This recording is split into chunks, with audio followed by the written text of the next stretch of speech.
Good morning, good day and good evening. How are you doing, ladies and gentlemen? Today's face reveal incoming. True! First time I ever exposed my face on twitch.tv/MadChappy. How are you doing, ladies and gentlemen? Sorry for being a little bit late today, as I explained in the Discord, which you obviously should join over here. I had some stuff I needed to take care of today, but that is all sorted out, so we're ready to get to work. First one in today, none other than gamedev. Second place we have Jin. Third place we have none other than Kita. We also have Saxiduck in here. We have Strom. We have Rudy, Wakacha, Conrad, Bloodlight. We got lots of people. Hope you're doing well, guys. Yeah, the new emote is live indeed. Vinny, what's up, man? Nice to have ya. Nice new trailer. Cheers, man. Appreciate ya. I hate the game though. Too scary. Dude, your playthroughs or your playtesting is actually... It's a little bit too much fun to watch, man. It actually is. Like, every time I watch a new playtest of yours, Vinny, the more I realize that I think you need to start streaming soon, man. I don't think there's much of an excuse. I think you just fucking, you gotta do it, man. I am hereby officially announcing that Vinny will start streaming, everyone. So, you know what? Be ready for it.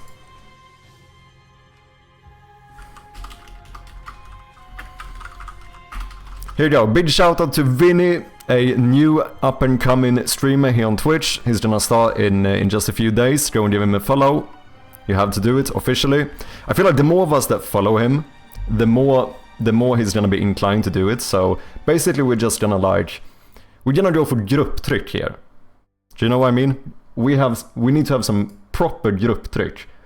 What the fuck is grupptryck in English?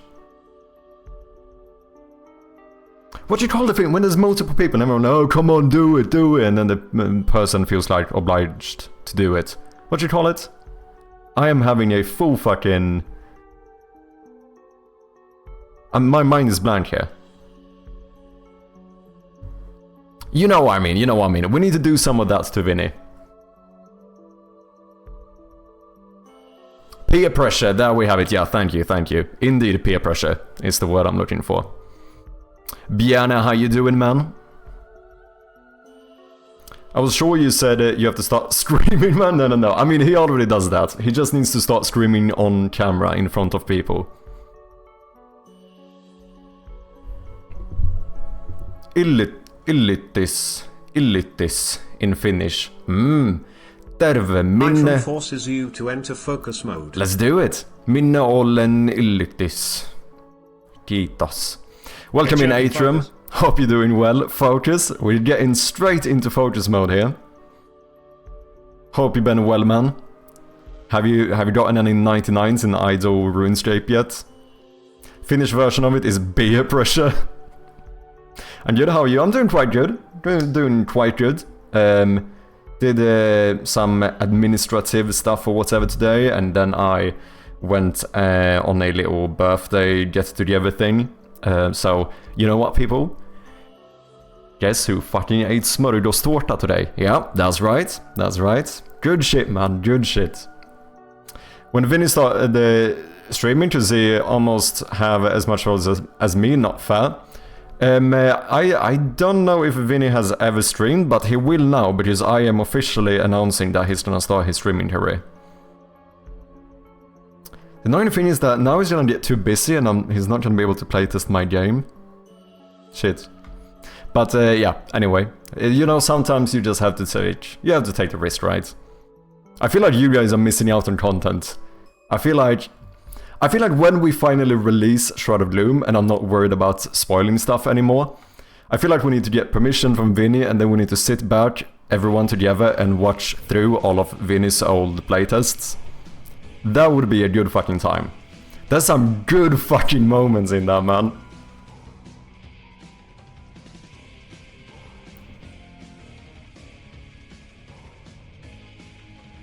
Bjarne will probably attest to it as well. Attest, that is what you say, right? Attest? Yeah. Since Bjarne is part of the team, he's seen a bit of them as well.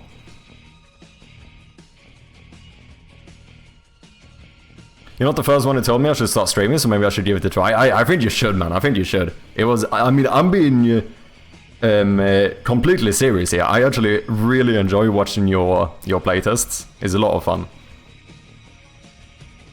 More like Jokopainostus. Not really illitus. It's more like incitement. Oh, interesting.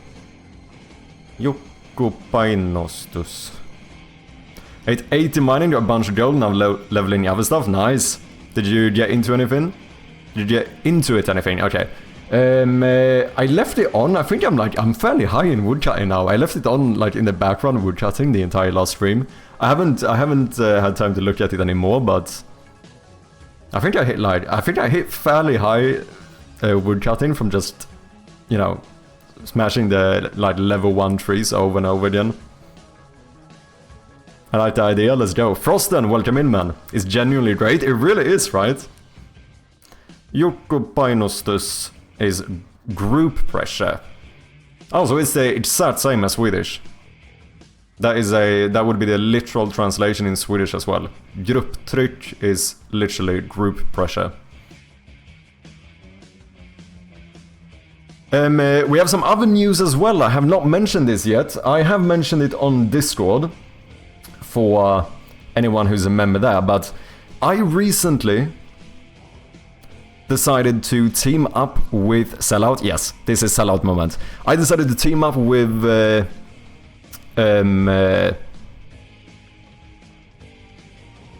Proton Pass. There we go. I know the name, of course. It's from the guys who made Proton Mail. They have a password manager, and as a lot of you know, I am a fucking huge fan of password managers. Unironically, this is something I have encouraged people to get for ages. I've actually been trying to get some affiliate partnership with a password manager for a really long time. The first time I applied is like 6 months ago or something. So I'm actually genuinely kind of happy to have one, because I think everyone should have a password manager. I have not regretted it for 1 second. So if anyone is interested, we do now have a little affiliate link where you can check it out and get 50% off. And that is the sellout pitch for the day.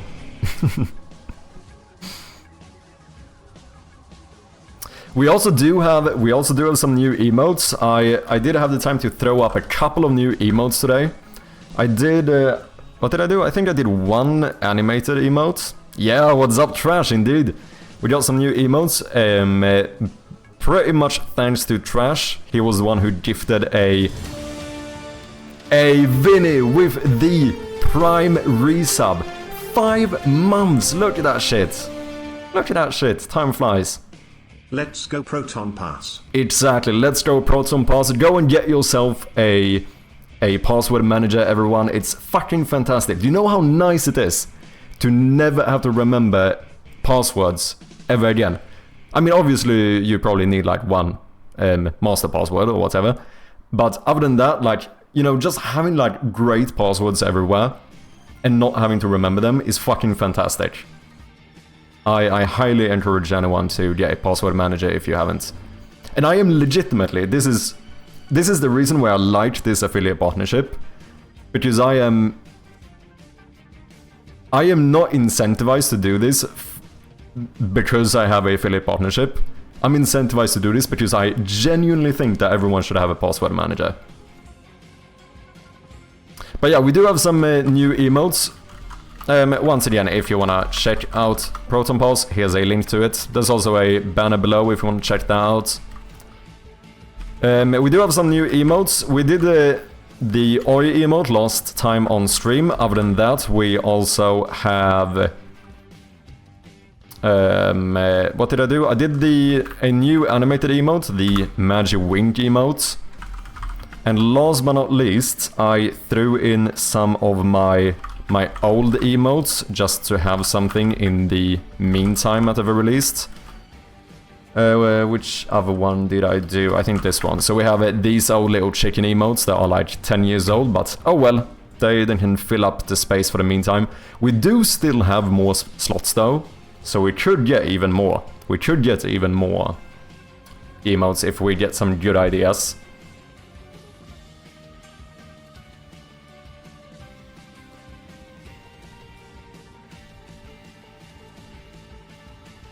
You're changing topic, but you think with how credit cards are trying to ban games, there is a chance of them completely controlling the game market?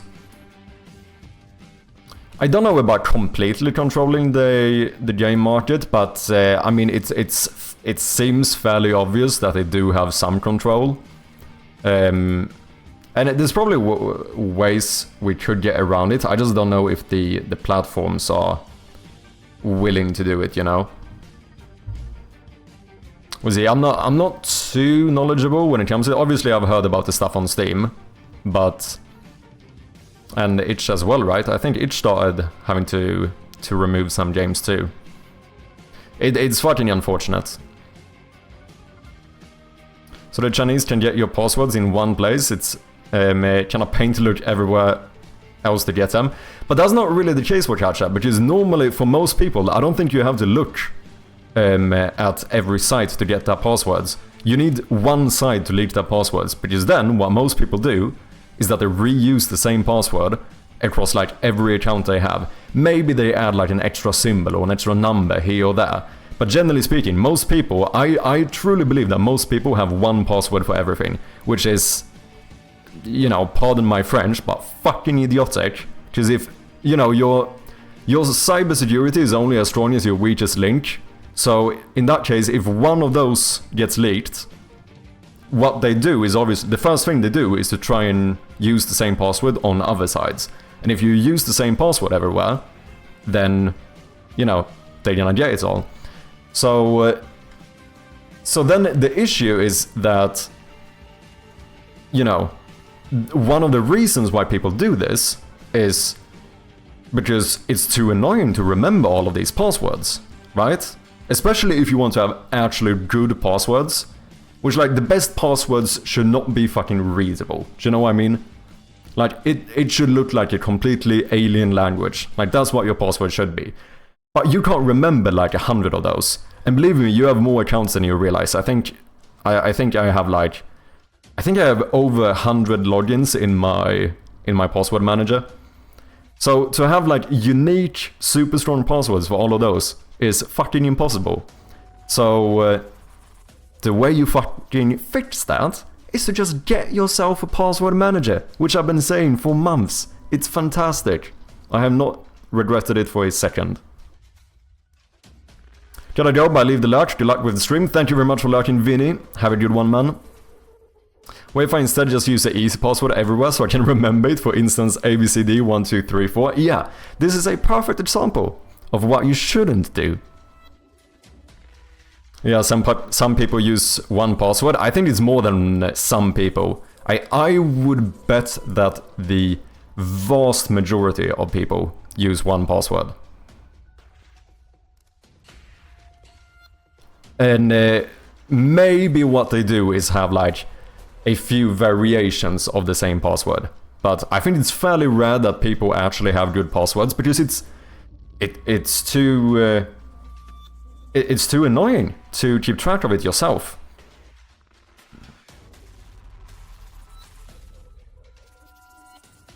Whereas with a password manager, you don't even need to remember your passwords anymore, you know? All you need is to remember how you get access to your password manager, and other than that, everything is just in there. I had one password until all my accounts got hacked, yeah. Yeah, because then you realize the issue, right? I know Steam had their own gift cards that you can use instead of using a credit card, but also how the Steam is getting sued for supposedly being in Monopoly. No clue for the other ones. Oh, is that the case?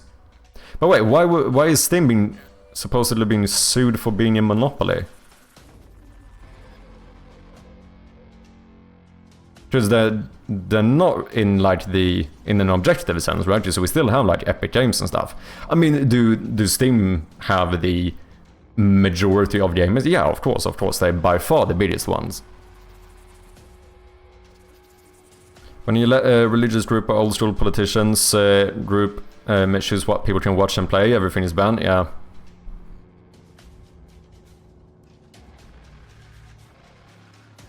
David, welcome in, man. How you doing?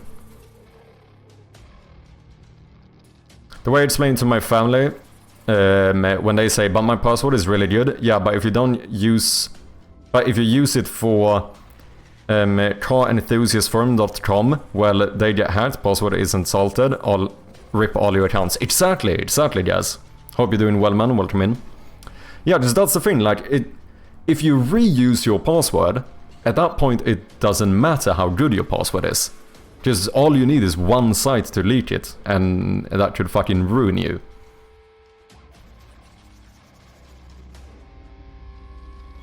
But obviously, the issue is that you can't keep track of that as many passwords as you need, and also have them be strong.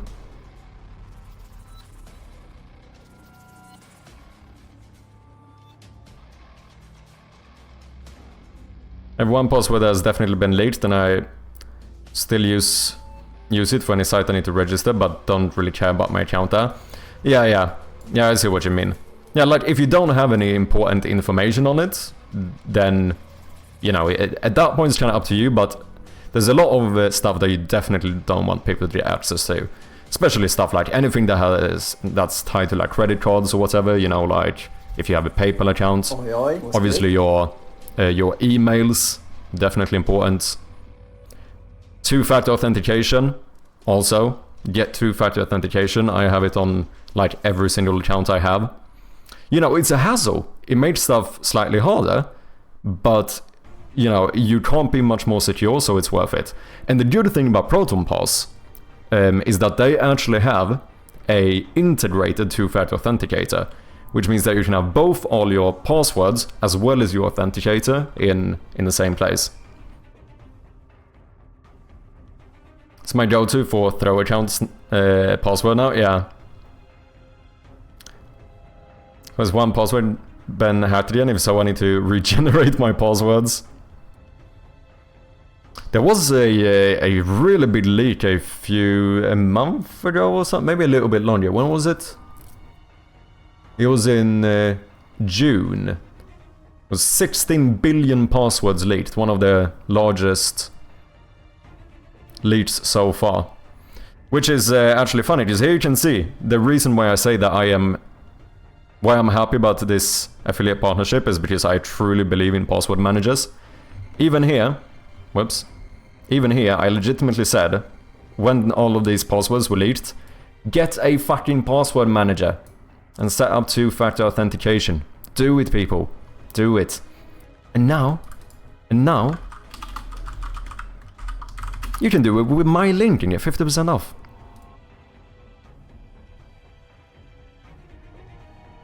Even amazing password won't help you when a Chinese government backed hacker group hacks their main Microsoft servers. They have all the data now.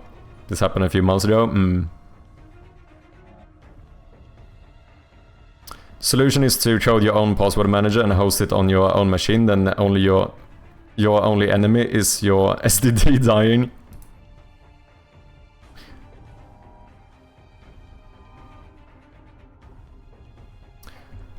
Also, we have some other news. Do you guys know? You know what I found out today? The one and only Bjarne is making a fucking video game. We have a musician turning game dev now. Isn't that fucking exciting? Can we get some hype for Bjarne in here? I saw he sent me some photos today, working on a little fighting game.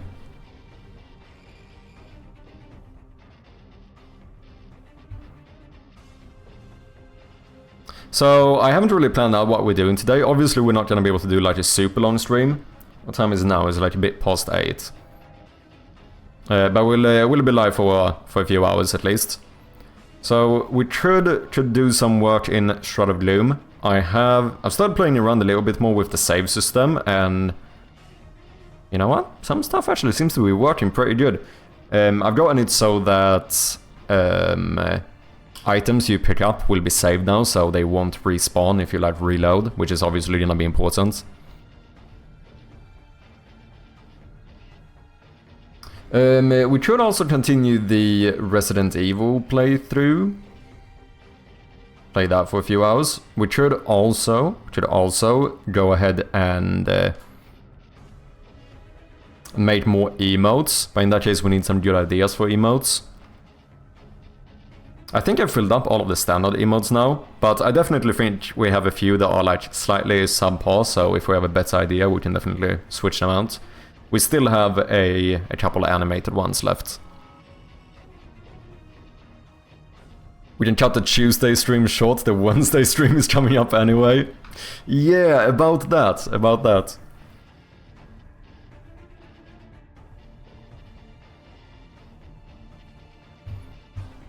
Maybe one day I'll be that important to the Zelda, but I doubt it is now. Oh, to get helped by a Chinese group. Yeah, that is true, Wakacha. You don't need to be important. Someone who works with you, or lives close to you. Yeah.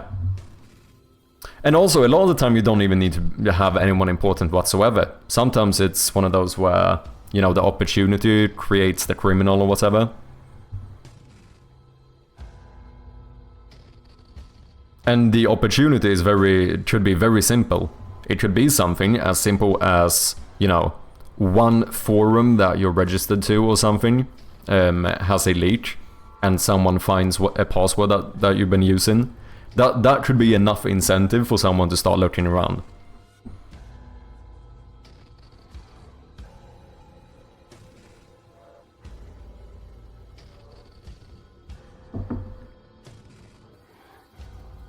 I've been thinking about getting Proton Mail as well. I've been thinking about switching, because I have a lot of emails, and Proton Mail does seem really good as well.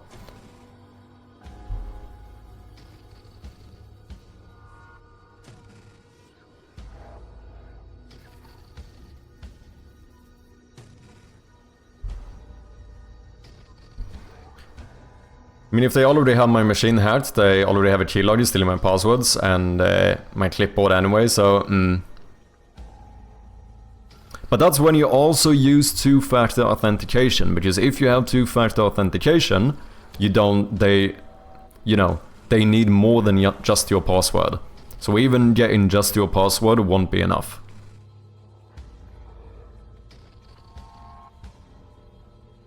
Of course, there's always ways to get around it, like, there's always gonna be a risk that you could get hacked or whatever, but that's not really... In practice, that's not really important. It's just about making it as tough as possible, right?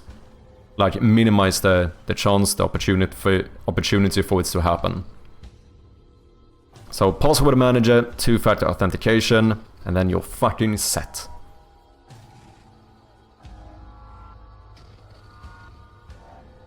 Steam was sued in 2021 for antitrust litigation, and Microsoft, Epic Games, and Ubisoft are now all connected to it. Basically, the suing is over the 30% fee Steam gates, something that violates federal antitrust laws. Oh, interesting. There's two lawsuits now, developers and consumer side. Epic, Microsoft, and Ubisoft are supposed to hand over their information to prove that Steam is a monopoly. There was subpoena, as in forced to give over this information. They have since then filed all the motion to keep the information secret from the public, so no consumer knows which one is cheaper, how they advertise, what they're doing against other competitors and other stuff. Okay. The 30% cut is ridiculous, it's just greed, nothing else. 30% cut is a lot, it is. Because you gotta keep in mind as well that people gotta pay taxes on top of this as well. Which means that, you know, for someone like me, I'm left with like 40% of my own game. And then imagine if you have a publisher that takes another 50% too. Like the piece of the cake that's left for you is very tiny.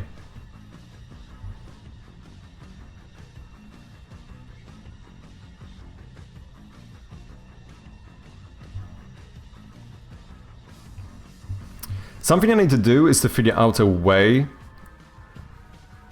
to give my items in the game unique IDs without having to type them manually, because that's annoying.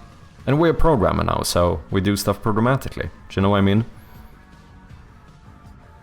I did think of a way today. I actually started implementing it, but later on I realized that it might not be fully foolproof yet.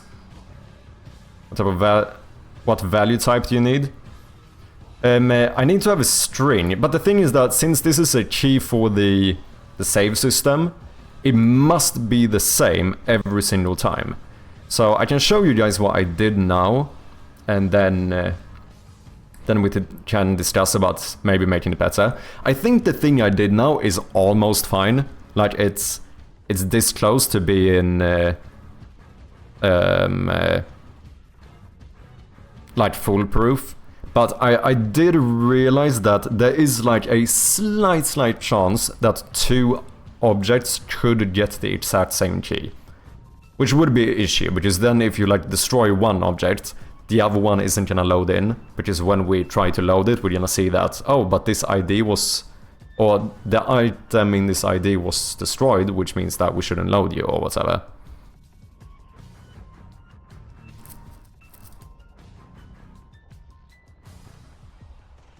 Okay, what did I do? I did a little save manager. Oh, it's not about that though. It was on my... Because I did get it to work. Dude, I just realized that we just start listening to Isaac music on stream, because my old playlists were... Like, it seems like Streambeats has started deleting a lot of their songs on YouTube, so I don't know what to listen to anymore. I'm listening to the same playlist for ages. Then I was... What about fucking Isaac music? Fucking perfect vibe with the game as well.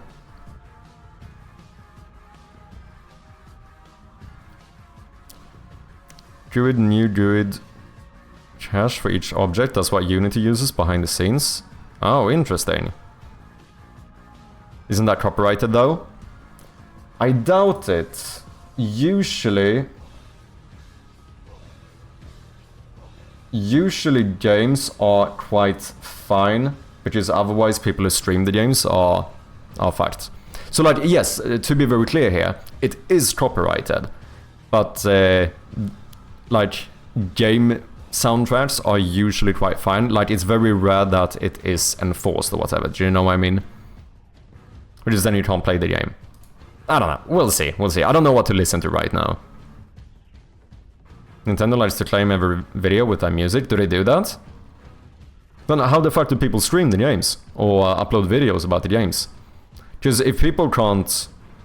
I guess they can turn off the music. They don't really?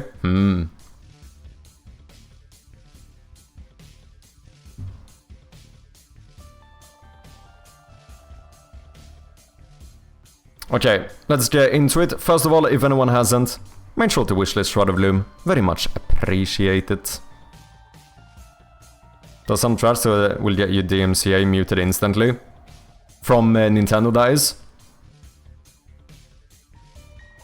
Because usually game music is fine. I know Nintendo can be a little bit iffy about a lot of stuff, but... usually game music is fine. Because otherwise creators can't make games. Or make videos about the games, right? Yeah, DuckTales Moon theme is one. Wanna test? I'm good. Okay, so what I did is this. You know this test book we made? I tried adding some more logic to collect item on click to make sure that all of these... you can see now that it instantly got removed, because I already picked this item up. Now, at the moment, I actually don't save my inventory, so you're a little bit fucked, but if we start a new save here, the book should be there. Yeah. Now you can see the book here, but if I pick it up, we save and quit, and then we reboot the same save slot. Then bada bing bada boom, no book. So it does work. So, but then I realized the issue here is that I don't want to set the ID for everyone, every single one. Because what if at the end I get like, you know, I might have like 25 batteries in the game. Like, what am I gonna name the 23rd battery? Because I can't call them all battery, because then they have the same key, which means they are saved in the same place, which means that every battery is the same object, pretty much. So what I decided to do, and it's also annoying to name them myself, because I could name this like, you know, now obviously I'm probably just gonna have one of this book, but say this was a battery, I could go like, battery outside the entrance, or whatever. But then maybe I move this around later, and now that one's gonna have that name, and it's not gonna make sense, you know, there's a lot of small issues like that. So what I decided to do was to create my own save key, and I basically, right now, I set this to the parent object name, this game object's name, and then as a extra little thing, I pass in the X position. So even if I have two, let's say I have two batteries as child objects of a room, since we also log the X position, they can still be different, right? And then I just added collected so that it made sense in the save file. It says like, oh, you know, this would be something like outside entrance, battery, 46 collected, or something like that.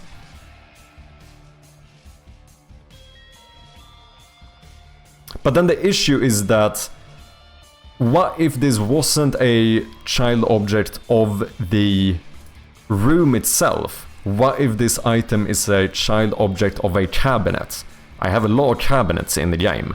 Now, if they happen to have the same X position, they could still theoretically have the same name. So that's what I meant, like, I think this could work, but it's by no means foolproof.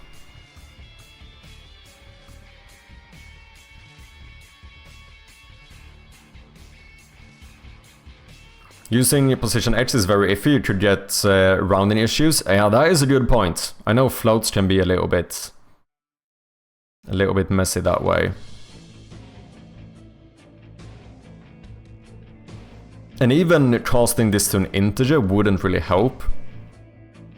Because if something is set at a exact position like 54, and it drops down by like 0.001, casting it to an integer would make it 53, right?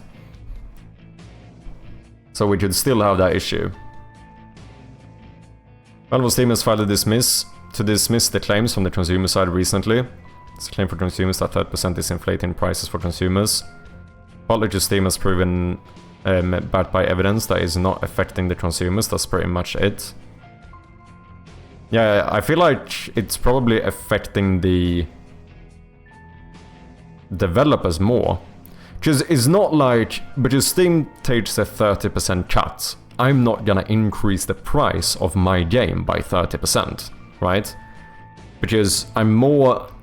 Oh shit, wrong button. I'm a little bit more focused on what the actual price is, rather than what my cut is, right? So the only thing that actually happens is that I end up having to... I end up just earning less, basically. So at least for something like my game, consumers are not affected by whatever the Steam cut is, because I would probably... Like, I'm gonna do market research, I'm gonna price my game, and no matter the cut I get, that's what the price is gonna be, do you know what I mean?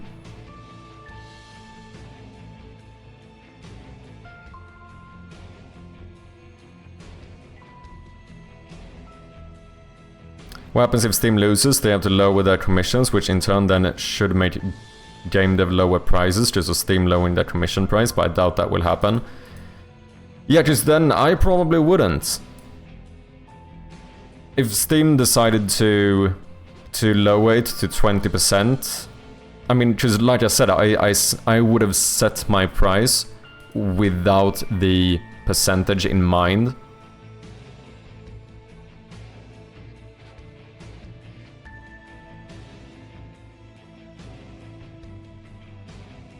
So I would set my price so I know that the price is good, no matter how much I learn. or how much I earn from it.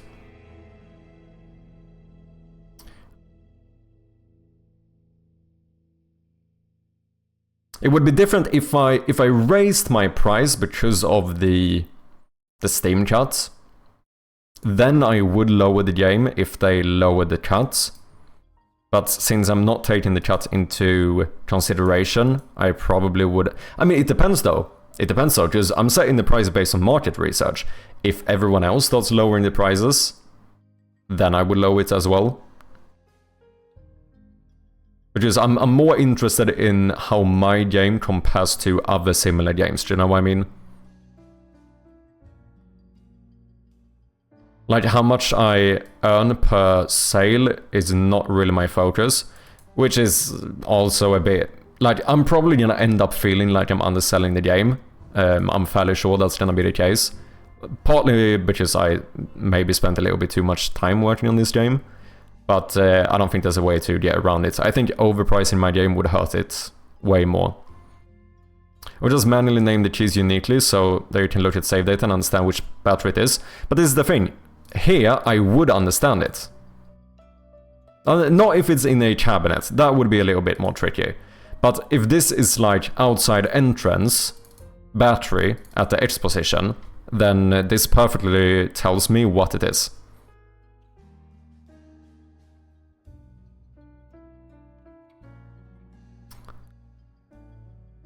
But I guess we would need to use something other than the X position. But it's tricky because it would need to be the same thing every time. Unless I do something to the item. Is there no like game object ID or something? Like an instance ID for game objects that I could use for this?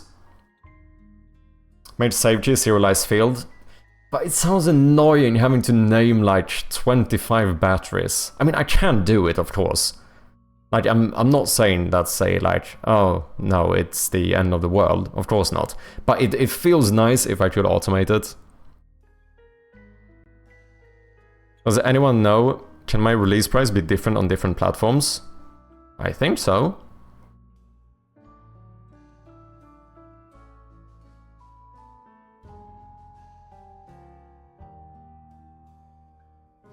And then, if string is null or empty save key equals your custom formats here. Oh, do you mean to have it like as an alternative? Is that what you're saying, Atrum?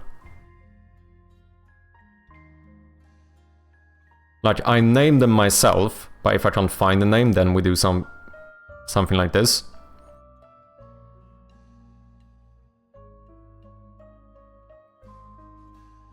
We should also move this, just we should just make this a part of the interactable script, which is on like every object, and then just have a bool whether or not this object should be saved.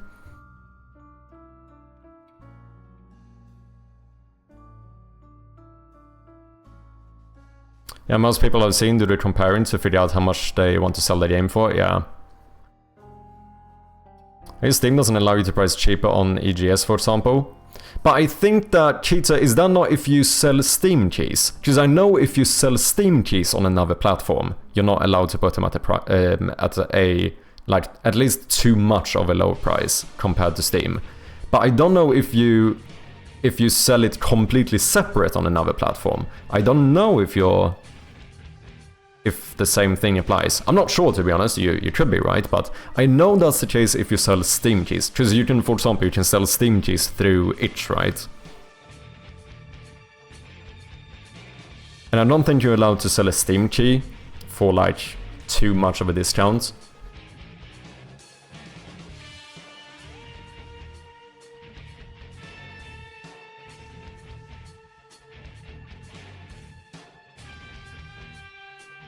The child index position.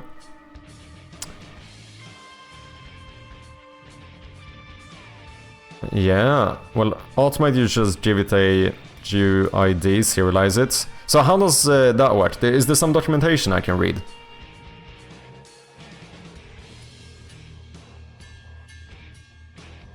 Sending Steam keys outside Steam circumvents the chat, doesn't it? Yes, it does. But you're allowed to do it. But I am fairly certain that there's a little clause that says you're not allowed to price it way below the Steam price. But yeah, because like I said, you can sell Steam keys on itch. You can get like 100 Steam keys and start selling them on itch. And at that point you actually don't pay the Steam fee.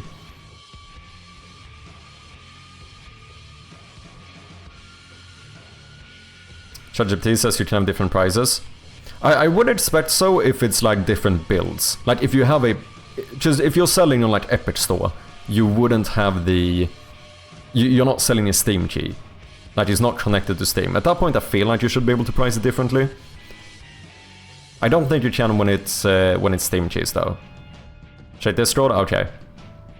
Yeah, I think the only rule for Steam keys is that the price must match the Steam price, yeah. But I don't know if that applies to like selling your game on another site. I can also recall a game dev complaining because it didn't show it as an actual purchase in Steam, so it made it look like they had less people buy the game. Yeah, because if you give a key away, it might look like a gifted key. Because Steam has no way of knowing that you... that the person purchased it, right? Okay, let me check Atrium. Hey Rudy, thank you for joining the Discord. I think we just hit 200 members. I think Rudy is officially the 200th member. Let's fucking go. Public unsafe class testing, nullable behavior. Serialize field, private string save key. Private void on validate. If string is null or empty, save key, GUID, new GUID to string. So what is the GUID thing?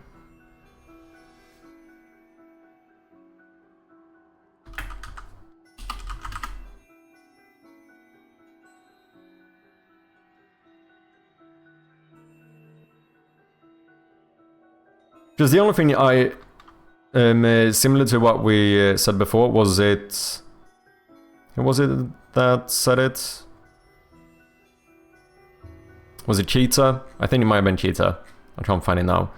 I still want it to be human readable. Like, I think I'm gonna encrypt the save files and stuff, but if someone's save file fucks up, I want to be able to have them send me the save file, and I want to be able to read it and fix whatever the issue is. Do you know what I mean? Because that's the reason why I have decided to not use the easy save autosave system. Because with autosaving, everything just gets a random number as the value. So you will have like 200 things saved, but every key will be something like 2,192,347. Do you know what I mean? And at that point, I can't read it to understand what this item is or what this key represents. But the thing is, if I can use something like a GUID, whatever that is, I still don't fully understand, as well as get like the name of the object or something, then it's fine. Because then I can see what this key represents, and then I just have something that randomizes it, so that two things can never be the same. Or not randomizes, that was the wrong name, but... Yeah, but slam name underscore GUID. Exactly, that's what I'm kind of thinking we should be able to do. But I feel like I need to understand what globally unique identifier. This sounds like what I need.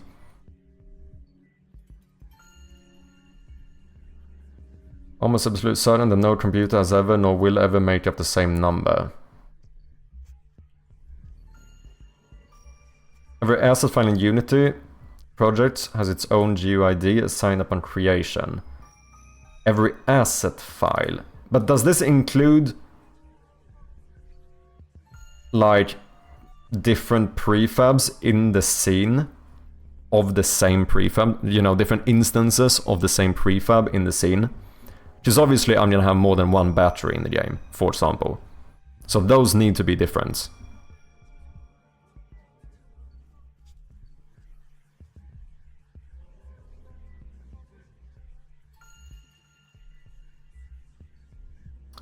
Now only assets have their own GUID, so then this wouldn't work.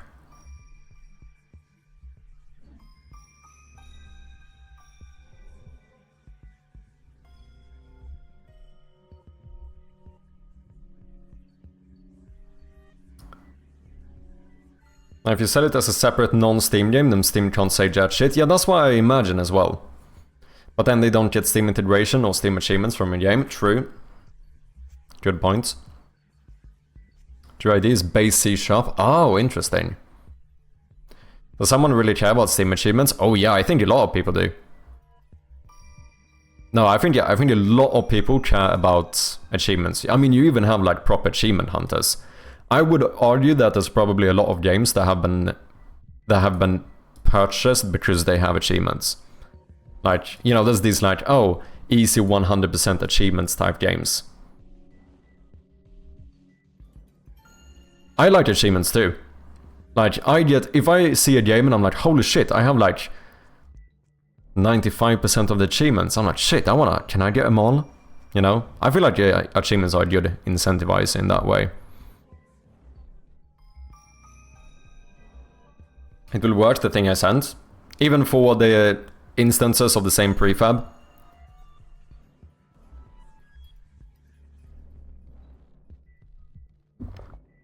Am I just misunderstanding what assets mean here?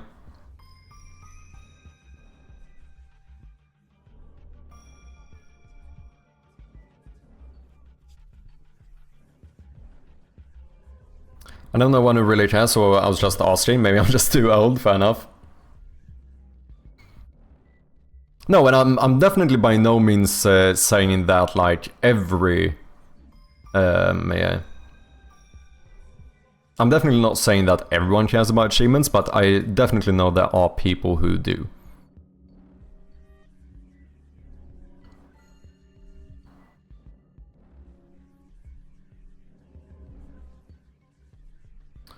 I think people pay gladly some extra to be able to play on Steam. I think that is true as well.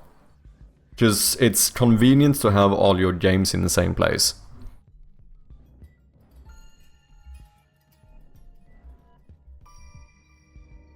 There's some drama after PlayStation Achievement Hunter got banned. Oh, really?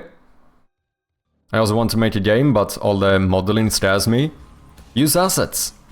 Get assets, man. And if you still want to have them be unique, just practice modifying assets instead of making them from scratch. The code I sent generates a new GUID for each time you make a new object, as in like a object in the hierarchy. Because in that way we should be fine. And then the GUID is always the same, right? Because obviously we would have a problem if the next time you play it somehow gets a different GUID. But I assume that isn't the case. I mean, I hope that isn't the case, just then we can't really use it. It doesn't need to be the same on everyone's computer. It would be good, because then you could send save files.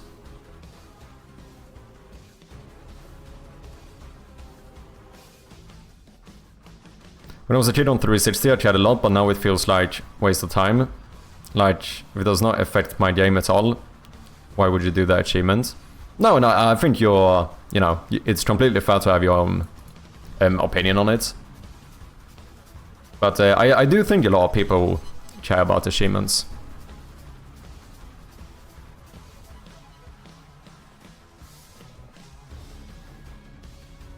I keep wondering what would be easier, to learn Blender enough to make blocky 3D ships and such, or to learn to draw semi-decent 2D art for the same ships. Yeah, that I can't really say. I haven't tried any 3D yet.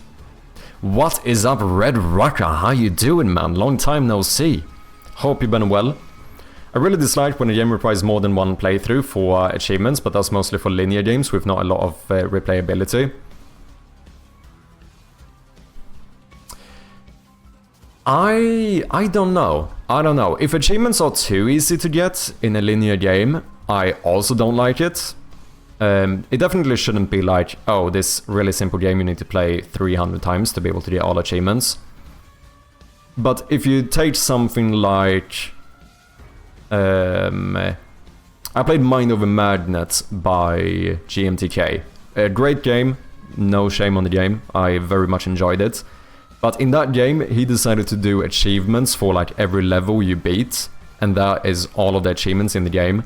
So literally just completing the game in any way, shape or form will give you 100% of the achievements. I personally feel like that's a bit boring. Like I feel like you, at the very least, you should be able to complete the game without getting all achievements. Do you know what I mean? Because otherwise, I don't feel good about having 100% achievements in that game.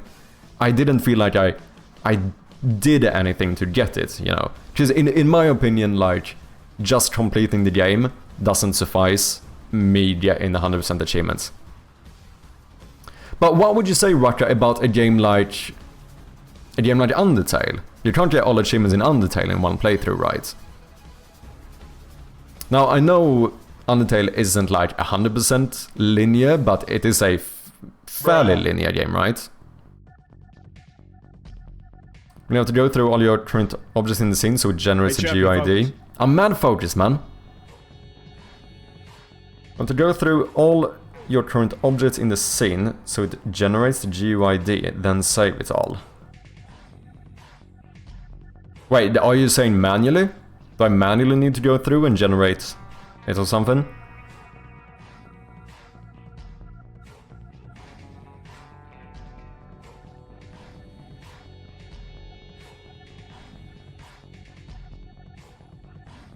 Problem is that I'm not going for pixel art, it's a bit more detailed than that. Yeah, if it's more detailed, I think the easiest is probably going for something like vector art. Like, I'm not saying that pixel art is super difficult or anything, but I do think a lot of people underestimate the difficulty of pixel art. Like, I feel like a lot of people, like me as well, pick pixel art because it seems like the easiest one to do. But there's a lot of, like... There's a lot of like small difficulties that are like intrinsically tied to it being pixel art, where I think something like vector art or such could actually be like very simple vector art is probably the easiest one to do. Valve shared rough insights. On average, only a small percentage of players get more than a few achievements in most games. But I also think a small percentage of people ever complete games. I think most games in the libraries of players are not completed. So I'm not too surprised. Undertale has troll achievements lot. Oh, does it? Time to stretch. Probably a good shout.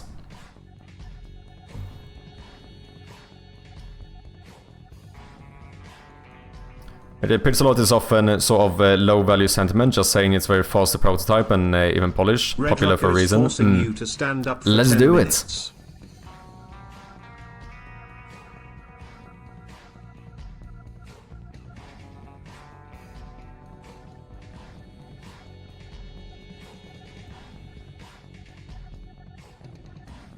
Hollow Knight, or did I hear wrong?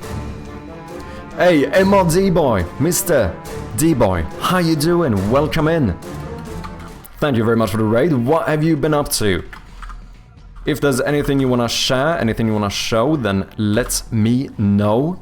Hope you're doing well. For anyone coming in, if you don't know me, I go by Madchirpy, and we are currently working on a point-and-click horror game called Shroud of Gloom. Currently playing around with the save system a little bit, is the plan. If you want, I can show you a little bit of a teaser. We recently updated the teaser, so here you go.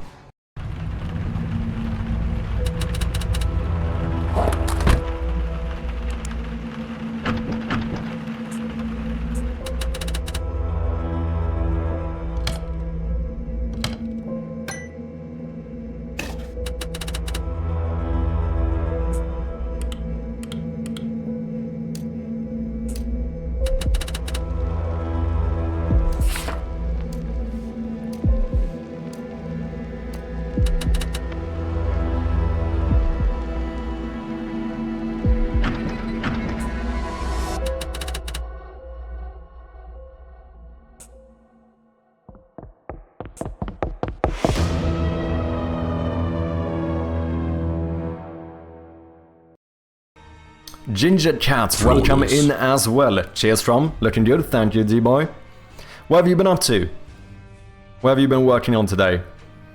For anyone who doesn't know, D-Boy recently released his game on Steam. In early access, right? I think. Feel free to link it if you want. Okay, where were I? Hollow Knight, or did I hear wrong? The game has over 3 endings, if I recall correctly. I never said anything about Hollow Knight. I think Undertale was the example I took. And now, to be clear, I think Undertale has like 3 endings as well, but the majority of the gameplay is fairly linear. Like, you most of the time do kind of the same thing. Like, all the puzzles are basically the same. There's some new content, but a lot of the game... At least I've done 2 playthroughs, and a lot of it seems to be very, very similar. Unvalidate will run on each object when you select it. Okay. Select it like this. Is that what you're saying? You should add achievements to your game, even though people don't really care about it. They add a sense of progress/reward without much cost to you. Okay, now I get it. Yeah. Because the thing also is that achievements is really fucking easy to add. Like, I don't think it would take you a day, even. It would take you less. Like, if you just get the... If you have a Steam Manager functional, which you probably do, at that point, then sorting out some achievements is very easy. It's definitely worth it. Technically, pixel art isn't easy. No, that's what I mean. Like, I think a lot of people overestimate the ease of doing pixel art. Because, like, in pixel art, if you're gonna do, like, animations, you have to, like, hand draw each animation frame. Whereas if you were doing something like vector art, you could just read the body and, like, move it. And I think for a lot of people, that is much more intuitive. Because most people who are looking for, like, the easy art styles to do are not, like, artists with like 20 years of experience, right? So hand drawing like proper like pixel art animations and stuff is gonna take a lot of fucking work. That's what we reserve for people like Hillfoot Games, you know. One game, for example, I'm thinking of is Ratchet & Clank Rift and a part. That had one missable collectible that prevented me from 100%ing and required a new playthrough.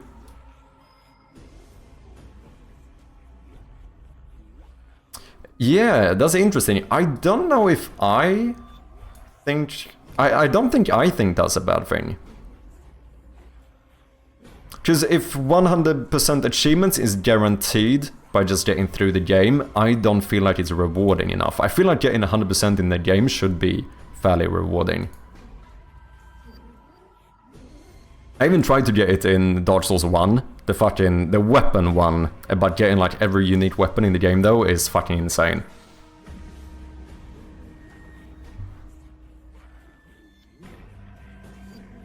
All the data I could find says most people really don't care about them, but they get mad if there aren't any achievements. That's probably fair. Right by Dodge needing in, no worries Frosten. Just bug fixes, polish, working on update 4. Yup, early access, nice man. Here we have it, Mr. Farmboy.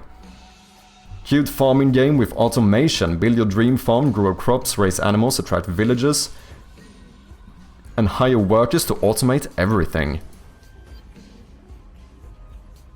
Look at that. Looks really sick. Go and check it out, people. Supports our fellow developers. Focus mode, by the way, true. He's just focusing on the chat. Yep, that is true. That is true. I am technically focused. I feel like someone didn't read the fine print here. I feel like someone missed the fine print. Do you know what I mean? It says I need to focus on something.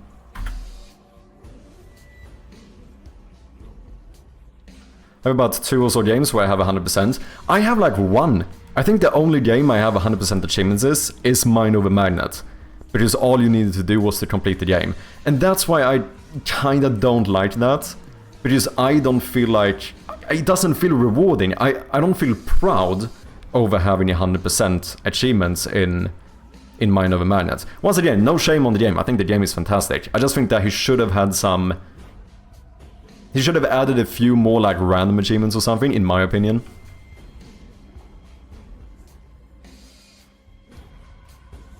What would entice you to go that far? I need to add achievements. Do you mean to try and get 100% achievements? I think it's very individual. I feel like some people just inherently will want to do it and some people don't. I feel like for like the proper achievements hunter, I think they are probably kind of achievement hunters in every game they play. Of course there's some like in-betweens, but... Henry Tom played it? Ooh, nice! First one was just a short game, so I got them all in like 2-3 hours. The second one was Invisible Ink. I really liked the game, so I played way too much of it. Some games that are very long and have way too many achievements. I usually go for just the rare ones, especially on Paradox games where you have a sandbox sort of game. Yeah, I don't know. I definitely want there to be some kinda difficult to get achievements. And I would even go as far as to say that I prefer if there are missable achievements. Like, just completing the game and that gets you 100% achievements does not feel rewarding enough for me. I feel like getting 100% achievements should feel like like, holy shit, I actually did it. Do you know what I mean? Okay, what are we doing? We were gonna do... Didn't I open something? Here, on validate. What is this? Editor only function that Unity calls when the script is loaded or value changes in the inspector. When the script is loaded. Is everything loaded when I recompile the code? Or is only the stuff I changed compiled? Uses to perform an action after value changes in the inspector, for example making sure that data stays within a certain range. Valid is called various stages during editor's normal operations, such as loading scenes, building a play, and entering play mode. But would this make it the same every time? Oh, I guess I only validate it or whatever if it hasn't been initialized, otherwise I don't change it. I guess that's why I do. Maybe.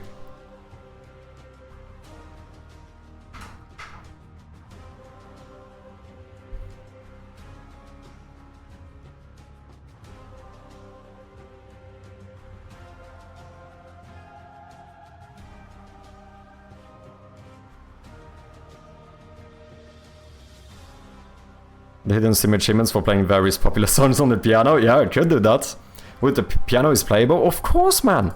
Of course! Do you think I would make a piano without making it playable, such the Dutch? It's fully playable. You can even play it with your keyboard.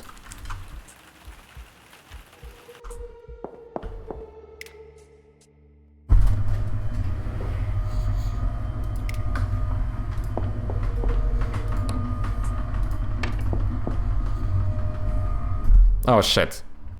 I thought I muted, sorry if that sounded bad.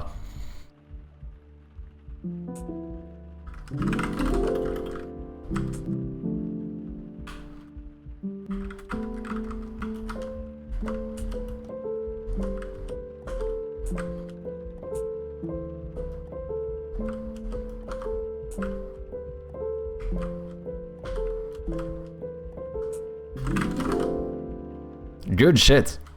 It's a fun one. I waste too much time on it, but it is fun. That's insane. Nice one. Cheers, man. That's why if a string is null or empty, save key is that, yeah.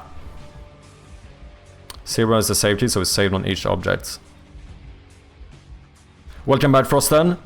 Twinkle Twinkle Little Star. I don't know if I can play that one. I can play Björnen Sover.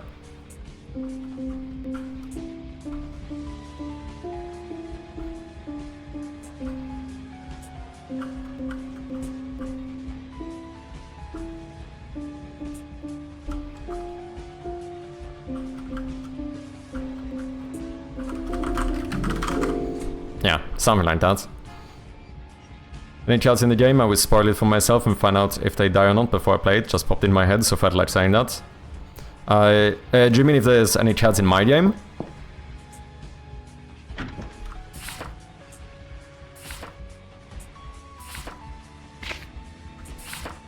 We also have our new little Resident Evil-like map here, with little objectives and stuff.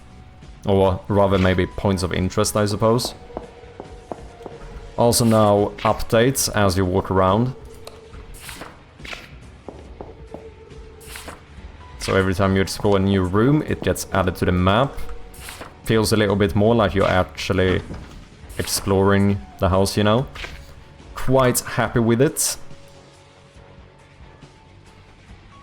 Okay, but there are a few things we need to do. First of all, I think we should move this. Everything that has to do with saving. What is up, Lupo? How are you doing? So let me copy this stuff. Because this shouldn't be a part of this one. Save key and collected. Let's remove those. I interact. Boom. Okay. And then we're gonna go into our interactable script instead. And we're gonna do it here.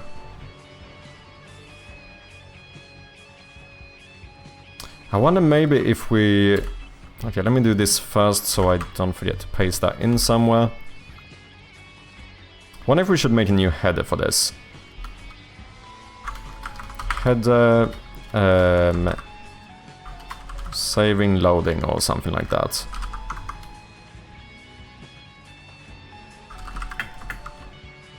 Well, is anything here gonna be serialized though? Just the save key, I don't think you need to serialize the save key.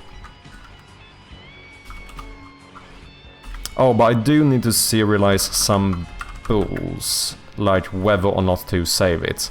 So I think we're gonna do something like save active state. We're gonna default this to false. And then we're gonna add another one called save destroyed state. And we're gonna default that to false as well.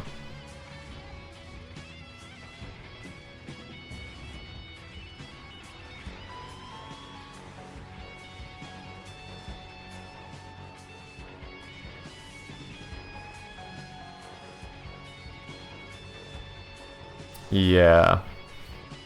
I think we're gonna do something like that. We're gonna figure out some new way of naming it.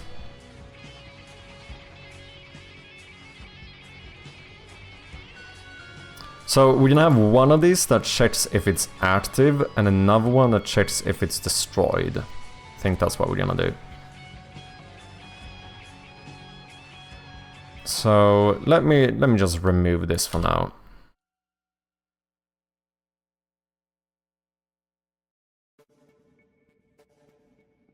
I currently don't have any cats in the game.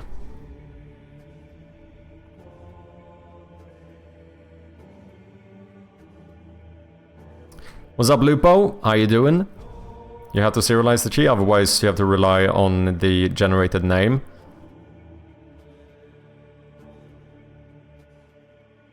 The X position parent name thingy.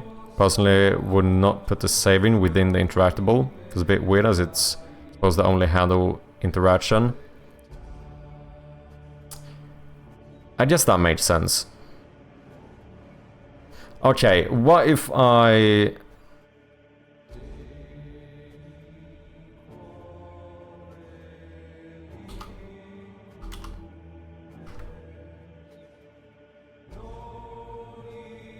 What if I do my own version of the ES3 save game object? Because or do I want to use that one? No, because I think there's an issue with the save game object. Yeah, it doesn't seem like I am able to save like the destroyed or active state of this one. Oh shit, wait. How the fuck do I... If something is disabled by default, how do I load it to be enabled? How do I get it to trigger? Because if it's disabled, we're not gonna have something like a wait or start trigger, right? That might be another issue. The destroyed state is easier because these are most of the time going to be active from the get-go. I see realization callback maybe. Okay, that should work. I'm gonna snooze this ad. How would we trigger that one though? Find objects. Don't know if it lets you do enable equals true. Or set active true, I suppose. Because most of the time what I do is that I enable and disable game objects. That's like 90% of the interactions in the game. I just switch between different game objects. Have you played Wordle today yet? I have not.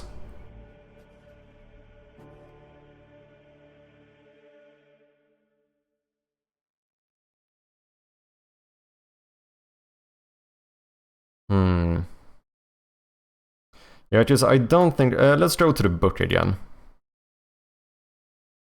Yeah, test book. I don't think I want to use the easy save game object. I definitely don't want to use autosave, because then I can't read the save file. But the easy save game object, I can save like scripts. I can check easy save 3 game object, but I don't know what that is. I can save the transform. I feel like maybe I just want to... Yeah, exactly. This saves components. I don't give a shit about components. For the vast majority of things in the game, I want to save the destroyed or the active state. So maybe we do like a savable script or something.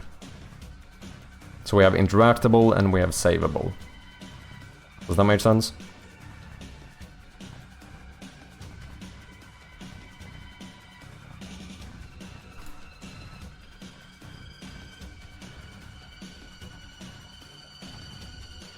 Work performed in these callbacks must be done with char, as the Unity serializer runs on a different thread from most of the Unity API. So I can't use that one. Savable is great. Nice.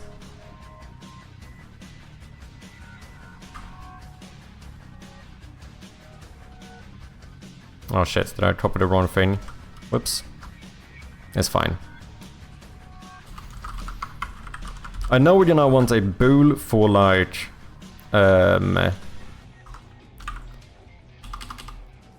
How would I name this as a bool? Is active state saved?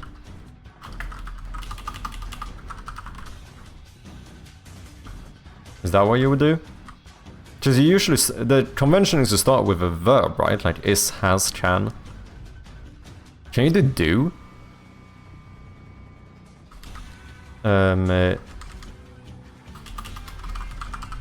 Is destroyed state saved? You can always do enums. Yeah, but I might want to save multiple of these. Like there might be objects where... I think you mean that to have like, oh, this is what you should save. But there might be times when I want to save both the active and the destroyed state.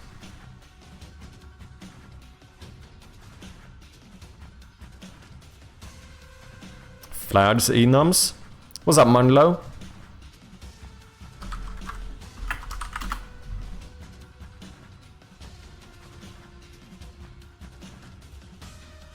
Is that the flag's attributes?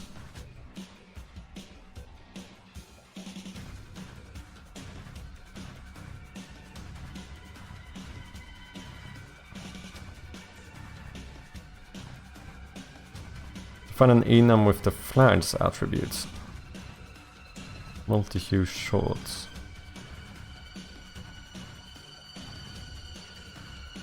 What does this do?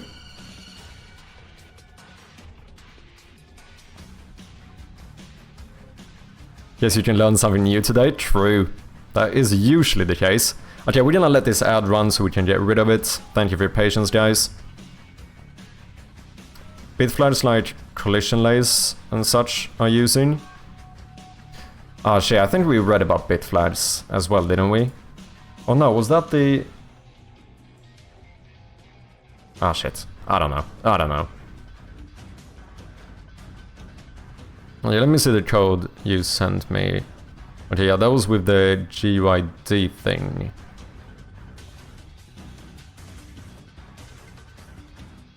And then we could just add some other stuff like the game object name. Wait, did you edit this? Oh yeah, you edited it, I just realized. But wait, what is the enum flag? I need to understand this, and that one didn't... I did add a name, yeah, I just saw.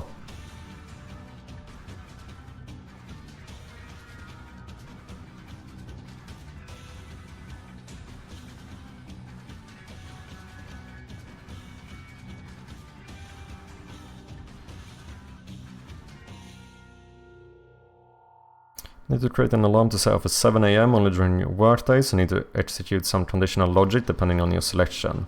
Code could be as follows. Introducing flag enums.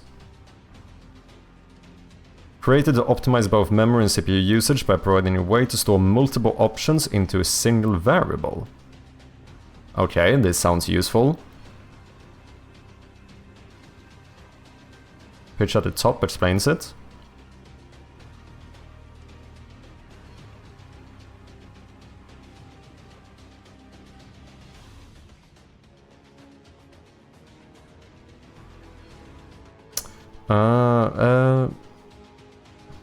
What? Tuesday equals 1 less than 2. This gives me 4.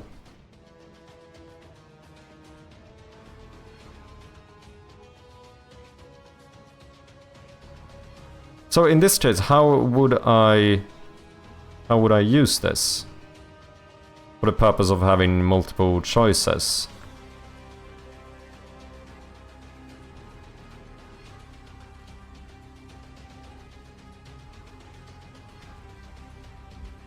Store each enum value to a specific bit.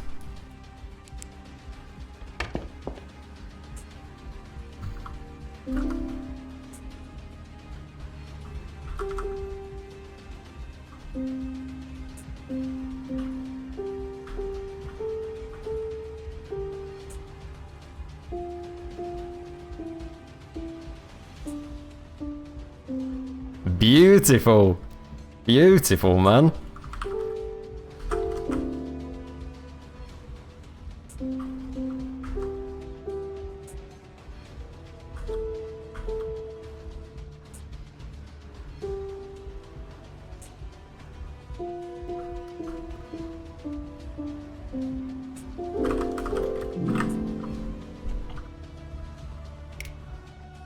Less than is bit shifting? Okay. You move the bit by X. Oh, 1 bit shift 2 is 1 moving the bit twice to the left. Okay.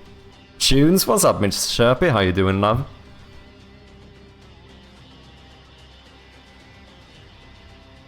Then you call if my flag enum has flag, enum flag entry 3 to check if the enum has entry 3. But I don't... okay. I don't fully understand how this gives me the option to save both active and destroyed. Or only one of them. And there might even be more, like, I might want to save, like... Maybe I want to save, like, a vector 3 position at some point as well. Probably not most of the time. Oh, sorry. How the fuck do I do this? Oh, wait, this should still be a bool, right? Is position saved. Like, how do I make a flag enum that gives me this, like, flexibility?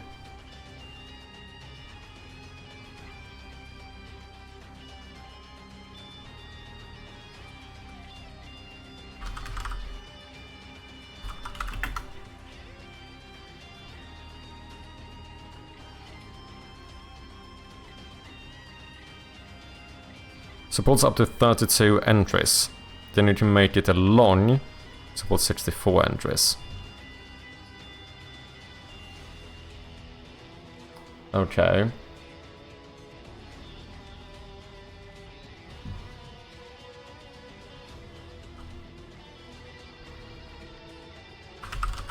Explain how I can use flag enums to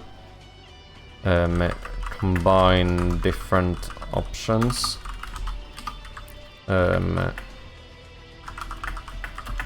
Able to... let me just see what this makes. Non-zero active 1-0, destroyed 1-1, position 1-2. Can make a variable, publish save option, See how that looks in the inspector. Okay.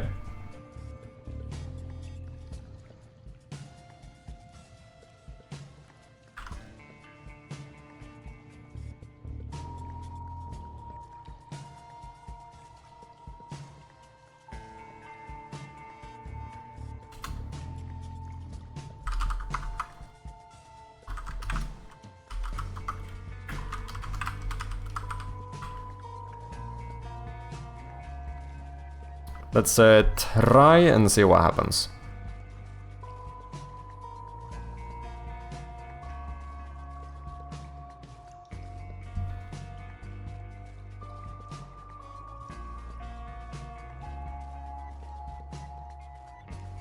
Ah.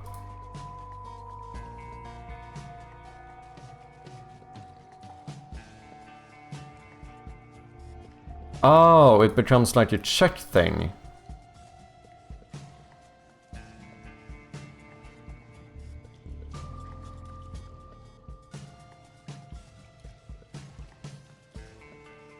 Okay, that is fairly useful. Okay.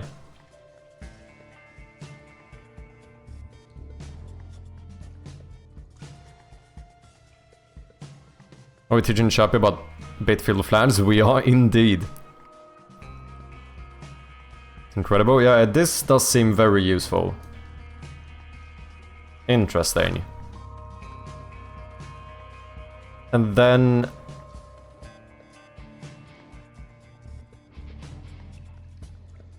Active zero... Okay, I don't... understand... None is 0.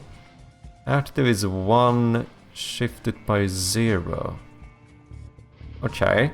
How the fuck does this work? Why am I allowed to do this?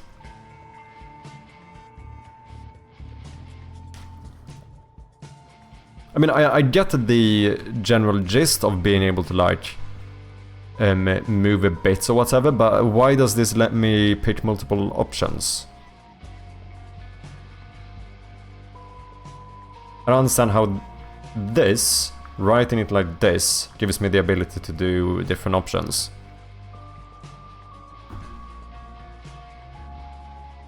Well, do you understand the binary representation of integer numbers?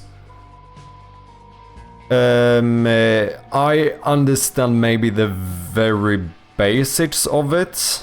I mean, I don't know the exact numbers now, don't get me wrong, but it's something like... you know, maybe this is 0, this is 1. Is this 2? Which means that this is 3. And is this like 4? No, it's no, because it's 1, 2, 4, 8, 6, isn't it? No, it can't be. How do I make 3 then? No, 1, 2. Yeah, I can make 3. Yeah, it's like that, isn't it? And it's also 256. I don't know if I'm starting at the wrong end, but it goes between 256 and... Well, the first one is 0, 1, 2, 4, 8, 16, 32, and then I think we mix and match these somehow, so if I want to do like 12, I think it would be something something where I might do like 8 and 4. And this becomes 12. If I want 13, then I add a 1 here as well. Isn't it something like that? Oh gee, how you doing? Welcome in.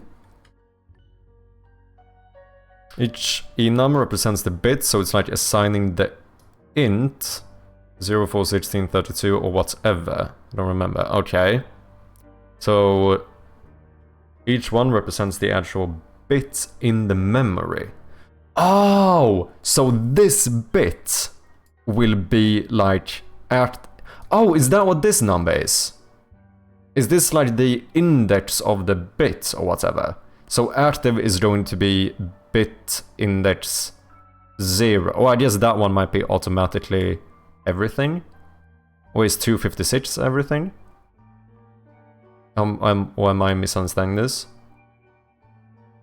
Is it something like that?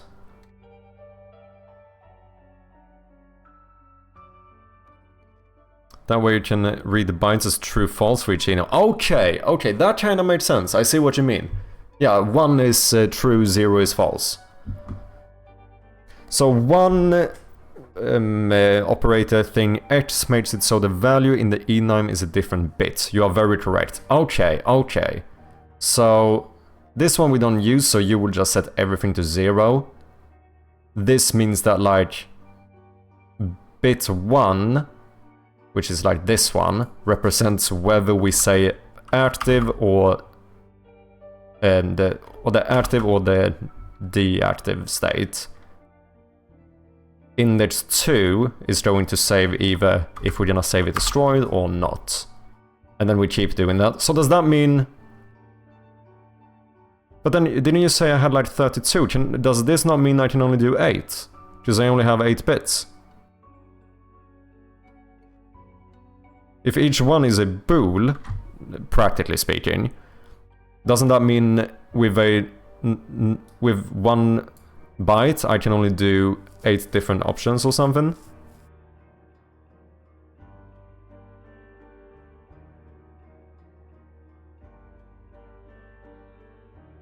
How you been, OG? Basically the idea is that your flags are active 1, destroyed 10, position 100. So each of them have no ones that overlap. So if you do 1, 1, 1, that can be seen as having 1 for active, 10 for destroyed, 100 for position, all 3. Yeah, yeah, yeah.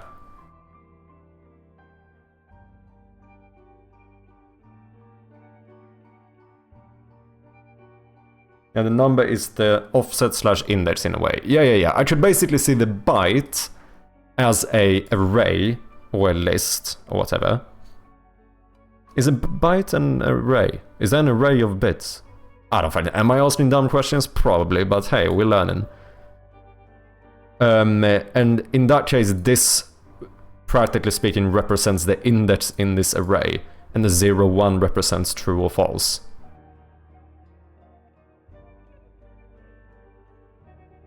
One is moving the 1 step to the left. Okay, exactly. Yeah, yeah, yeah. B Studios, welcome in, man. Oh, integer enum is 32 bits. Oh, 4 bytes. Okay, okay. Who taught you into this? Atrium, who else? You're a bool. An enum by default is an integer. Yeah, that I know. It's basically the way I see it, an enum is a named integer. I don't know if that's technically correct, but practically it seems like that's basically how you do it. Because none is just a name that represents 0 as an enum, right?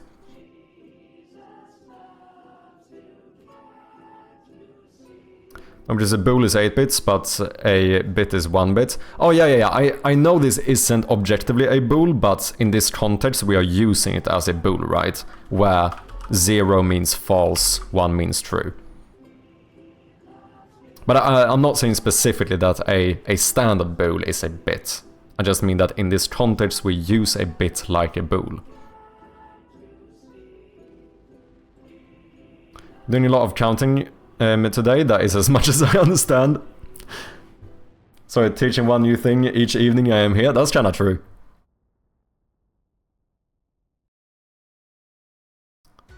Now with the load method, we need to teach you one last thing. Then I need to take out the dog. The way it works, at least in C, is that you take the full save options, then you do a bitwise AND operation, just the flag you are testing for. So if the flag is present in the save options, you will get at the result you are testing for. If it isn't, then you go back to 0, basically false. Okay, interesting. You see, we're learning, people. We're learning. Okay, so in that case, this seems very useful, so I think we're gonna skip all of that stuff. We have our save options. And then...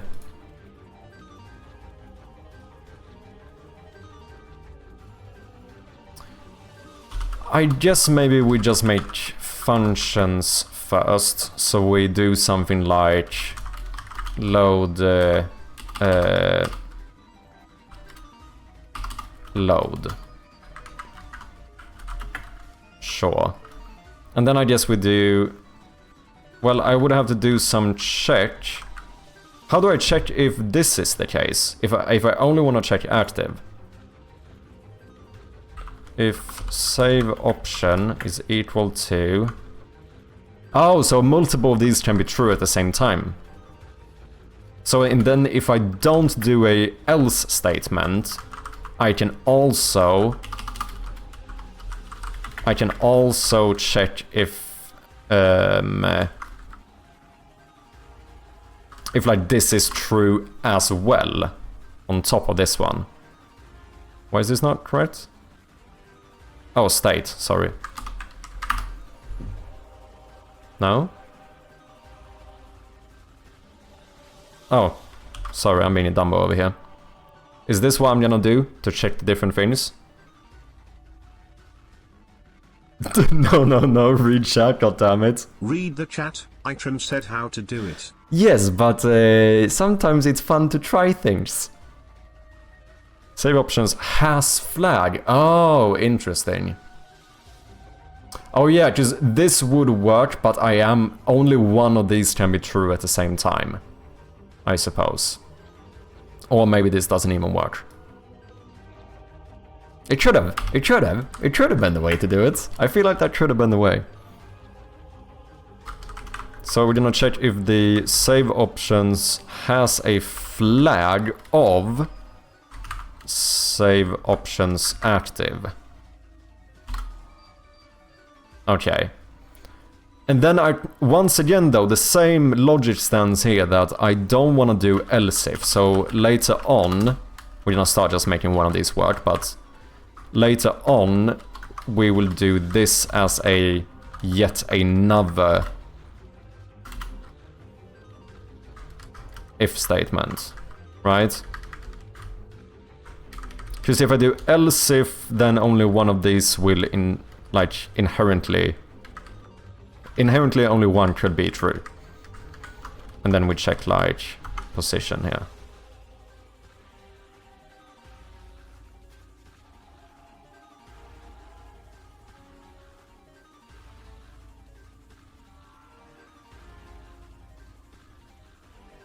Wait, it only works if only that flag is set.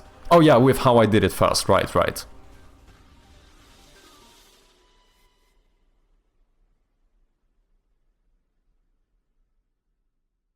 Save option and save option dot active equals save option active. This is basically the same thing as the has flag. Value 0 and value 1. This is an AND operator. Okay, but that's not the same as the AND, right? Those are different. Just this is an operator that actually performs something, whereas add and is just like a check if both are true, whatever it might be. I guess it's always if both are true. Or can you use... No, you can't use the normal or and in something other than boost, can you? No, of course you can. You can check like a position if... But that becomes a bool if this is the case, it's a condition. Yeah, and is bitwise and is logical boolean operator. Yeah, exactly. There you go. So I know I might be like asking dumb questions everything now and again, but this is how you learn, people.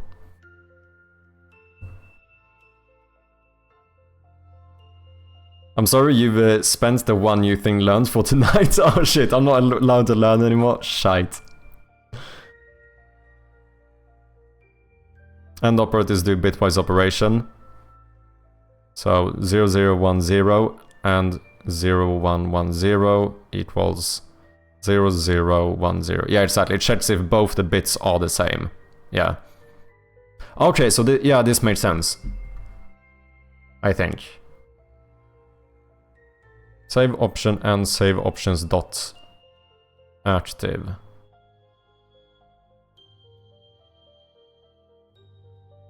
Oh yeah, because it's the yeah. It's the AND bitwise operator.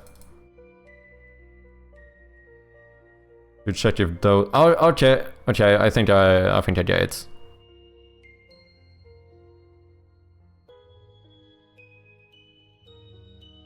Remember to serialize the save trees. You don't need to regenerate it every time.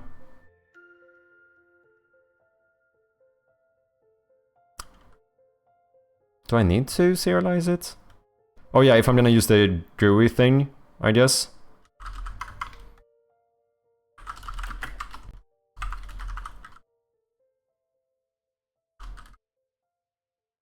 But then wait, how do I do this? I guess I need different... Yeah, this is what I do. We're gonna have some... I don't know exactly what we're gonna do later, but we're gonna have something like... some function to like set the key. And then down here, when we want to save the active state, or load rather, we're gonna pass in something like the save key plus active.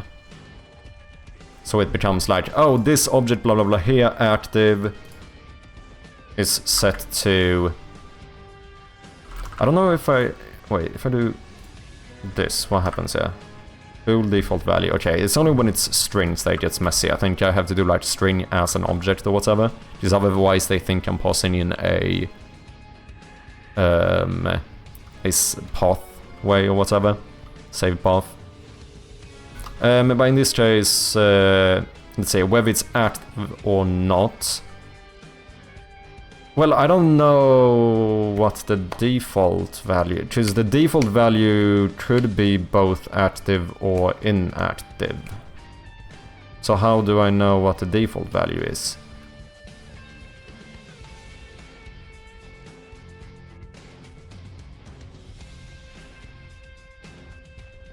That's interesting. Destroyed is never going to be the default value. Irregular human, the unusual humanoid, the unconventional Homo sapien, the one and only irregular. How are you doing, man? Welcome in. Thank you very much for the raid. How's the stream been? What have you been up to? Anything you want to share? Anything you want to show? Let me know. Ladies and gentlemen, big shout out to the one and only irregular human, yet another developer here on twitch.tv. Working on also a horror game called Echo Shred. Go and check it out, wishlist the game, follow the game, support our fellow developers. Look at this stuff. Look at this stuff. Beautiful. Oh yeah, you had your affiliate anniversary stream, right? Congratulations, man. I hope you had a good stream. Oh, look at this. Wait. Have I seen this trailer?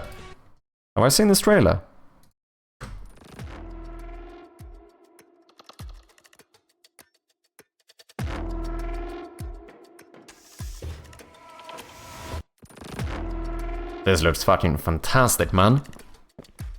I think I've seen a trailer. I don't know if it's this one.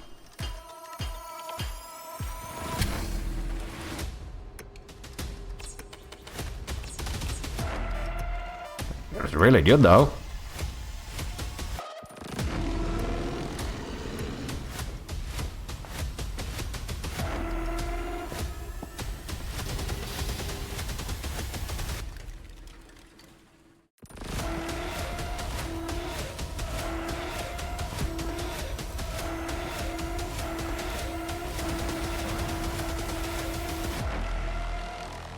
Go shred. Look at that.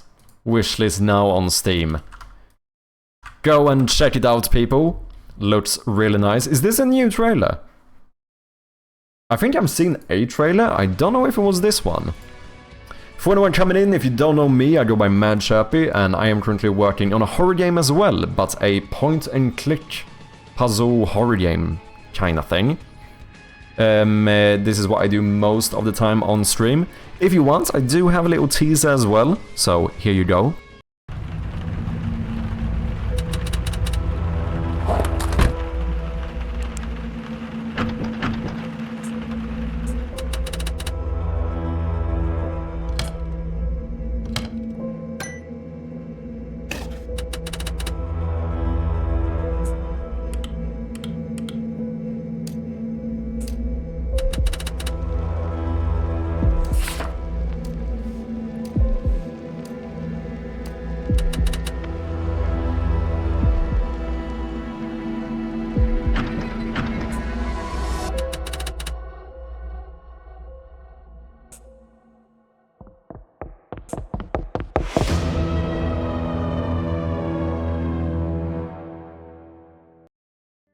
There we have it. It's the only trailer I made so far. Okay, then I must have seen it. It was very good though. Quickly grab some foodsies. No worries, irregular. Thank you very much for the raid again, and enjoy your food. It's always scary. I think throughout my 10 years I've only used it 2 or 3 times. Damn.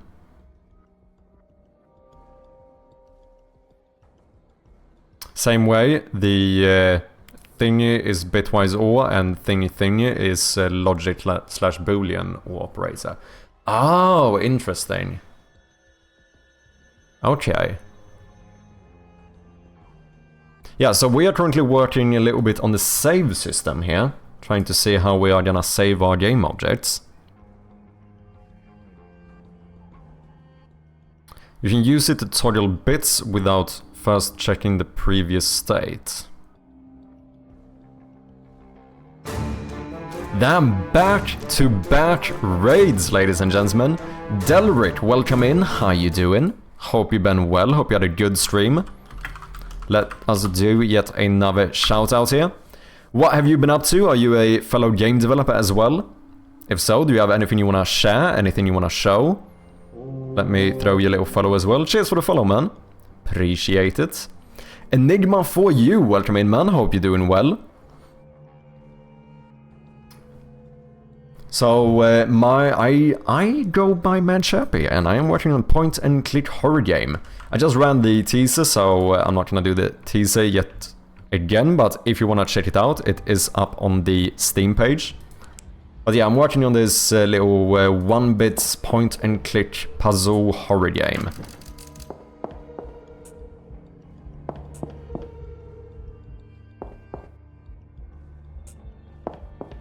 Right now, we are working on the save system.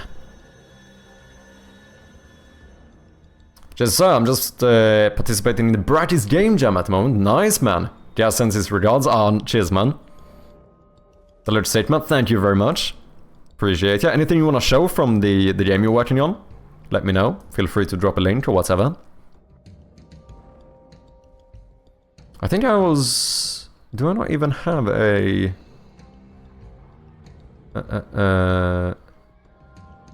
Brightest game jam. Is the one now? I thought...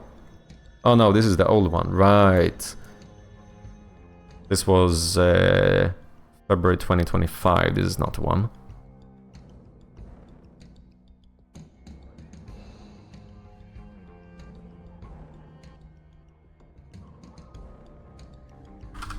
Brachus.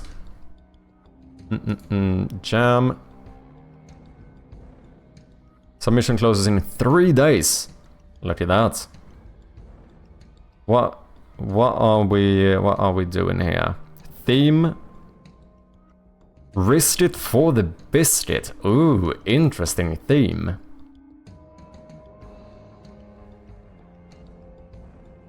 Teaming up is allowed. Host on itch. Any engine or framework. Must be mostly original. Making everything from scratch is not mandatory, but if you do But if you do, you get to be extra proud of yourself at the end. Follow TOS, no AI, or not safe for work. How long is the jam?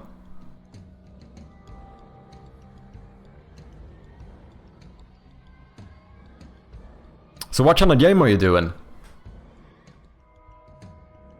True Player James, welcome in, man. How you doing? Nice to see you over here. How are you? Was watching Hilford stream earlier? Yeah, indeed. I've seen you quite a bit around here. Hope you're doing well. I'm doing quite well. Started the stream a little bit later today, but currently working on the save system in my game. I got a blast. I'll be watching. No worries, man. No worries. Thank you very much for the raid again. I really do wanna try more game jams. This game actually started as a game jam, for anyone who doesn't know. It was the first game jam I ever did, and I haven't done another one so far. I feel like right now I'm a little bit too focused for this game to do game jams. But when we finish this, I definitely wanna try more game jam stuff.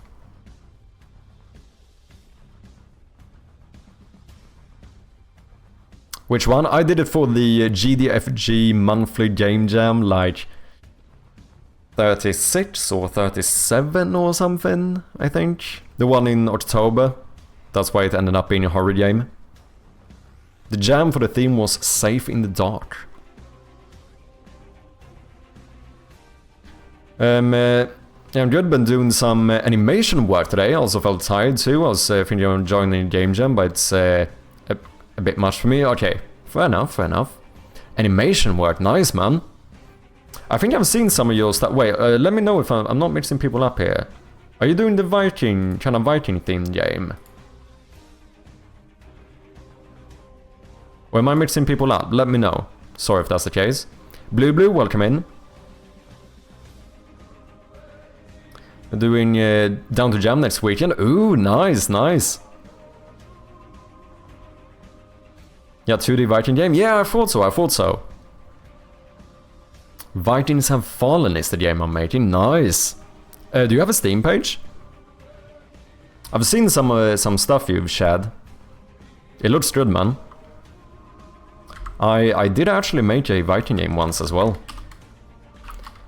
Okay, so here we're gonna do we're gonna load the save key plus underscore destroyed. And here we can be fairly certain that the default value will be false. Because if this was true, it wouldn't exist in the first place.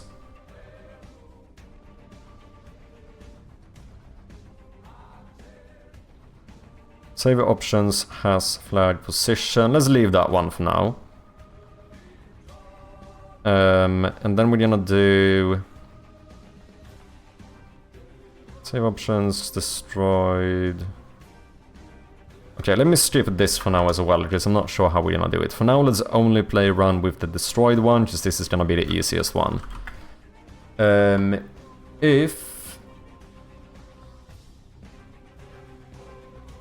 Oh wait, how do I check this now?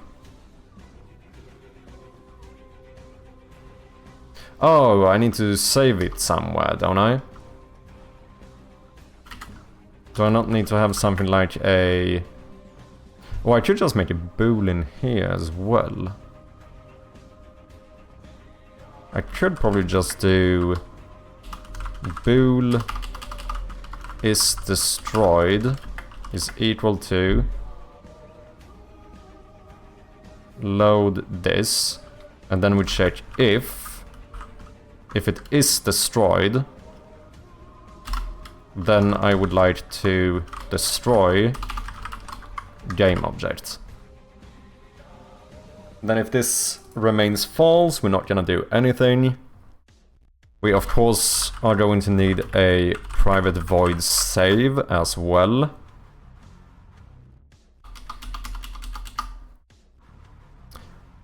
What's up, Codin? How you doing, man? I do yes, close to 20 wishlist. Ooh, link it, man. Link the page.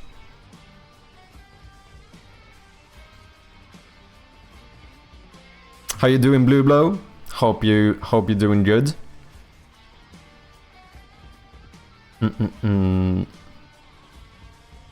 Okay, so let's just start with the...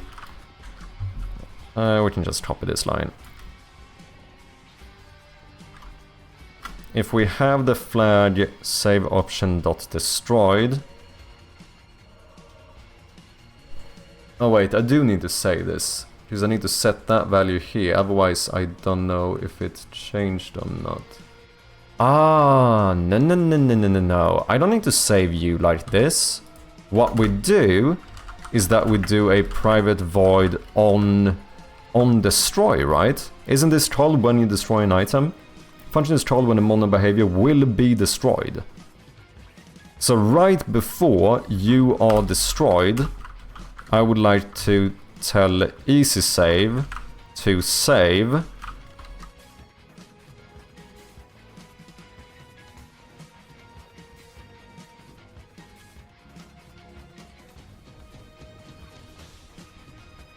I don't want to be able to typo this. Maybe I should do something like a private const string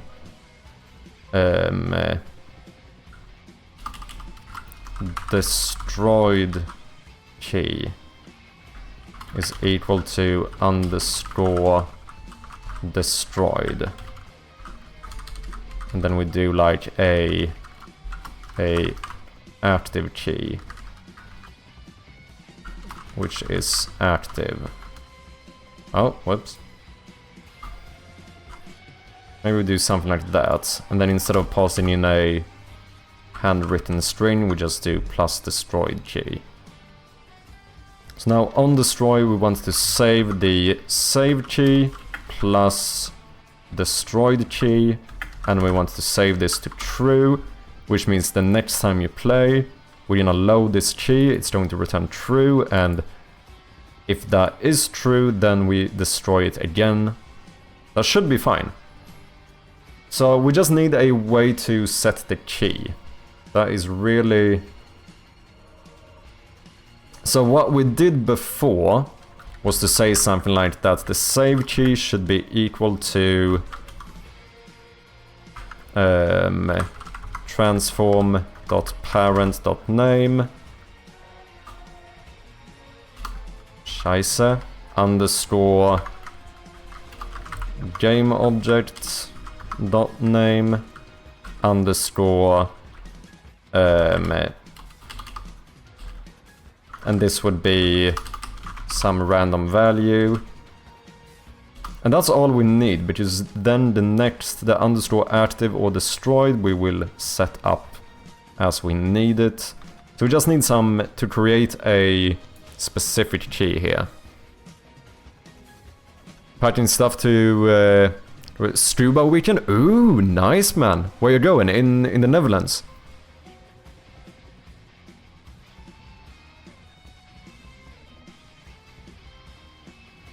No game dev this weekend, but for good reasons. Yeah, I suppose that is true. I don't know why, but I hate the coding part of development. I'm more of an artist and musician. Interesting. I feel kind of fortunate to say that I enjoy pretty much every single process of game development. There are not a lot of things I don't enjoy when it comes to game development. I really enjoy making the art. I like designing the game. I like programming the stuff. I even like making UI. I even enjoy localization. Two things that are very common for people to hate.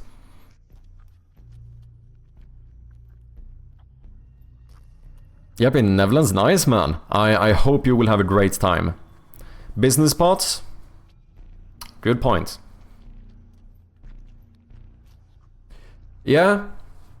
If there was one thing I did not enjoy as most, it would probably be the business side of thing.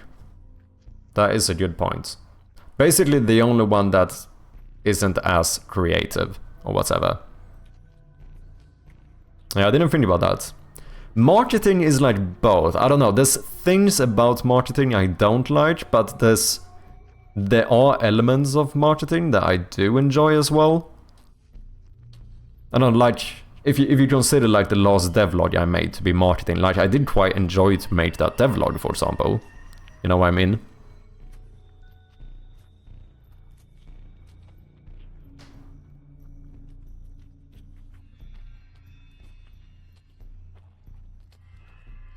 Trying to market your game and get wishlist is hard too. Yeah, it is.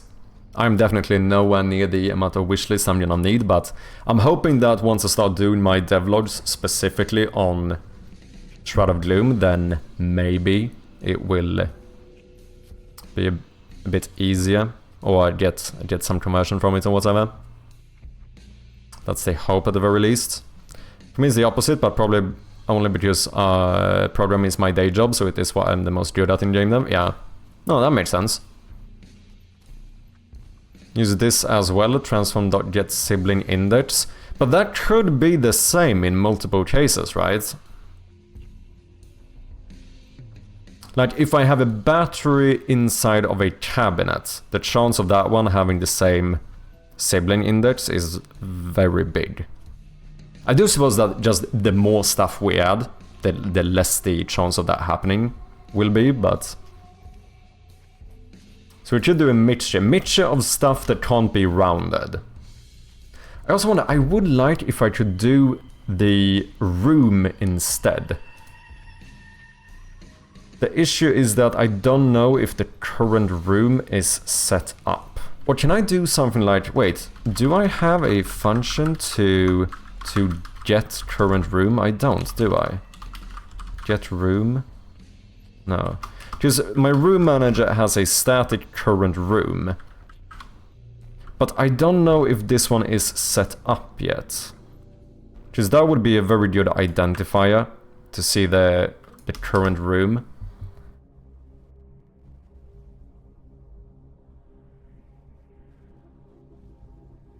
But this is a singleton, so I need to make sure that this one is initialized before this happens. And I don't think the current room is initialized until I trigger the event game has started. I don't even think it sets that up in like a wait function or whatever. Which maybe I should do. Because this would be better. I actually care less about the parent and more about the room you're in.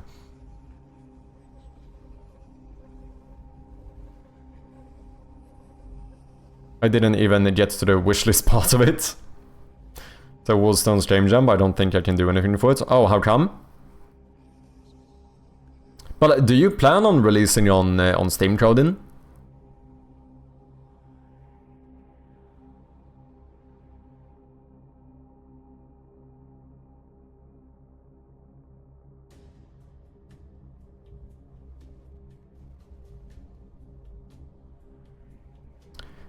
Doesn't help I have autism, etc. My brain works differently, so coding takes longer for me to learn. No, it's fine. Like, I think a lot of this stuff is individual, right? Which is, there's nothing wrong with not enjoying one thing as much as the others.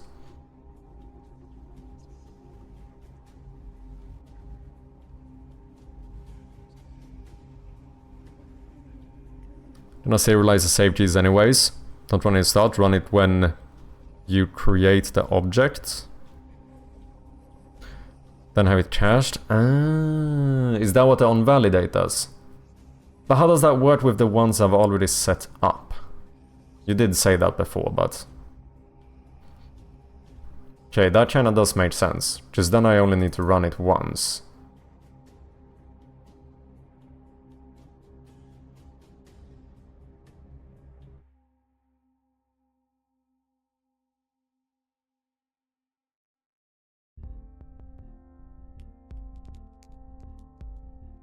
You clear the field, it will be null/empty, then it regenerates the name for it. Okay, I think I might want to complicate this even more. But do I? Yeah. Do I? Maybe. Okay, but we have something called onValidate. The function is called when the script is loaded or a value is changed in the inspector. I think I asked before, but once again, will this always be the same for this object? What would make it run? Oh no, no, right, because we said if I don't ever override it, so it doesn't matter if this should end up being something else. Yeah, never mind. Should release on Steam if this version proves with potential. Ooh, nice, man. I will playtest it, and I can playtest it on stream, and we'll see. I do want to try it. That's why I want to give a bunch of feedback for it, but still didn't push for friends to play and whatnot. Okay. So clear the... yeah. On-validate only works in editor. It's only so you can save the string.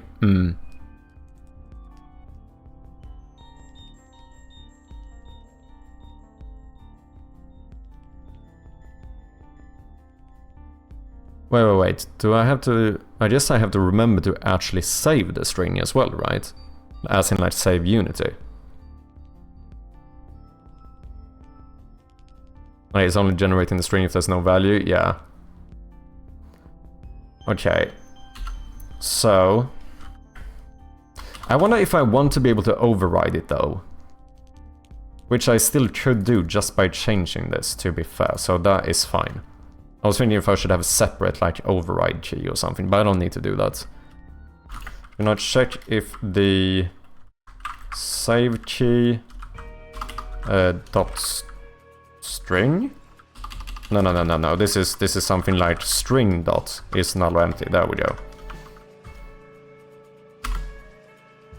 If that one is null or empty, then we need to set you up.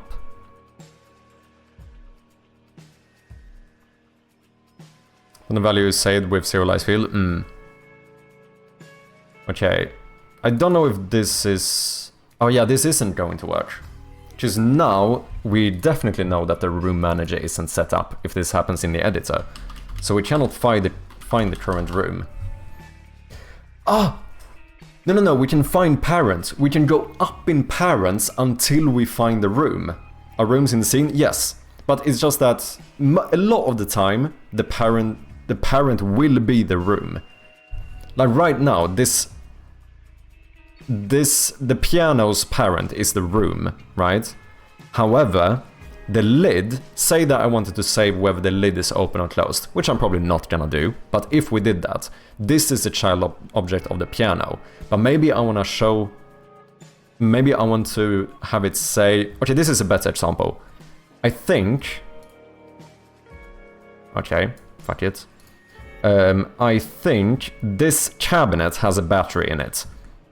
But this is that battery, since it needs to be behind the doors, but in front of the base, that's not a child object of the room. So this one would just be called like cabinet battery.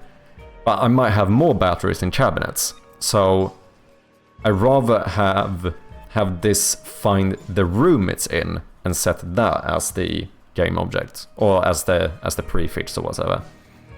Oh wait, that's what you meant. Are rooms seen? No, they're not. They're not. I thought you asked if the rooms are in the scene, which they are, but all my rooms are in the scene. Welcome back, Irregular.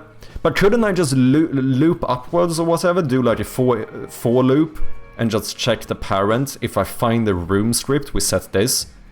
And then we just keep going until we find the room.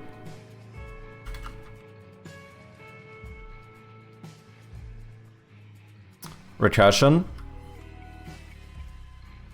Do I need it?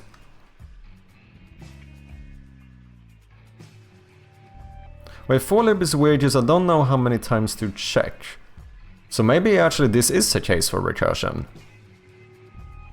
And then of course we need some fail. What happens if you try to find the parent of a root game object? What does Unity yell at you? I guess it does. So we need to do some check. If that's the case, then just say it. That shouldn't ever be the case.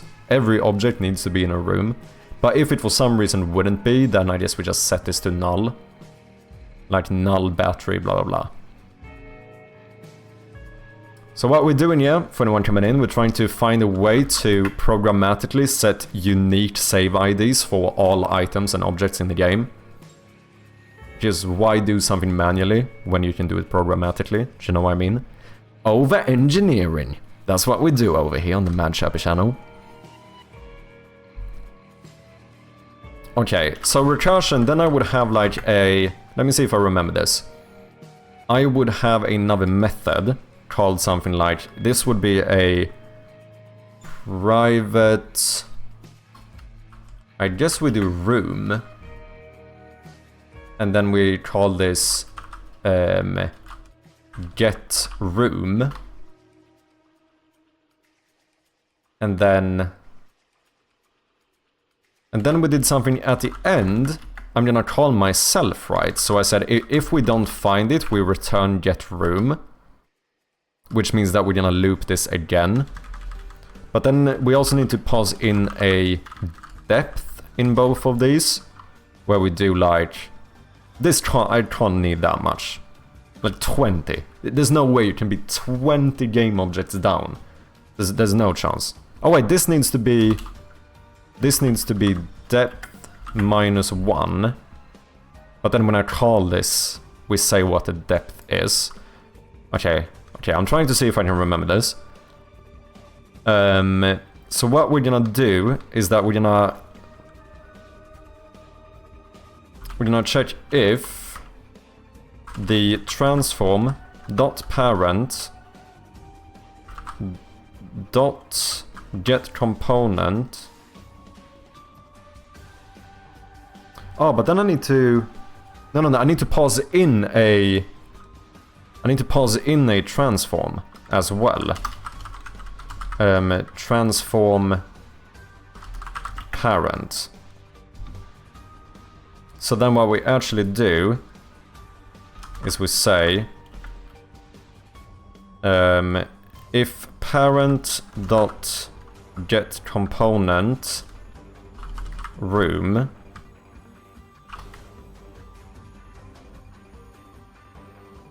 Can I do this or will this give me an error? Can I do room is equal to... I should be able to, right? And then down here we say if room is not null, get component in parent room. Oh, okay. But I still need to... No, I need to pass it in, because when I do the recursion, I need to tell it to go to the next one up.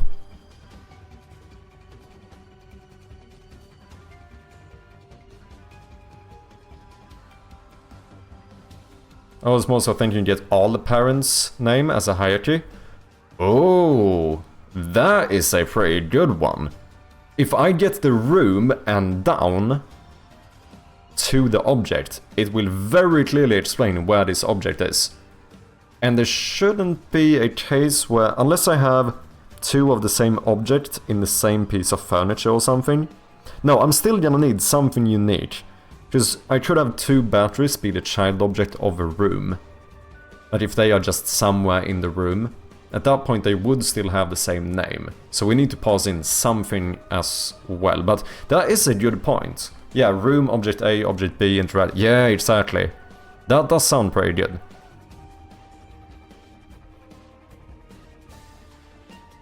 But I need to kind of do this backwards, but that's fine. That's fine. So we're gonna do this until we find a room. So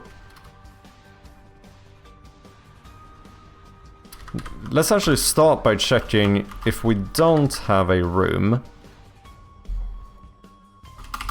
Okay. Wait.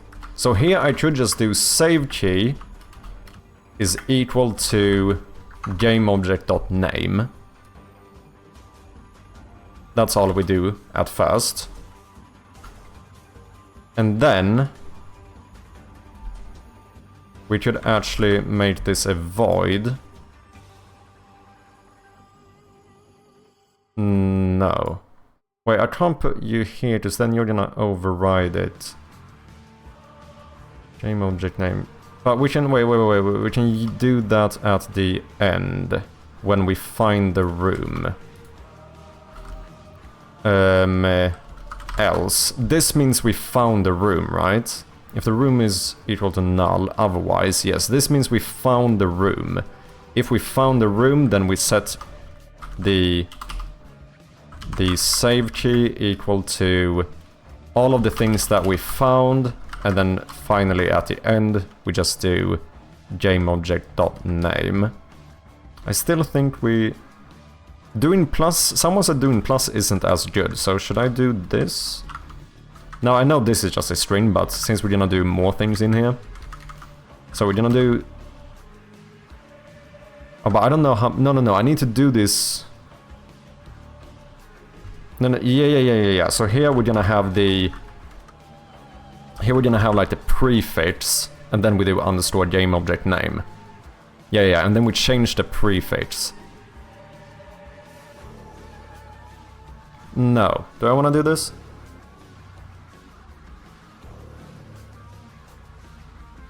This ain't a perfect save key, you're supposed to put in something old, something new, something borrowed, something blue. Wait, is that an actual saying?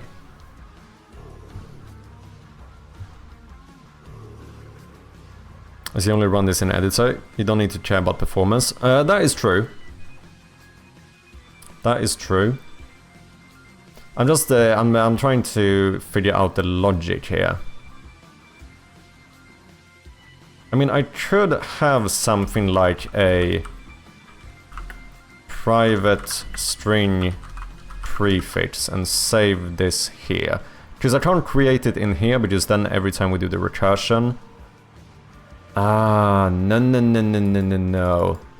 That's why we do this. We remove you, and then here we're gonna do something like string prefix is equal to get parents, and then we rename you into get parents, and then we make you return a string.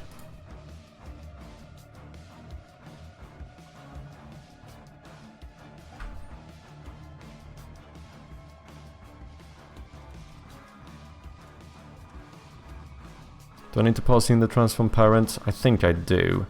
So then here we just do transform.parent, and then we do like 20.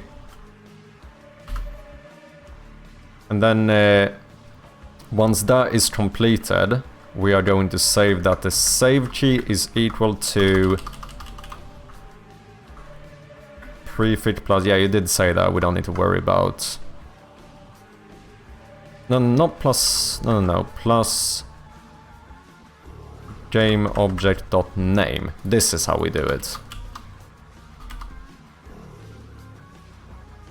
Feels like that makes sense.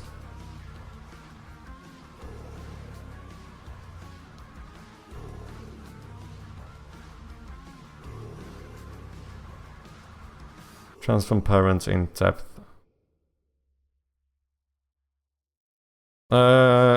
No. I want to call you get prefix. That feels like it makes sense.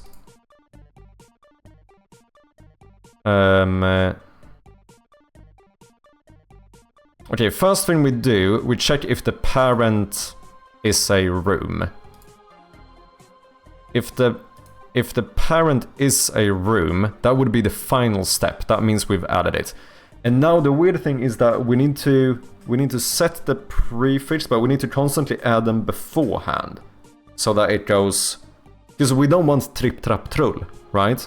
We want trull, trap, trip, right? That's what we need. I feel like I do need to save the prefix too, though. Return room.name.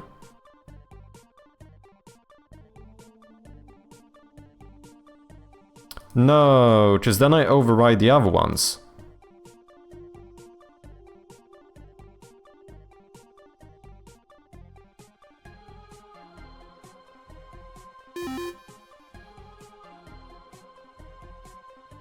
Gamian, what's up, man? How you doing? So guys, we have an ad coming up. Trip, trap, troll. Get prefix... parent, depth -1 plus underscore plus parent.name. Ah, ja. Wait. Okay, yeah, each time I call this. So the last one would be, if we find a room, we return room. I don't know if this name of the object, is this name of the game object? Because I need it to be the name of the game object. Or do I need to do .gameObject.name? Is that different, the name of the object? I think those are the same. I think I can always do name. So return name plus underscore plus... No, I just wanna... I want to return this with everything else. Because this will be the...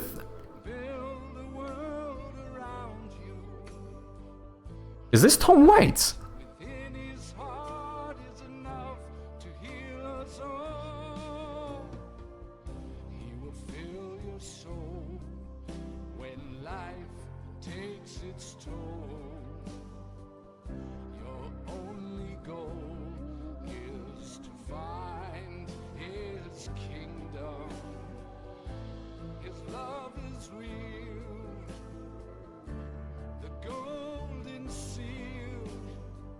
Is this Tom Waits?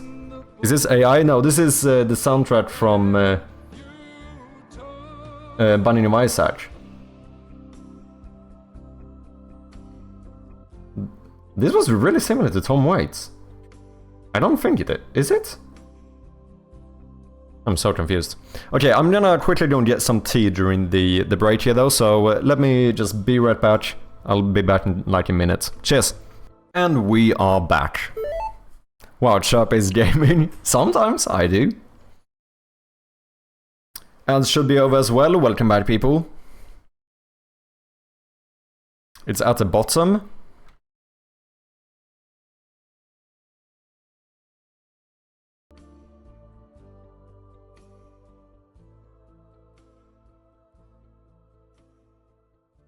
Okay. The bottom does the return get prefix plus current. Ah, yes. Yes. That makes sense.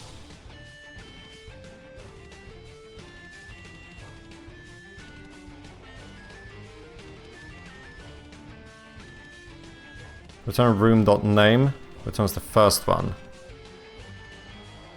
And get prefix parent or parent returns the second object.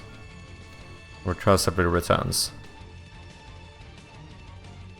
But I only wanna... Because the thing is that when we find the room, I don't want to do this anymore. So now I have to do this, right? If we find the room, we return the room.name plus whatever the prefix we have made so far. Because otherwise we're gonna call recursion forever. Like, finding the room is where we stop. Because I never need the parent of the room. The room is like the ultimate parent.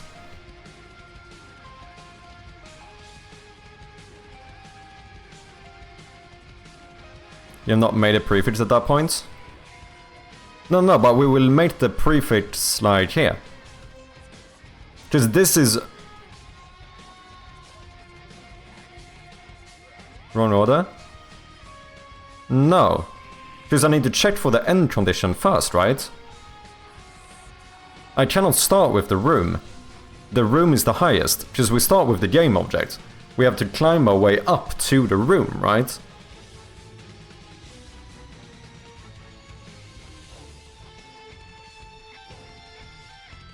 You put everything on a stack and then you reverse the stack.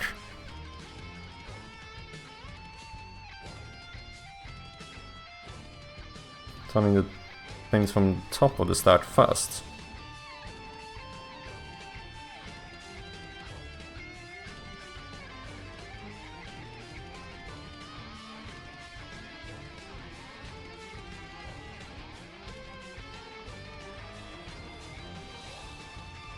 That's what happens when you return. So room.name will be the first string returning. No, because this only triggers if we find the room. Right? I think this is where I'm confused. So like, because if we don't find the room, that's when we need to continue. Like finding... Because the room is the ultimate parent, right? Because I can't do this... I'm so confused.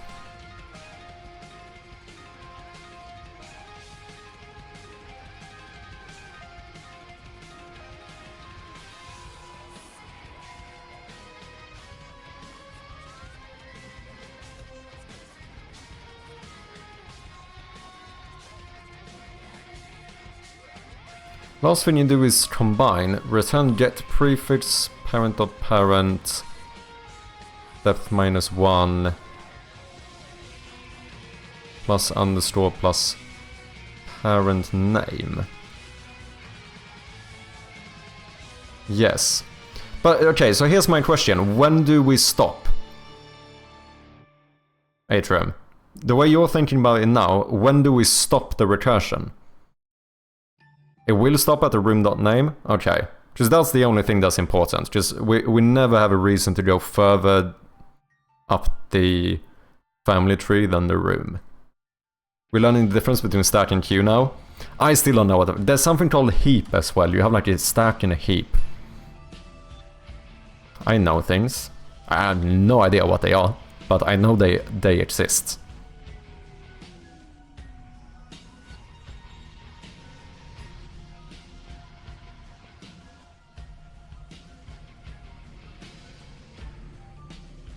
But this is where this okay.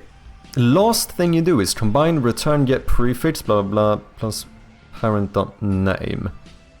Okay, but where do we make the check for the room name?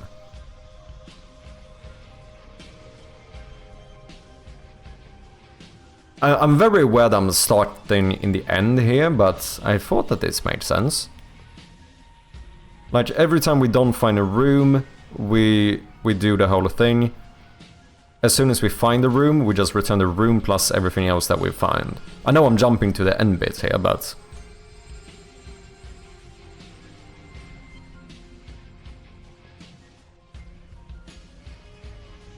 Because I feel like the thing that you're saying now that I should do feels like it should be in here, when we don't find the room. Like, I would imagine that this is where we say... return. Sure, it's the same thing. Okay, how did you think about doing it? Like, where would you do the check if it is a room? That's like the only thing I'm confused about.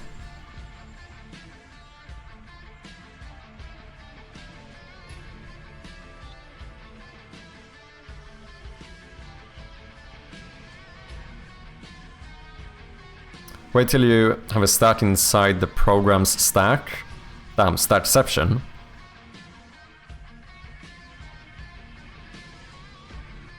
Or at the bottom it was the same thing. Oh yeah, true. I don't even need the else statements. Because if we ever get to the return, we're not gonna reach this code anyway. We just do this.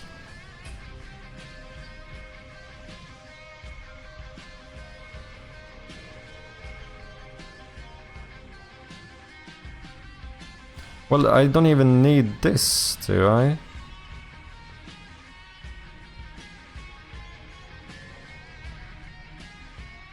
Okay, wait.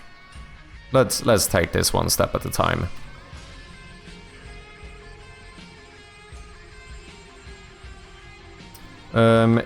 If room is equal to null, then get prefix parent dot parent depth -1. And then if we find the room... Yeah, I don't need to do this. This is all I do. I just return room.name. Because I am successively creating the prefix in here.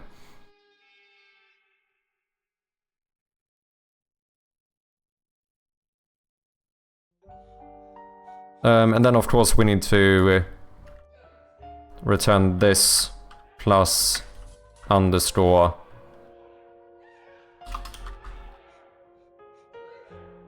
That's all I need to do, isn't it?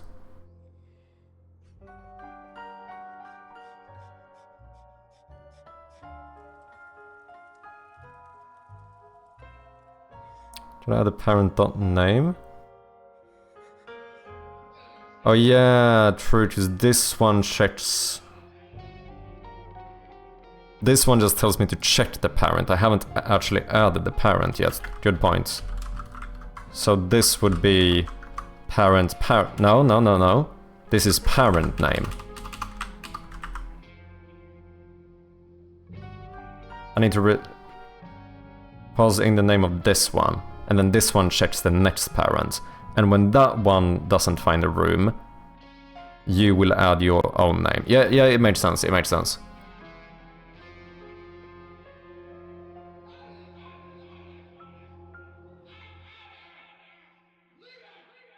This all makes sense. So this is all I need to do, isn't it? And here I don't need to do this either, that's dumb. All I do is say that the save key should be equal to get prefix transform.parent 20 plus gameObject.name.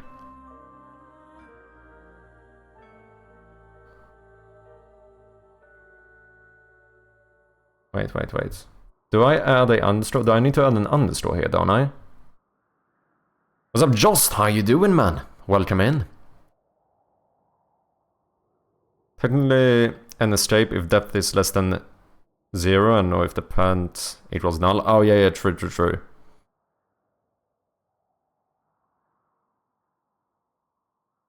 So that's kind of the first things I need to check.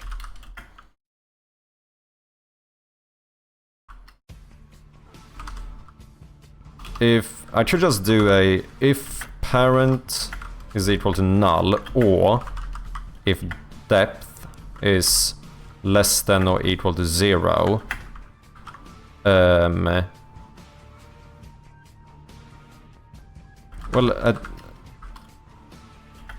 do I just return an empty string then?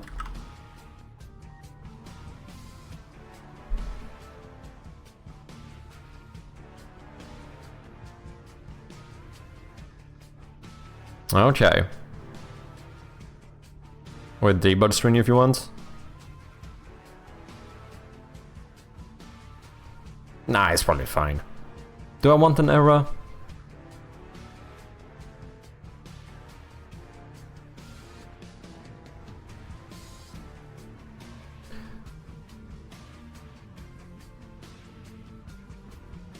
I could...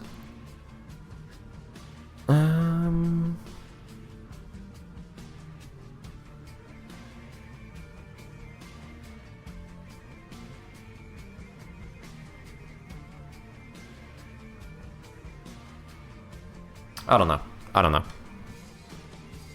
I'm gonna do this for now. How you been, Jost? Hope you've been well. Currently working on the save system here.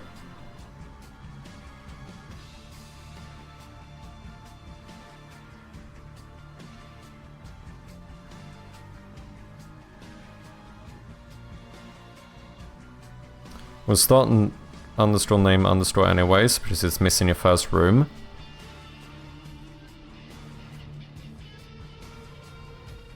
Over engineering save system? Probably true.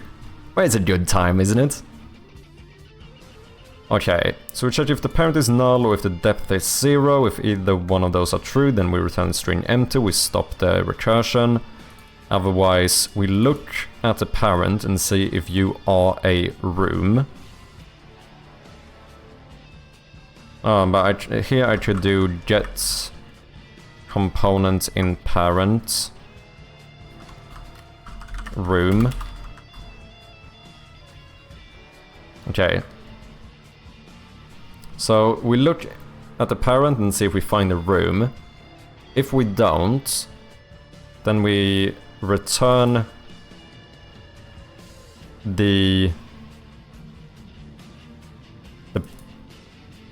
we rerun this with the parent's parent, but we add this parent after, which means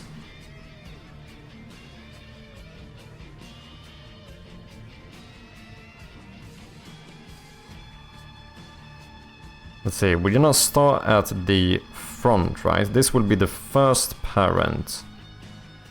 So I think I need to add an understore here as well.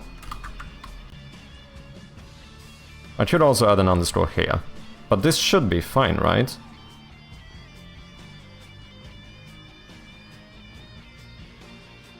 Get opponent in parent will do the recursive thing. Wait, what? Oh, do I need this to be the other way?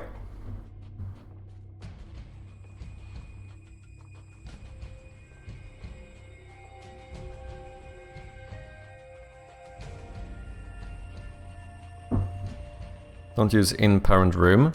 Why?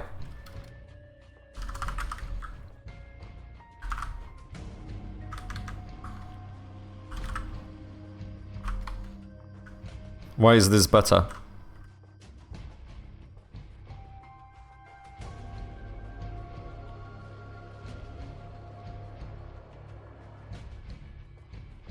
Because it will just find the first room on the first object. But what happens if there's not a room? Because there's only one room ever in the hierarchy. I mean, rooms are all siblings with each other, but there's never a room inside another room, to be clear. Like this, all these red ones, these are my rooms in the games. They are all siblings.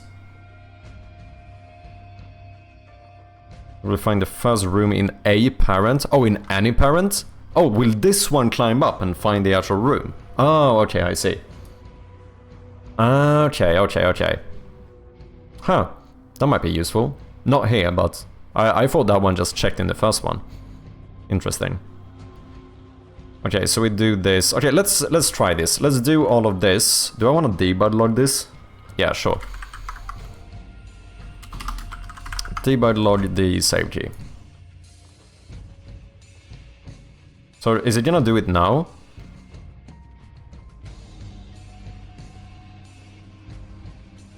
No. Because I haven't done any here. Wait. I want to save the... What am I looking at here? Is this the book? It is the book. I want to save your destroyed state. Oh wait, save key outside entrance test book. Okay, so that almost worked. Let me null you. Outside entrance. Okay, it doesn't work. Why doesn't it work? I don't have an understore in between here. There should be an understore here. Oh, sorry, you guys can't see what I'm looking at. I should have an understore. Between the outside entrance is the room. Test book is the item in the room. Shouldn't this add a underscore between them? Because... Oh, no, because I return room. Ah. Of course not. When we find that one... We just return that one immediately. Yeah, I think we do need... I think we need to do it here. Underscore plus.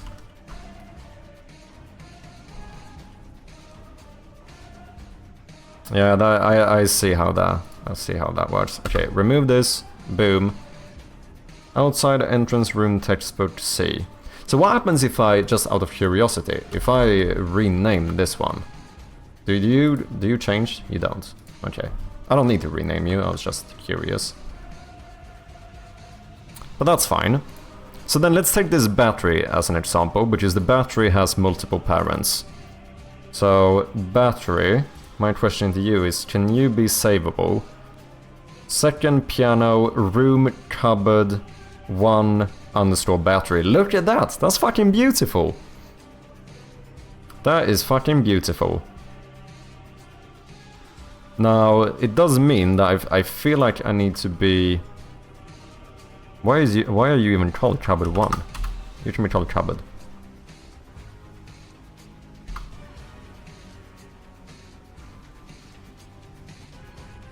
So I need to get better at making sure I always have underscores, which I think I do most of the time, to be fair.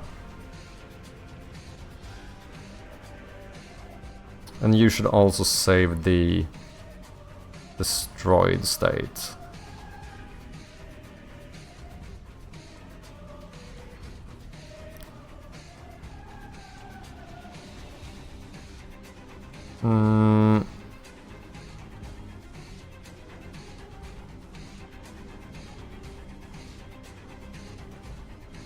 Do I need to add this to every item? I do, pretty much. Now you learned a lot today. True. Only change if you ever make the save key empty. Okay. If you duplicate an object, it will have the old name, so you can be careful about that when you... Oh, and clear when you make new objects. True, that's a good point. That's a good point.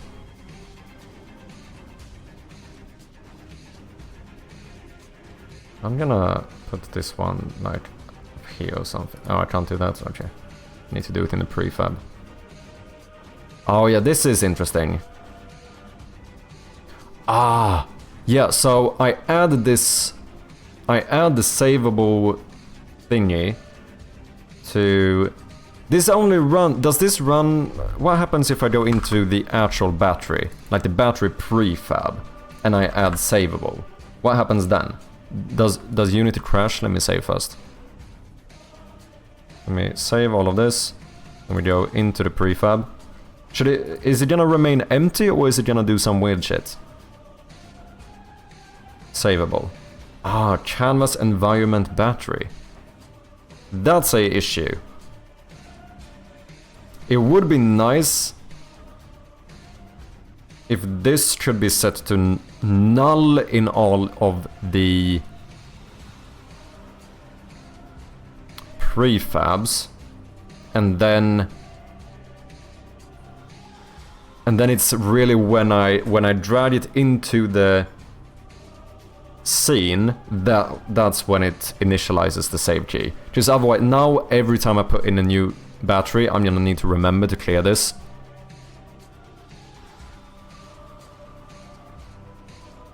Object is in a scene or not. Game object scene is valid. On validate. So I should basically check this. If it is empty and if the game object dot scene is valid. Whether this is a valid scene. A scene may be invalid if, for example, you try to open a scene that does not exist. In this case, the scene returned from editor scene manager open scene would return false for is valid.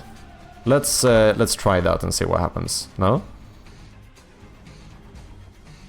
Boolean. Oh, do I need to do this? Yeah, of course. It's a method.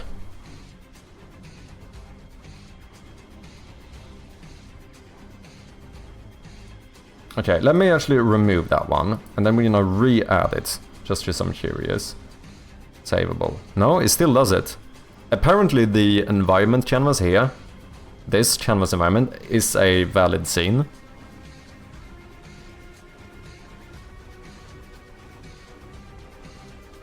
I could do... Yeah, log the scene, but this is the scene name. Oh no, it's not, Because I could also just check for this. If the parent is underscore canvas environment, then fuck off and don't do anything. Isn't that fine? Just check like...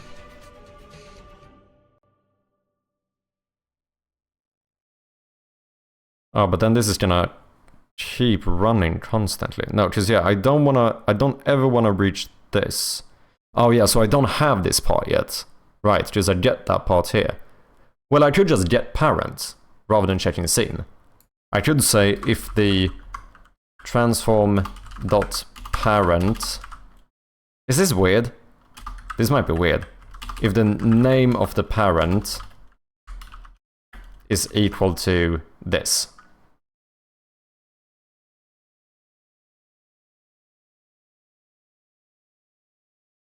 Nah, I shouldn't do it, or nah, this isn't weird.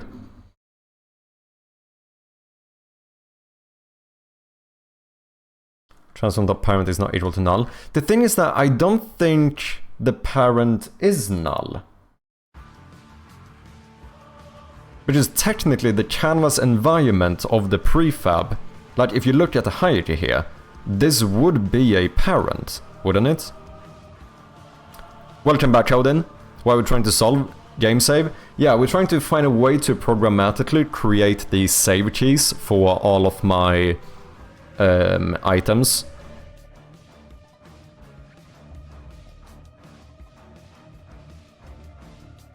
True, damn Unity, yeah. But I realized that the issue now is that basically we have some recursion happening where we get all the parents' names until we find a room. So an item might be called something like piano, room, cabinet, battery. You know, it shows all the parents, that becomes the name. However, when I add this script to a prefab, it already checks this and sets the canvas environment as the parent.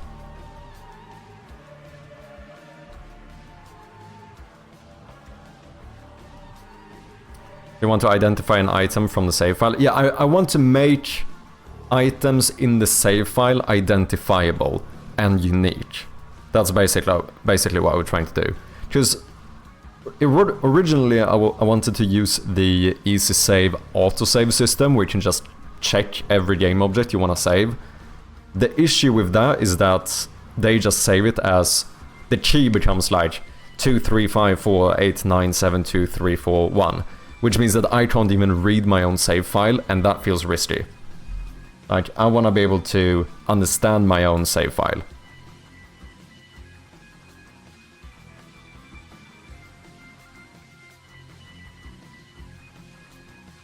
Or not and? Oh yeah, that's true.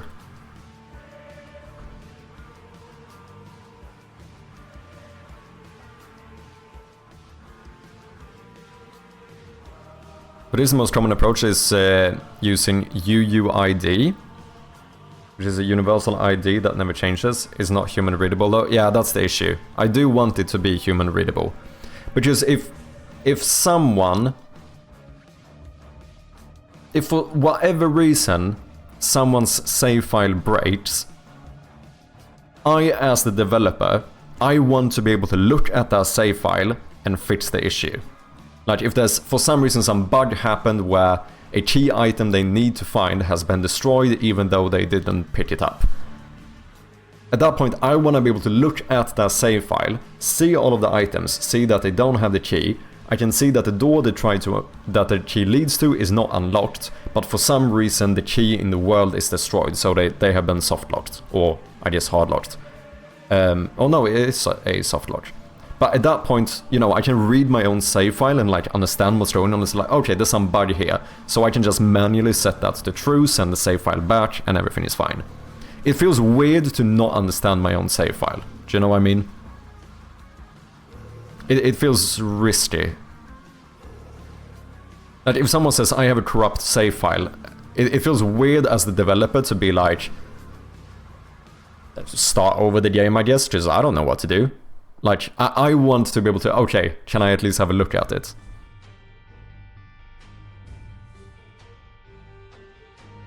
I don't think a save file should be readable. Why? To be very clear, I'm going to encrypt the save file.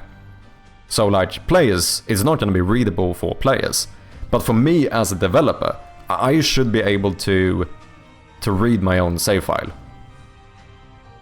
That's just crazy. I think Codin might be talking about like for players though, if I'm not... that's my assumption, yeah. I think Codin might mean that players shouldn't be able to read it. Because they can... It's too easy to cheat.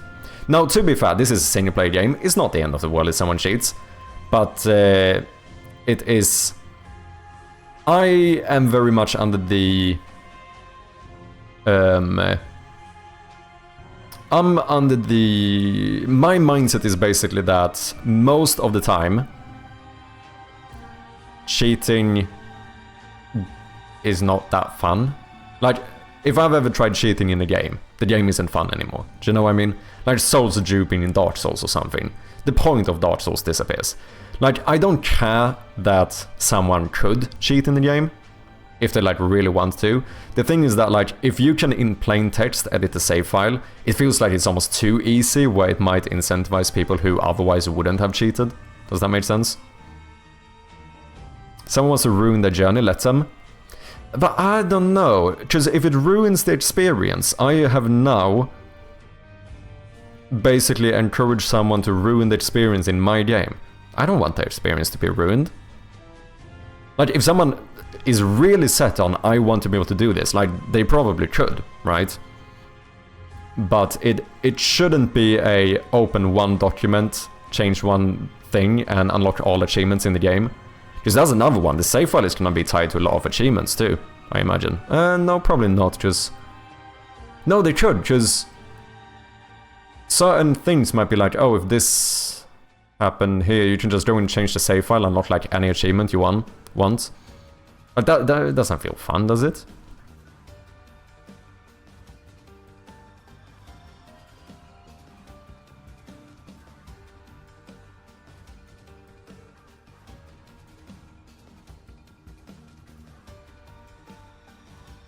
Change validity to generate name.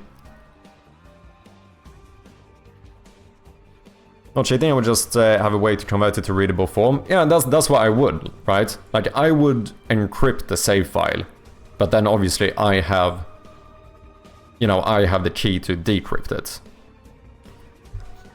And then of course, like, the key is gonna leak or someone is gonna find it and people are gonna start cheating, and that's fine, I don't care.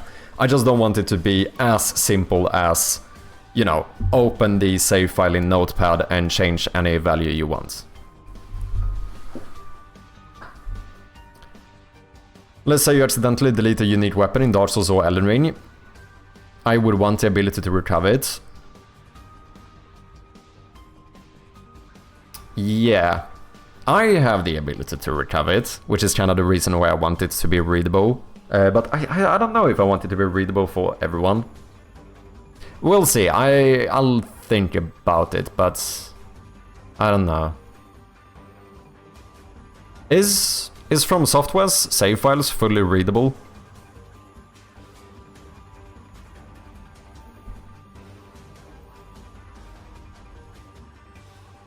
I did find, however, there's a website where you can look up known keys for games that use easy save, so that you can edit the save file.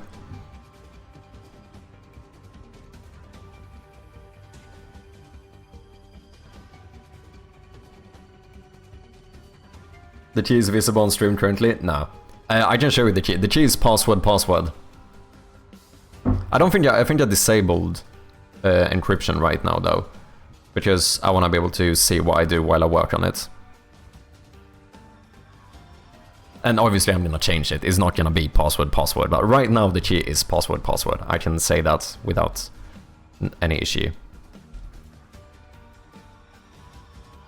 You can mod Elden Ring, you can just make mods that give you anything you want. But are those affecting the save file? Like, are those directly... do those mods work because the save file is readable?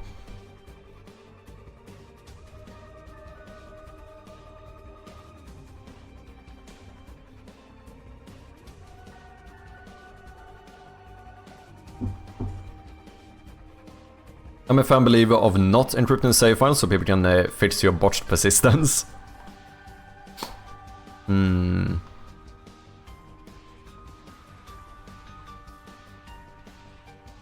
Last time I remember, Unity didn't handle UUID consistently across the project very well, so I'm not sure about those either.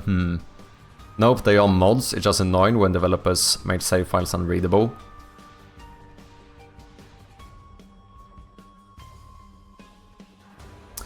I'm kind of intrigued to see how many save files are readable now.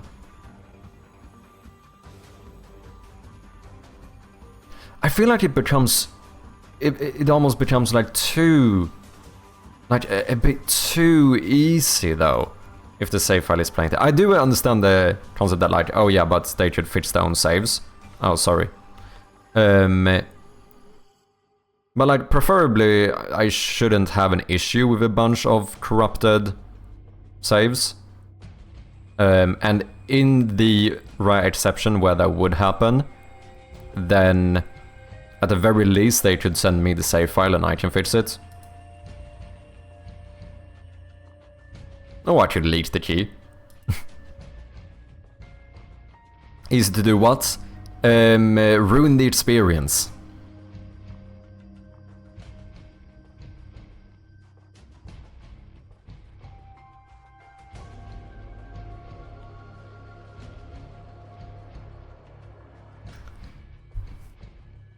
Like, they need to go to the save file, open it, find the right fields, hope the changes work. Yeah, but that's really easy. Like, say that I have an achievement for... Yeah, let's say this. I might have an achievement for completing the game in under, like, 1 hour. Which isn't super quick, but it's like a fairly quick playthrough. Say that I have an achievement for that. In that case... how the fuck do I do this? Sorry, give me just 1 second. App data...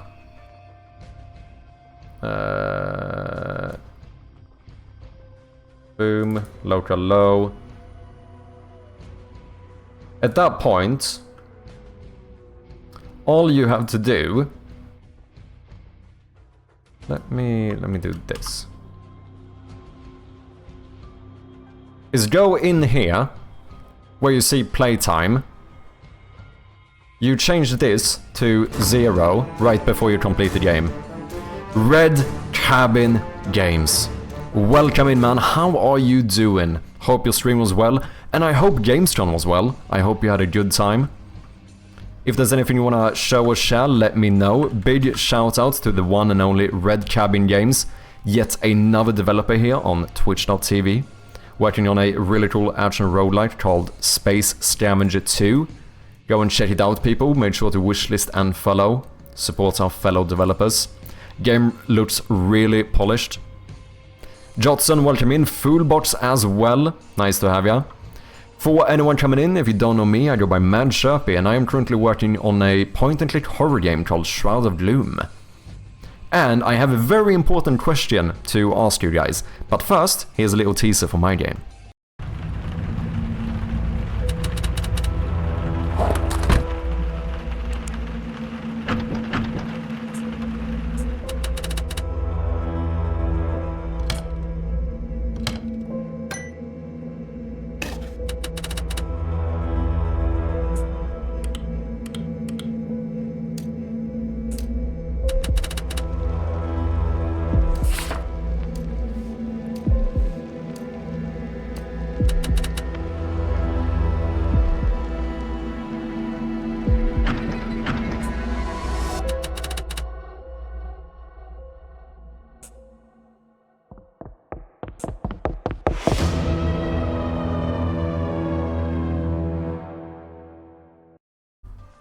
There we have it. Game is available on Steam for wishlist, and we appreciate those very much. I did do my first YouTube short / TikTok today.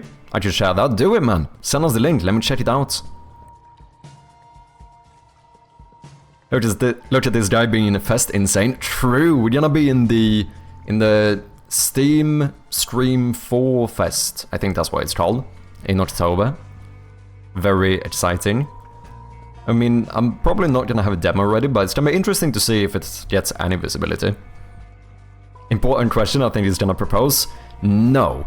My question is, do you guys think you should encrypt save files? Yay or nay on encrypting save files?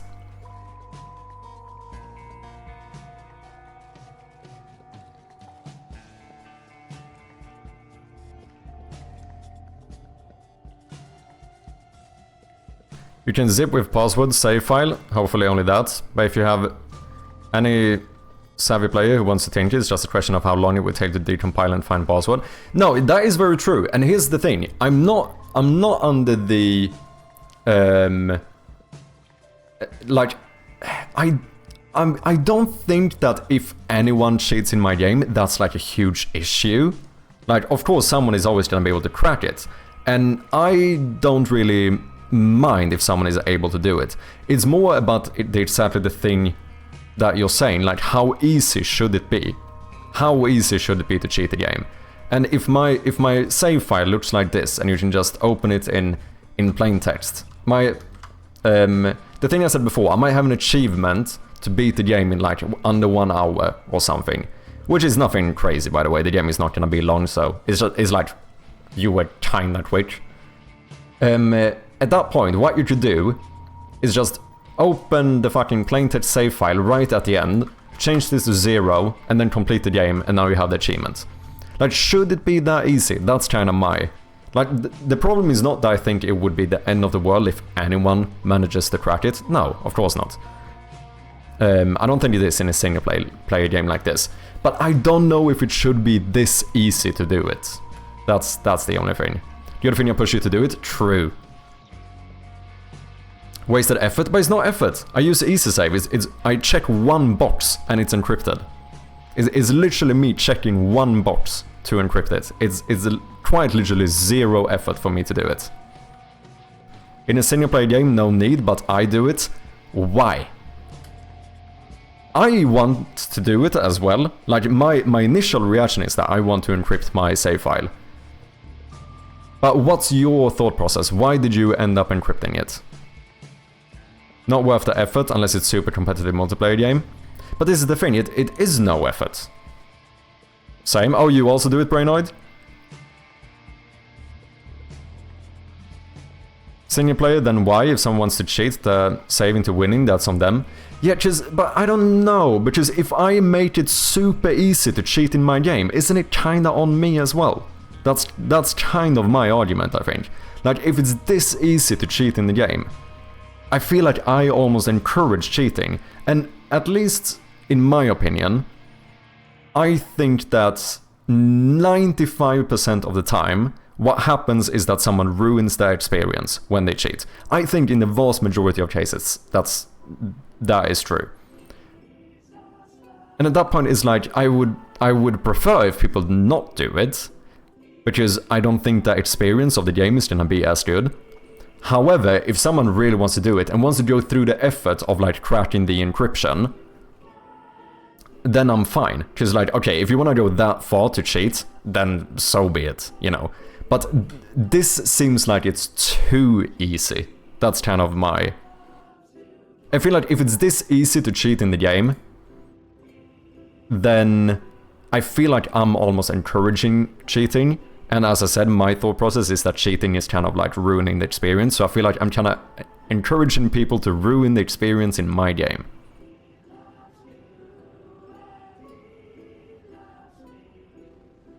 I vote no. So wait, you vote no, but you encrypt yours. People already use Steam Achievements Manager to unlock all achievements without playing. I suppose that's a fair point. Blueprints has been fixing their save file issues on PS5 for 4 months now, using Unity in ES3, by the way.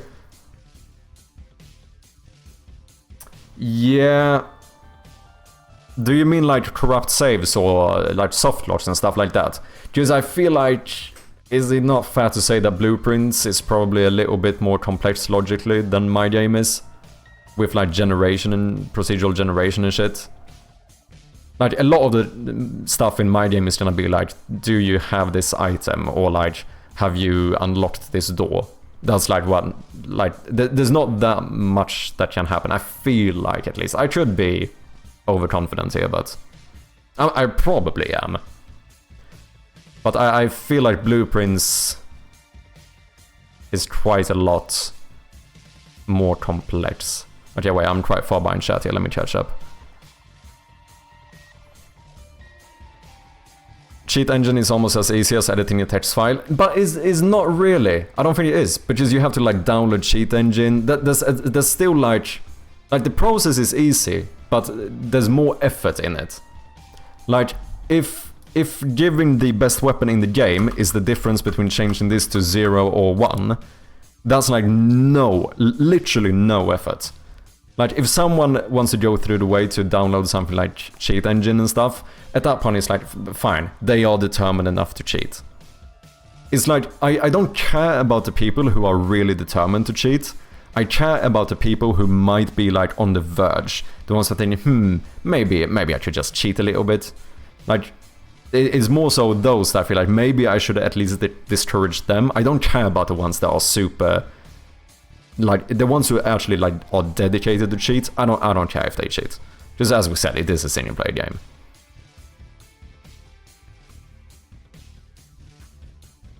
By the way, human readable is not equal to encrypted. I don't think encrypted is necessary. Also don't need to be human readable if that undermines a simpler format. Well, but the reason I want to have it human readable is so that if, for whatever reason, someone would have a corrupt save file, at the very least, I could fix it. Like, I could decrypt the save file, I could read it plain text, and I could update whatever has been bugged. Do you know what I mean? Because it feels bad to not understand my own save file.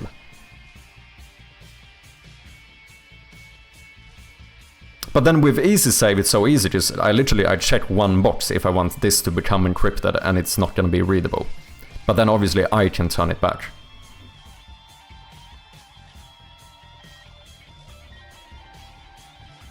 I would just zip it. Always a good idea. Less space taken, and rename it to .zip or .save or something.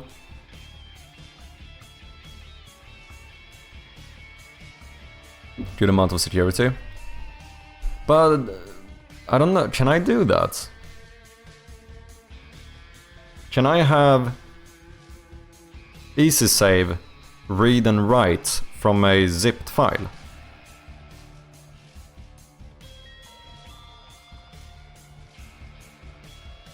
Turns out people using ES3 don't usually know how to build a proper save system, very likely to cause errors. Probably a fair point.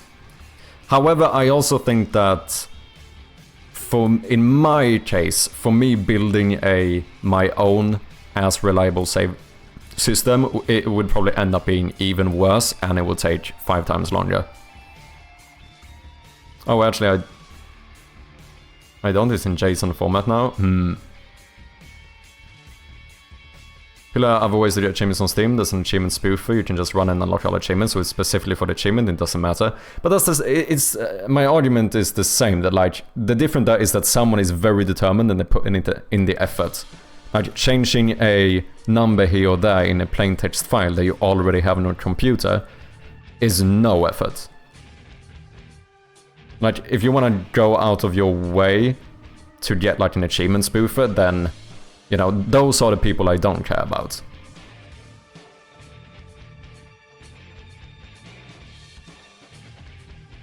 Super easy to cheat in Baldur's Gate 3 and yet people play through it, having a great experience. I just take my file, compress it, I call it encrypted, enough with that. Interesting. The argument the other way, if it's that easy to cheat, it's only that easy to fix if you make a bug, community can help. That is a good point. But I'm gonna make it reliable, like my saves are gonna be fully reliable. People would cheat, nothing you can do about that. And once again, I don't care about, like, if someone is determined enough to cheat, I don't care. I think that's fine. Like, it's more so about, like, how easy I make it, that's the questions. Like, the ones who want to go the extra mile to cheat, I don't care. But like, if it's this easy to cheat, I feel like it's almost like me encouraging cheating. Maybe for the people who were on the fence about it. And I am probably overthinking this, but I also think it's an interesting discussion.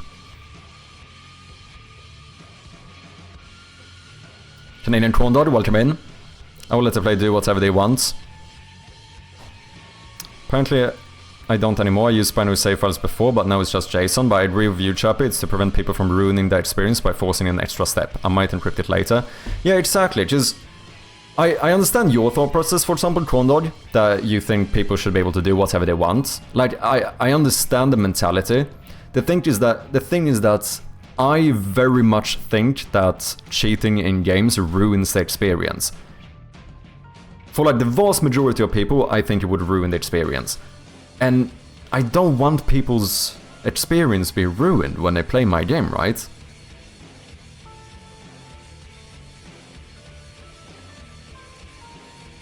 Used to hex edit games when I was a kid, nothing could stop me. Yeah, but then this is the difference. Just then you are part of the group who's willing to go the extra mile. And if they, like, I don't care about that being a possibility of someone cheating in my game. That's fine. Oh, I said no before you said it's only button clicked, then yeah, don't overthink it. Okay, so you mean that I probably should encrypt it, since it's no effort? Did they buy the game? Did they play it the way they want to? Also known as who cares? Yeah, but what if they started cheating, it didn't make the game fun, so they didn't finish the game, they didn't get the proper experience, now they don't leave a review on the game? You know, this is kind of my thought process, that it can like... It could have negative implications.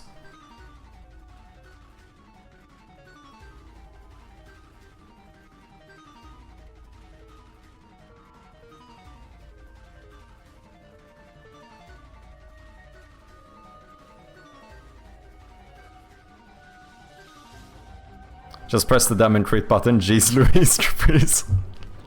I don't know, I think it's, I still, like I said, I think this is an interesting discussion. I'm also very behind in chat, holy shit. The person who wants to cheat already has cheat engine, and that's what I mean. They are that person, and that person I don't care about. The ones who are that determined to cheat in games that they have cheat engine installed, I don't care about them. I care about the ones who wouldn't go through the effort of downloading cheat software, but the ones who are maybe like right on the fence. Like those are the ones I want to discourage. I understand that anyone can cheat in a game if they really want to, but it's those people that I don't care about. Change the file name to important university assets. True.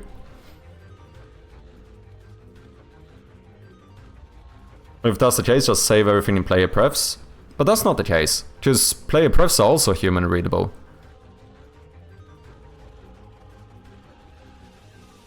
Why discourage them though? They bought the game, they played it. If they want to ruin the experience, it's their choice. True, but do you not want people to have a good experience playing your game? If somebody sends you a save file, can you decrypt that and see it easily? Yes. I can decrypt it and read it human form in like a minute.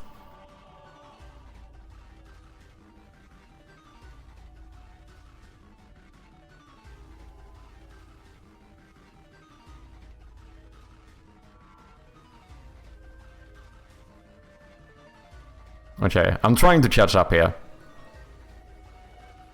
I would encrypt it and use Atrium as a password. I might do that. When you patch your game, how will you test your save file works for everyone, regardless of which state they have? I think this trips up many developers. Good question.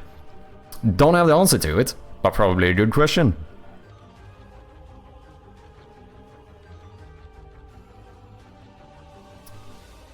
For cheat, you did ruin the experience, because the experience isn't your desired one. But that's the thing, because if someone really wants to, they will still be able to cheat, right? Just they will have, like, achievement spoofers and cheat engine.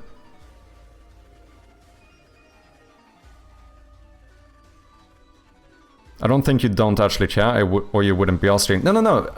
To be very clear, I don't care about the people who are super determined to cheat.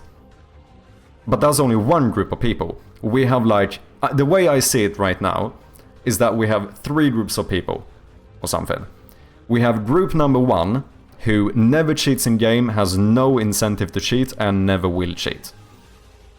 And then we have the other extreme end, which are the people who already have cheat engine installed, they have achievement spoofers, they try to break every single game they play in. And then in the middle, we have the people who maybe sometimes cheats, maybe sometimes doesn't, they kind of, you know, just the gray area in between. What I'm saying is that I don't care about the people who are super determined. Like, if you already have cheat engine or whatever, fine. Like, at that point, you are determined enough to be cheating, so I don't care about you. I care about the gray area people, the ones in the middle. Like, the ones who maybe would regret ruining their experience by cheating. Those are like the people that I feel like maybe I as a developer have a little bit of a responsibility to like discourage them a little bit by just making it one more step to cheat.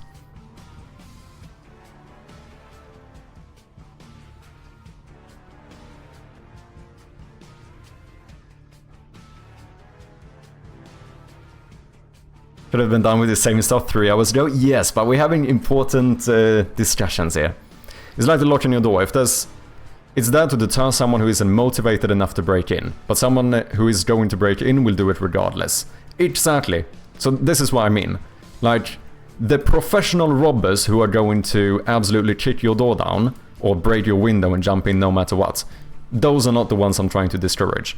I'm trying to discourage the ones that see a slightly open door and go, maybe I can go in here. Like, those are the ones.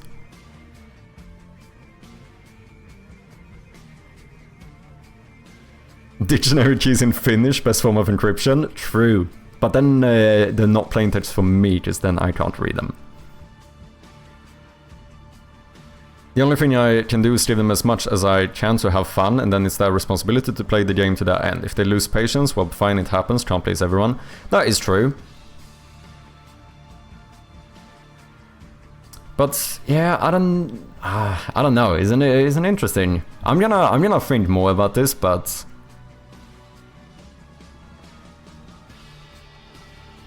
now I want people to have a nice experience playing my game. That doesn't mean I force a good experience. But I kind of feel like that's the same way I'm thinking in some regard, because I'm not saying I want my game to be completely cheat-proof.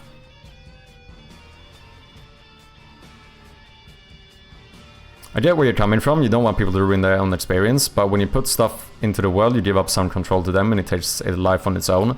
A compromise might be out to put a plea at the top of the save file for when owner opens it, that it tells them they're about to ruin their fun. Yeah. But that is kind of the same thing. It's just about like maybe discouraging some people, right? That's really my goal. My goal is definitely not to make sure that no one can cheat in my game. Goes to download the cheat engine for Block Shop. Is the analogy the burglar robbing their own house though? No. What's up, Pons? How you doing?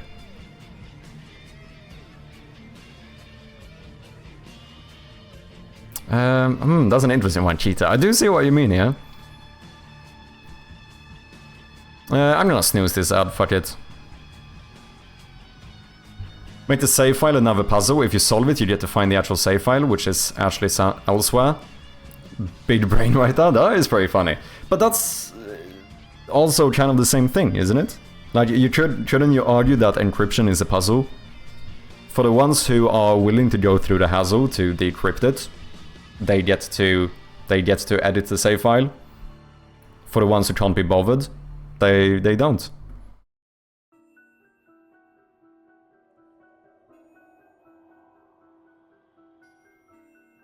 Maybe I do one of those things where we have like 5,000 folders with like you know, these multiple choices kind of things, and you have to go through all the folders in the correct order to find where the actual save file is.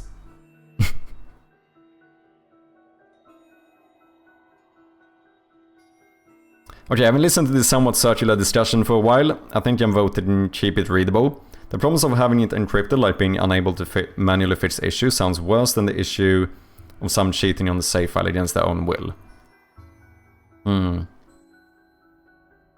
So does that mean, are you changing your stance, Cabin? Are you not going to encrypt yours?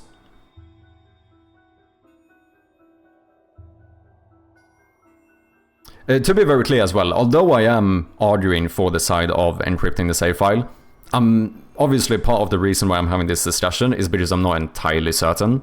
Like, I will think about this.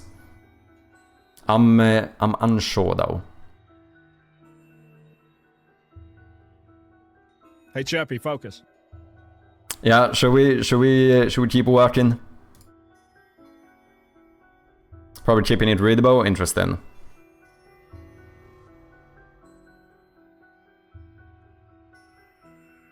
You can email the press and say you have a funny save file, and they make an article about you, and you win the internet. Ooh. Are you trying to stop cheaters? I have 2 cents on that. No.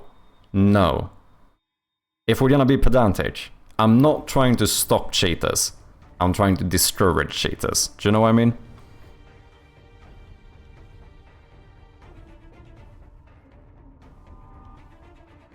It's more about discouraging it rather than making it impossible.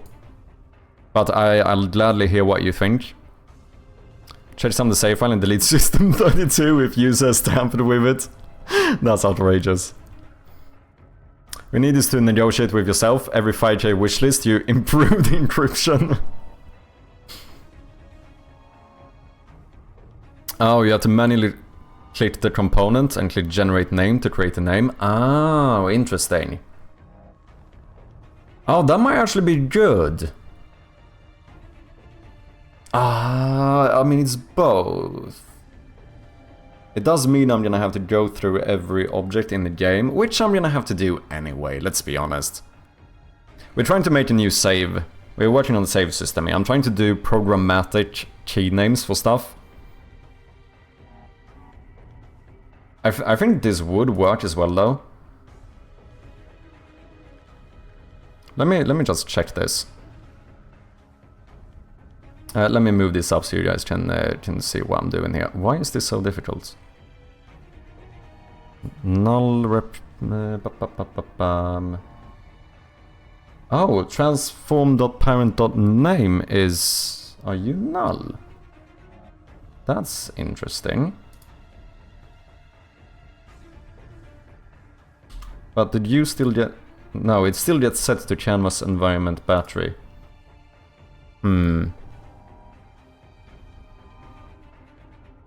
Okay, snoozing one more ad.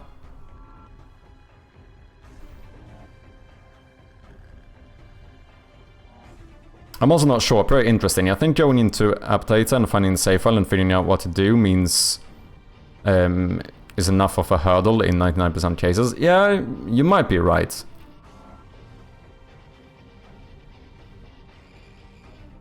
Cheater will hack your game, so it doesn't matter.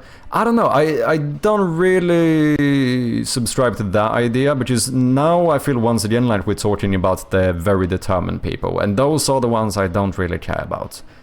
Red Cabin's argument here is interesting though, like, maybe the ones on the fence wouldn't even start to go into app data and even look for the save file in the first place.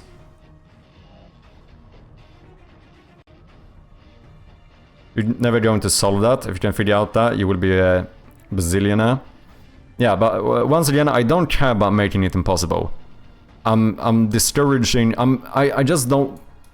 My idea was more that I should make it not like super easy to the point where anyone can cheat in one click. It's not about making the game foolproof to cheating. That, like, if someone is determined enough to cheat, I don't care. That is fine. It's more about like how easy should it be to cheat in my game.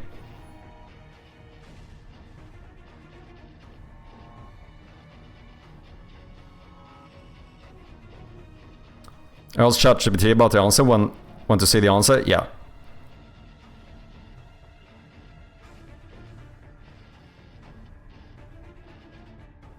How do you define something as savable in ESA3?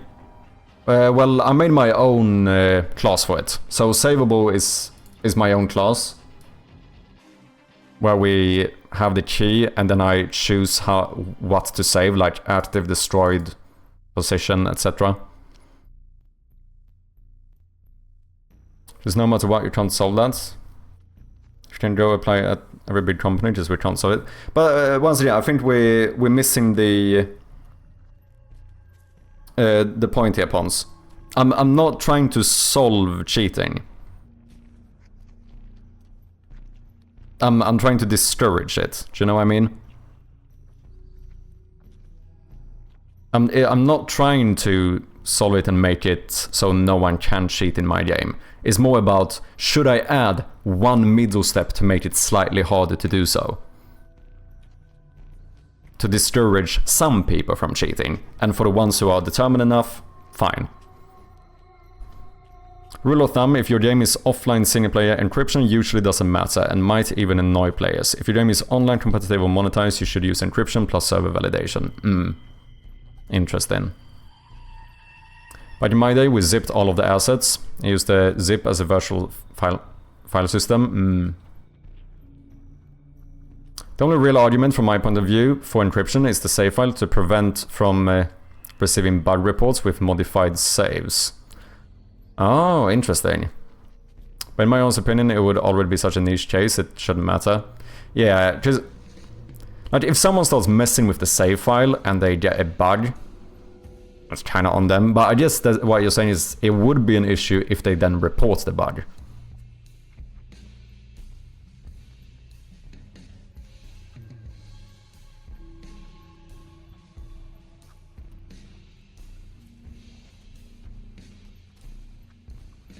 Another angle to look at it. If you think cheating is okay, just add a cheat option in the game. Give 20,000 gold. The reason we don't do it is because it would make it too easy and with 10 people that would otherwise have a good time. Exactly. Exactly.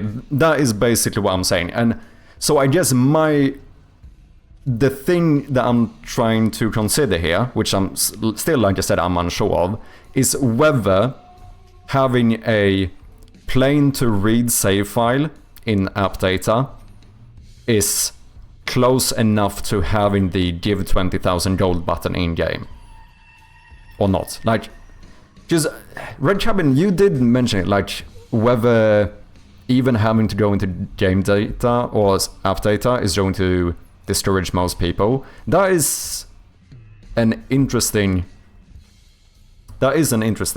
argument. But it's basically what I'm saying is, as Red Cabin said, like, I'm not trying to solve cheating.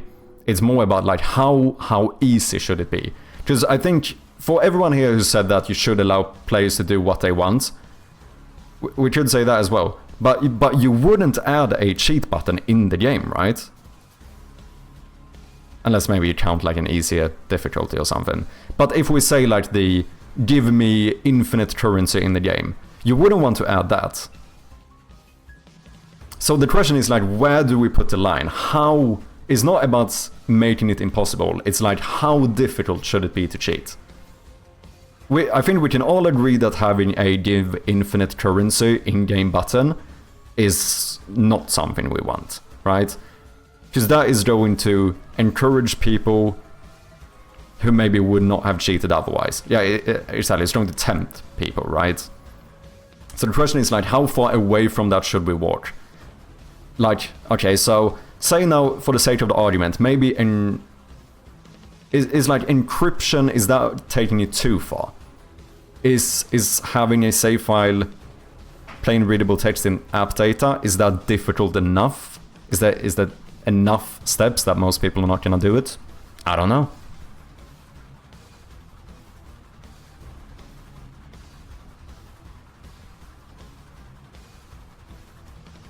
I feel like this is about the same discussion when people talk about the 2-hour playtime on Steam. Doesn't matter, make a game that people want to play. Some people will buy it and return it no matter what. Some people will play it for 1 hour and never touch it again and not refund it. You can't count for all that, and it's kind of lost time to think about it too much.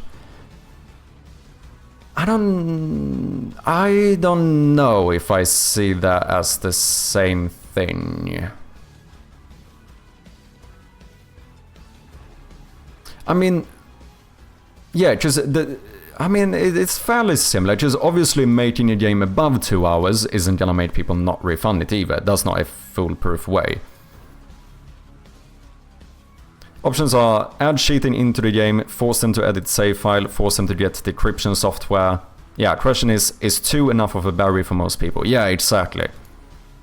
This is basically the question.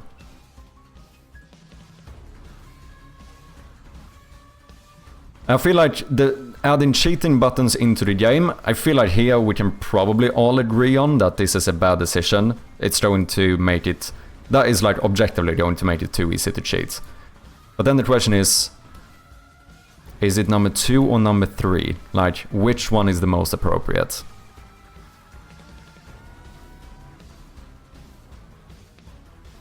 Lots of games have cheat codes, but cheat codes are very different from having a single button, right? Because you still have to figure out the cheat code, or like you have to go through the minimal effort of having to look it up and stuff. There's like always steps in between.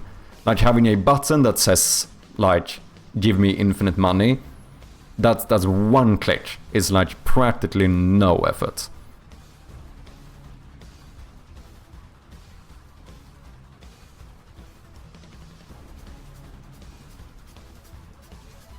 The difference to me is that everything that is in-game is dev intended to me. So the dev thinks it will help me enjoy the game. That's a good point.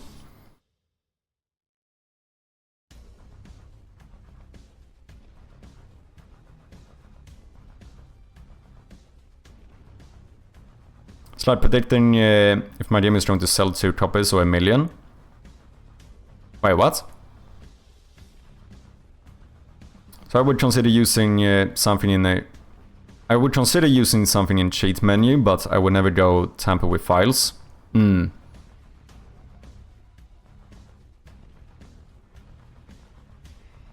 Cheat music to the piano. Remember to Doom and Quake, they had a God mode you could enable from the console.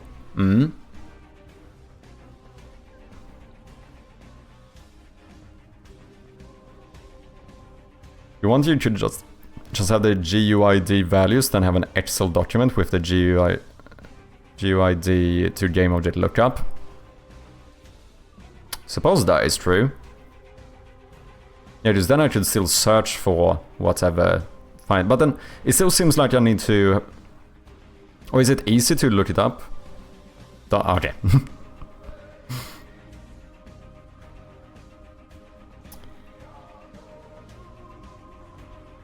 Okay, ad incoming in about 1 minute. Cannot skip this one. Also, we have a... Wait, let me do this first and foremost. Because we have a short we need to watch, people.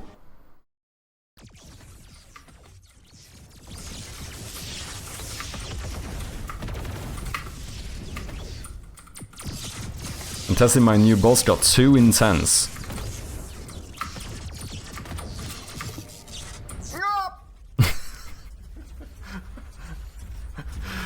Oh, what a great little noise. Steam link below. Good shit, let me subscribe to you as well. Go and show some support, people.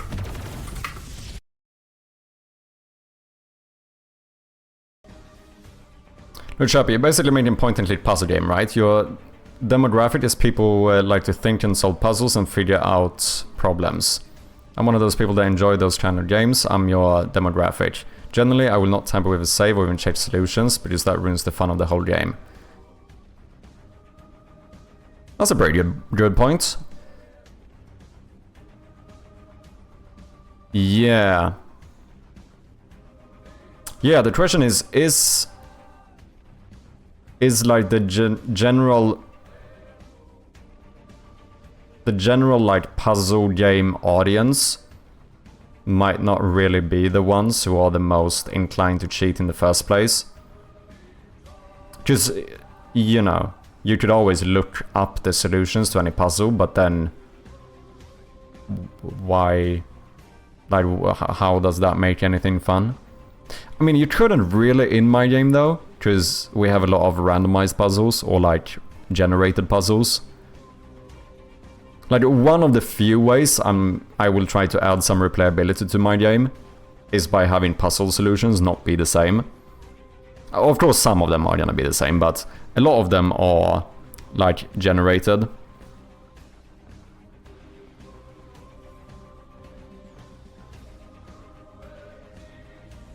Goddamn save system could have been done already. Yeah, but this is interesting, man. I feel like having these discussions are interesting.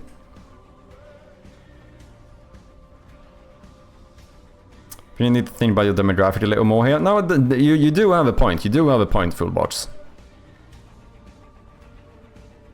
Encryption checkbox could have been toggled 200 times. True as well. Got to go. Have a good one. See you tomorrow. No worries, Chodin. Have a good one. Always nice to have you here, man. And I'll catch you next time. Até a próxima, meu.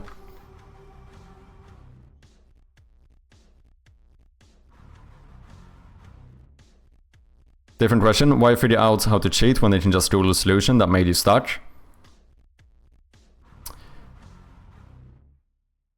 That's pretty fair. That's a pretty fair point. Because a game like Dark Souls, like, one of the things that I keep considering in my head is like Dark Souls 1. I once tried soul duping in Dark Souls 1. Typically, I had already completed the game multiple times and stuff. But I really enjoyed that game. Like, I could boot it up now when I play it, even though I've played it like 600 hours. But one time I tried soul duping, which basically gives you... You can give yourself infinite souls, like become max level immediately and fucking blast through the game, right? And that was like, oh, this is kind of funny, let me try this. Get all like OP and stuff. And then like 5 minutes later, I had no fucking reason to continue playing the game, because it ruins the entire experience. And I think that actually made me take a longer break from playing Dark Souls in the first place. But here's the difference here is that Dark Souls is kind of a game made to be difficult in some regard. Like, the difficulty of Dark Souls is kind of one of the key selling points. But the thought of becoming OP is fairly understandable, right? That someone might... Like, it feels good to be OP. However, the question here, which I think is what Fullbox is based and Aline is saying, is that, like, when it comes to puzzles, that's slightly different. That because you can still argue that there's some like feel-good experience with being OP, even if just for a few minutes. But like cheating a puzzle doesn't give anyone dopamine, even for a little bit, right? Because what is a puzzle without the puzzle, basically? And should be over. Welcome back, people. Going to bed now, gonna make a 7 GB game run with less than 2 GB tomorrow without compression. Ooh. Thank you very much for hanging out, Atrium, and I'll catch you next time.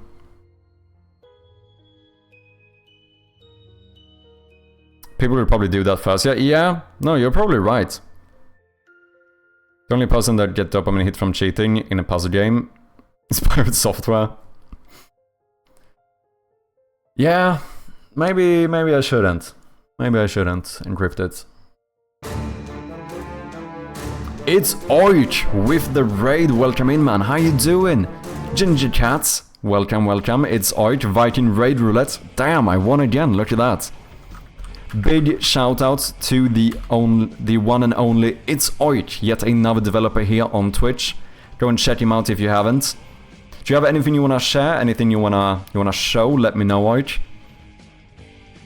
And for anyone coming in, if you don't know me, I go by Mad Sherpy, and I'm currently working on a point-and-click horror game called Shroud of Gloom. Currently working on the save system, which has been interesting. We have been discussing whether not to encrypt save files for like the past hour. We got into a very deep discussion here. But yeah, this is the game that I'm working on. My humble little project. It is available on Steam for wishlists, in case anyone wants to check it out. We do appreciate those very much.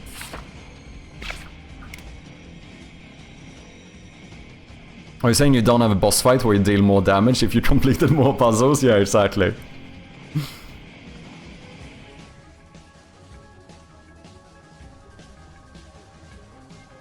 Cheating or breaking a puzzle, those are two different things. Yeah, that's probably a good point.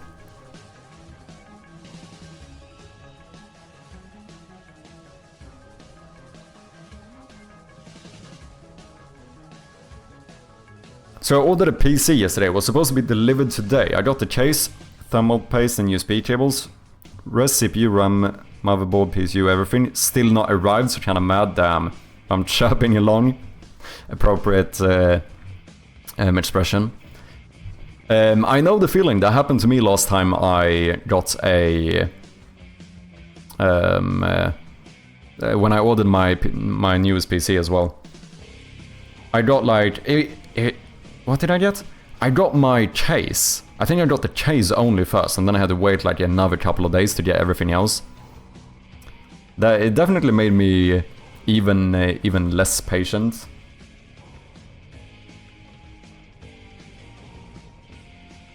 Okay, I wonder if I can check if this is null.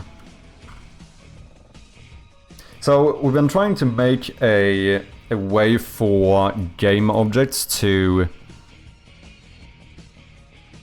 No, that doesn't work. To basically create their own unique key for the save system. And it's going so-so.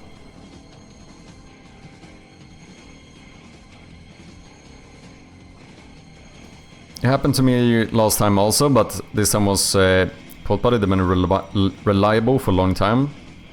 Last time was Crab Note. Oh, do you have those as well? Oh, is that all of Scandinavia? Yeah, that's like our biggest one as well.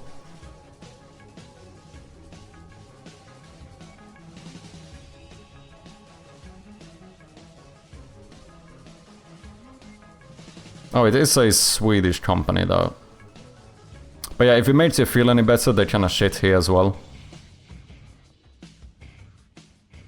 Oh wait, it was grounded in 2009 with a merge between the Swedish Posten and Post Denmark. Interesting.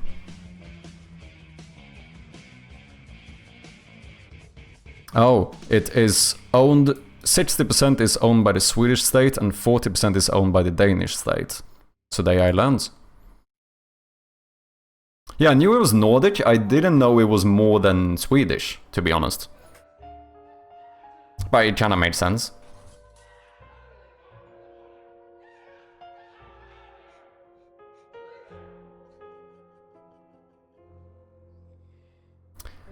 I'm back, I was doing other stuff for a while, plus I ordered a new keyboard for my PC setup. Ooh, nice. What kind of keyboard did you order? PostNord is owned by Canada? That's not what the Wikipedia page said. They said it was owned by the Swedish and Danish states. Oh, JK. Okay, fair enough. Fucking gullible. I am. Okay, let's see if this works. Are you going to immediately change your name again? Yeah, you do. This is so weird. So apparently for prefabs, the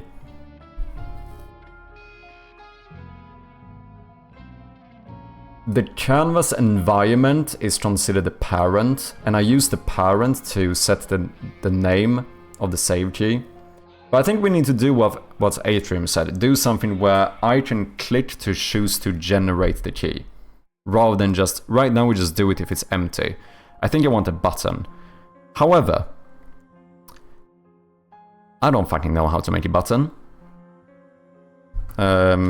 Make a button in Unity Inspector. Create a button in the inspector. Can I do this?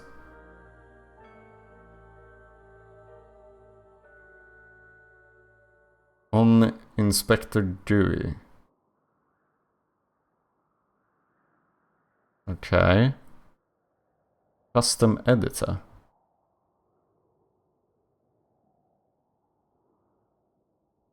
Would have been kinda weird, true. The Logitech keyboard, low profile, looks nice, wanted to try it. Nice, man. Prefab UI elements, shell of canvas, gets an environment canvas, which will fuck up all your shit. Yeah. I dealt with that so much it hurts, damn. But I think if we, rather than using onValidate, if we do something where I have a button here, which I just click to generate the save key, I feel like that should work. But I don't know how to do that. That's the main thing.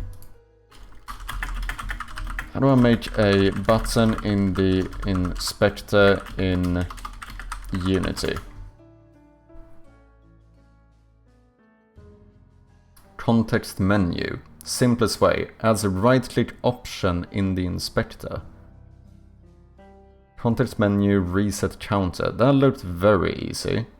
There's also context menu item on a field. Let's see, put a button next to a specific field.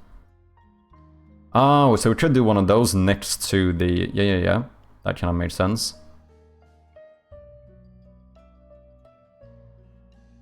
But then how do I reset value? Oh, do I call that one with a string? Kind of like invoke? Is that what happens here? Like, this is the text of the button. This is the function we call.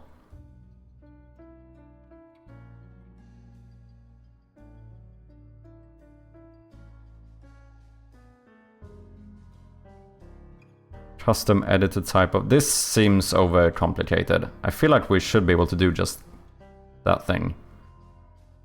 So like above the save key, I suppose, we do something like context menu item generate key, and then we make a function called generate key. We rename this one into generate key. Now we don't need to check if the string is empty. We don't care about that. As soon as you click on that one, we just do this. Let's see if that works.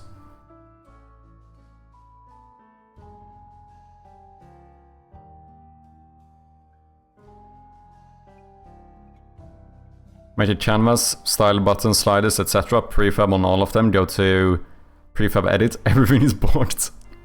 Context menu, value for right click is nice, but can't take any values. Okay, but then it should be fine for me, because all I really need to do is have it call a function.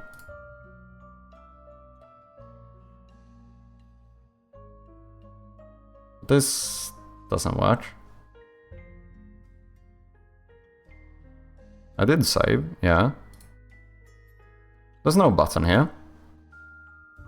Oh, it's a right click. Ah, okay. Yeah. So now I can leave this empty, and it stays empty, and then if I want to, I just generate key. Okay. That's not very bad. I don't mind that. So now my battery here has a savable, save option, save key, so I would just right click this and go generate key. Second piano room cupboard battery. Look at that. That seems fine.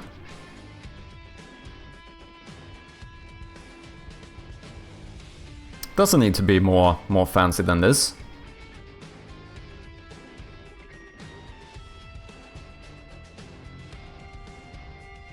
I also have been using ChatGPT to help me with the coding since I don't understand the coding part, so that helps me a bit.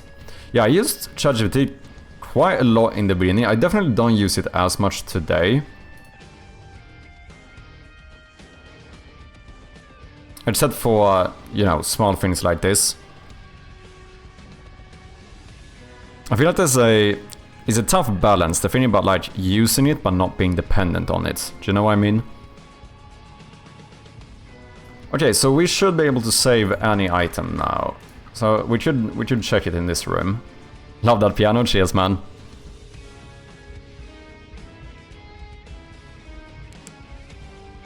So now we can open this, we can pick up the battery. And then we reload the game. And there's still a battery. That's interesting. Oh, did I never do the load thing? No, wait. Has flag save option destroyed. Did I forget to set that up, maybe? Is that why I did? Oh no, the save key... What? I generated this key, didn't I? Generate key. Destroyed. Save. Did it...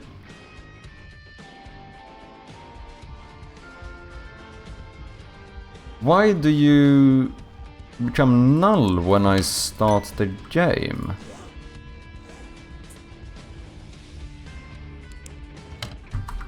That's very interesting. When does that happen?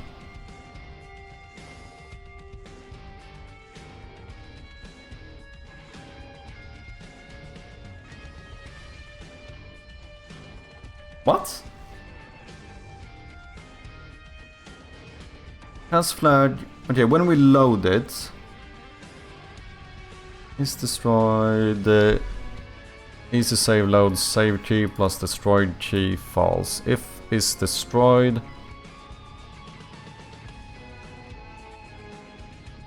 Then destroy the game object. Oh, I never save it. Okay, that kinda made sense.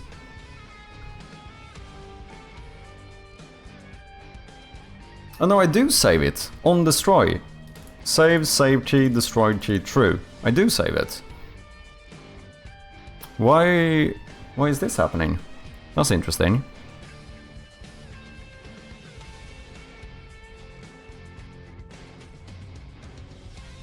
Here for button in the inspector.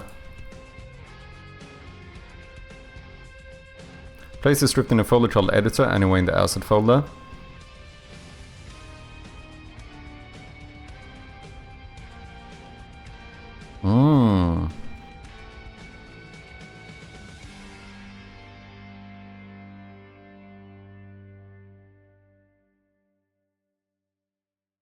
If Unity editor, okay, interesting.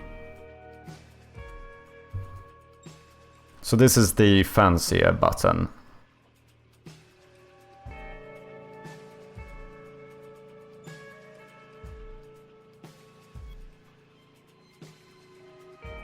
Move on top. Okay, I don't understand pretty much anything on this, but we could try it. Thanks for sharing, man. I'm here, do you know what time it is? It is getting a bit late, I do need to head out of here soon. How you doing, Muniz?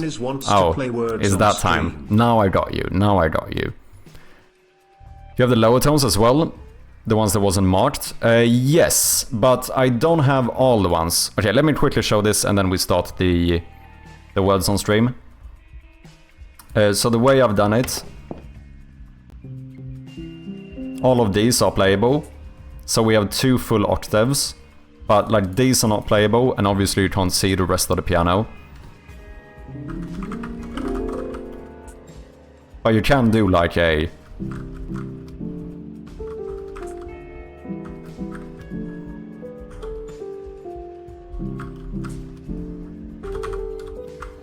You know, you can actually play like both the chord and the melody. I do like the art style for your game, it's cool. Thank you, true player. Appreciate it. Okay, ladies and gentlemen, it is time for words on stream. Our goal is to beat level 20, which is insanely difficult. But we're gonna do our best. Mosta with the raid, welcome in. How are you doing? Hope you've been well, man. Hope you had a good stream. If there's anything you wanna share, anything you wanna show, then let me know.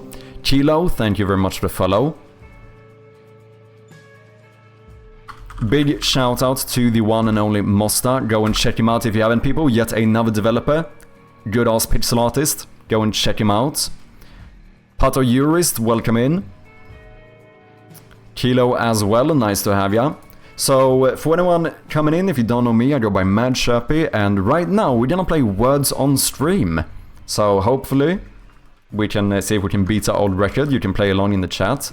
But most of the time, you will see me working on my point-and-click horror game called Shroud of Gloom, which you can see here.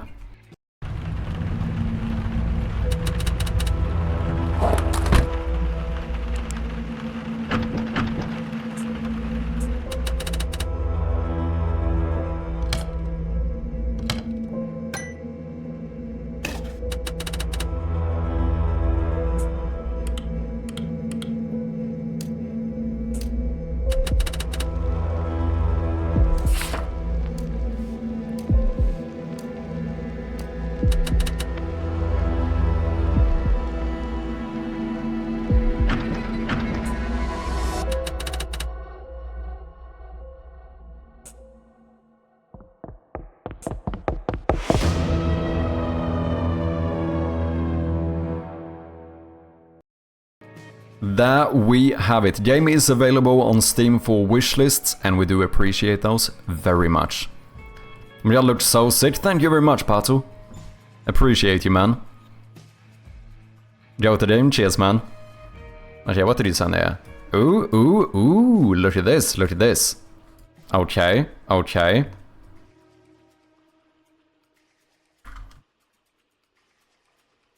Nice little photo down here as well. Ah, this looks well nice. Good shit, man.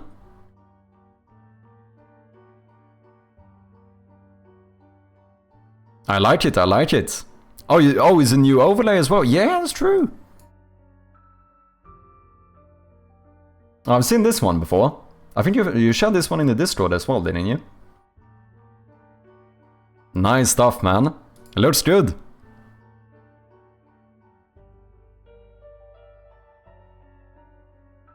Okay, let's do it, people. I mean, I guess I could just show you this, to be fair. Should just do this. Oh no, wait, I think the issue is that you're not gonna be able to see all the words, are you?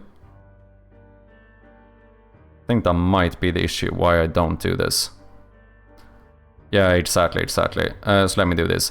So, this is where we need to find words from the letters up top. Just throw them in the chat and let's see if we can do this. We do have something like 9. That is definitely a word. If you have a lock by your name, then you cannot guess until the lock disappears. Which it did now for everyone. And sign, a nice one. Oh, sign, that's a good one. That's a sine curve. Engine, good shit, guys. Sane, yeah.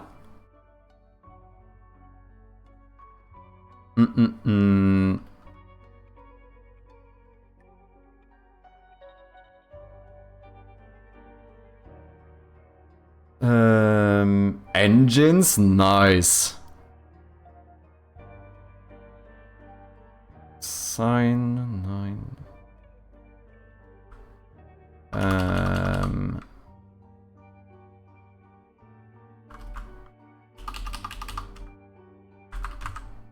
I am genius. Oh, genie. I'm stealing it. This is the pro strat. Just let people guess words and then steal the worst word from it. That's how you play this. I was not ready for the English test. Oh my god. Where are you from, Pato? Do you speak Portuguese? Are you a duck? Pato is duck in Portuguese. Oh, jeans, nice. Oh. Well, I'm stealing it. Oh, Argentina. Oh, Spanish native actually. Oh, interesting.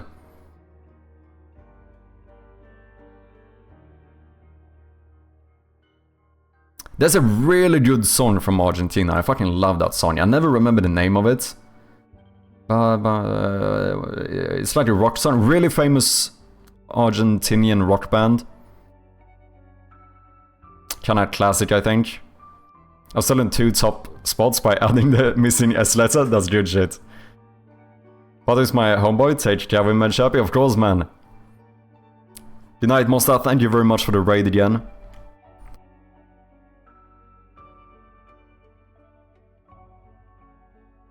Okay, next up, level 3, I think.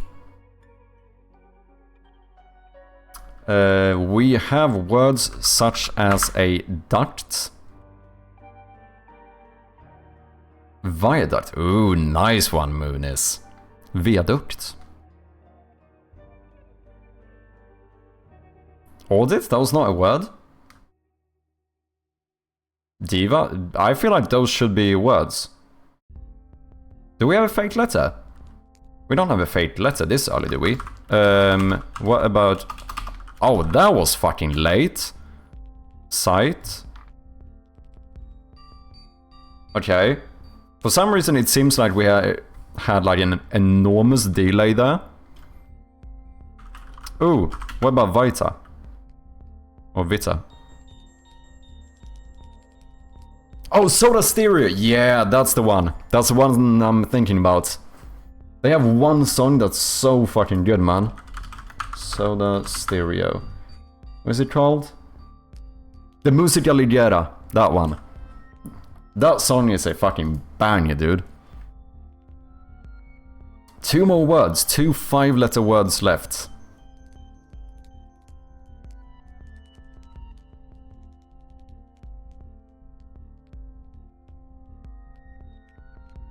I did a long one, so I'm done.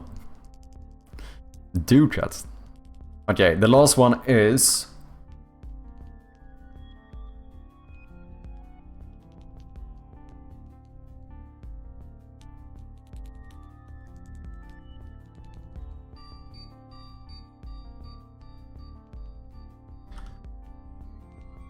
Hutia. I have no idea. Nope.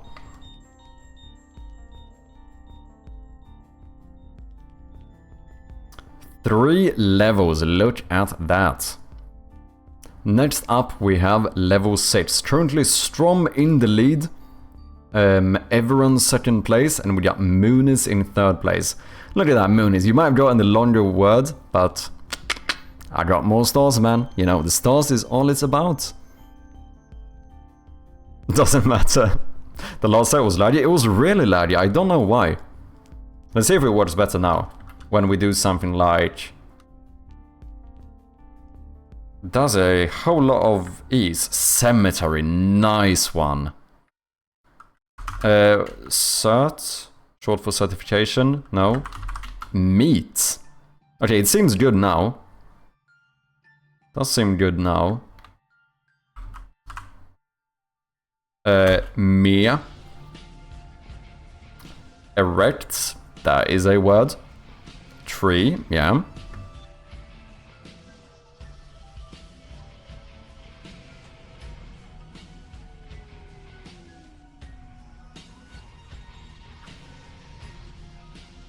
There's too many E's. I can't think. MC, ooh, that's a nice one. Tray.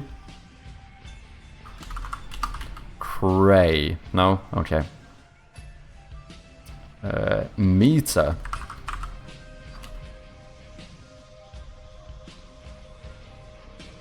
Cream, nice, nice.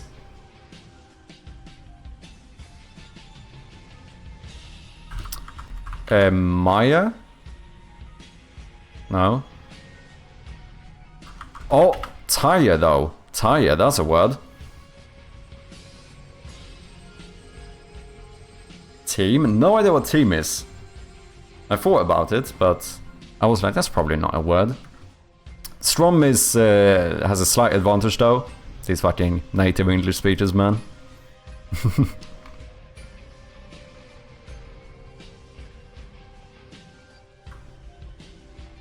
Can I do re-meet?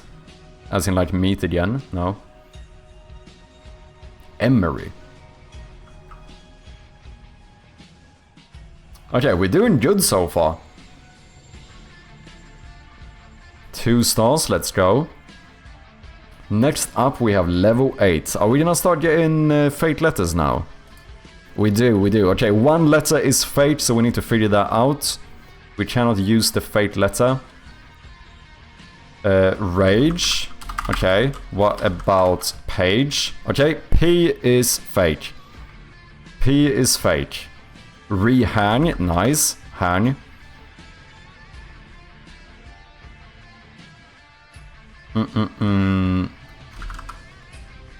We have near. Anger, nice one. Here, yeah. P was indeed fake. Dude, easy peasy, we're on a fucking roll here. What about the gran? Short for grandma? No? Or is that gran? Gran? Granny? No, is it gran? That's a word, isn't it?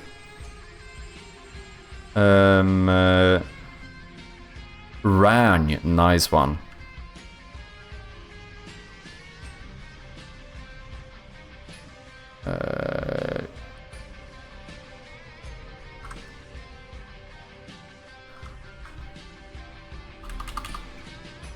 Earn, nice.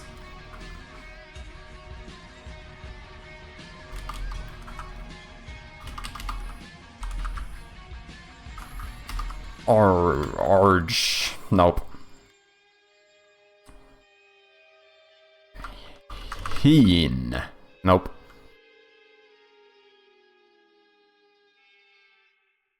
Oh, what is the last word? Come on now. Ran, we did... What about rain? No? Gain. Ria, nice. Last second there. Strom with the save, perfect. Which means we advance 5 levels. It does mean it's gonna get harder though. That's my snake's name? Oh, is it? Do you have a snake, Jin? That's cool. Up next, level 13. But everything about level 20? Yeah, 20 is insane. But we have... Hey, Pato, thank you very much for the follow.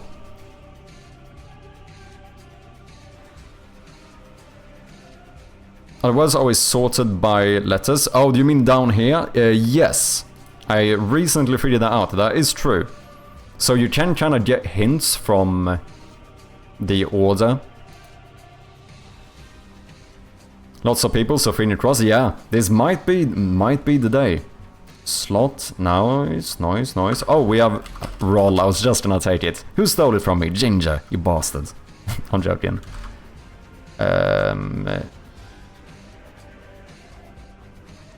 Salt. Sol.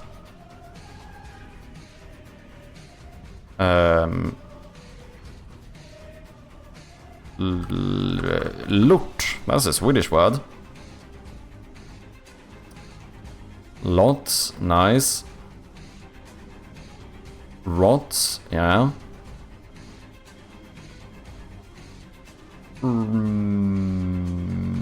Lols. No. Okay, fair enough. Have I got a single word in this one? Ah, this is bullshit. Tors. Don't know what that is.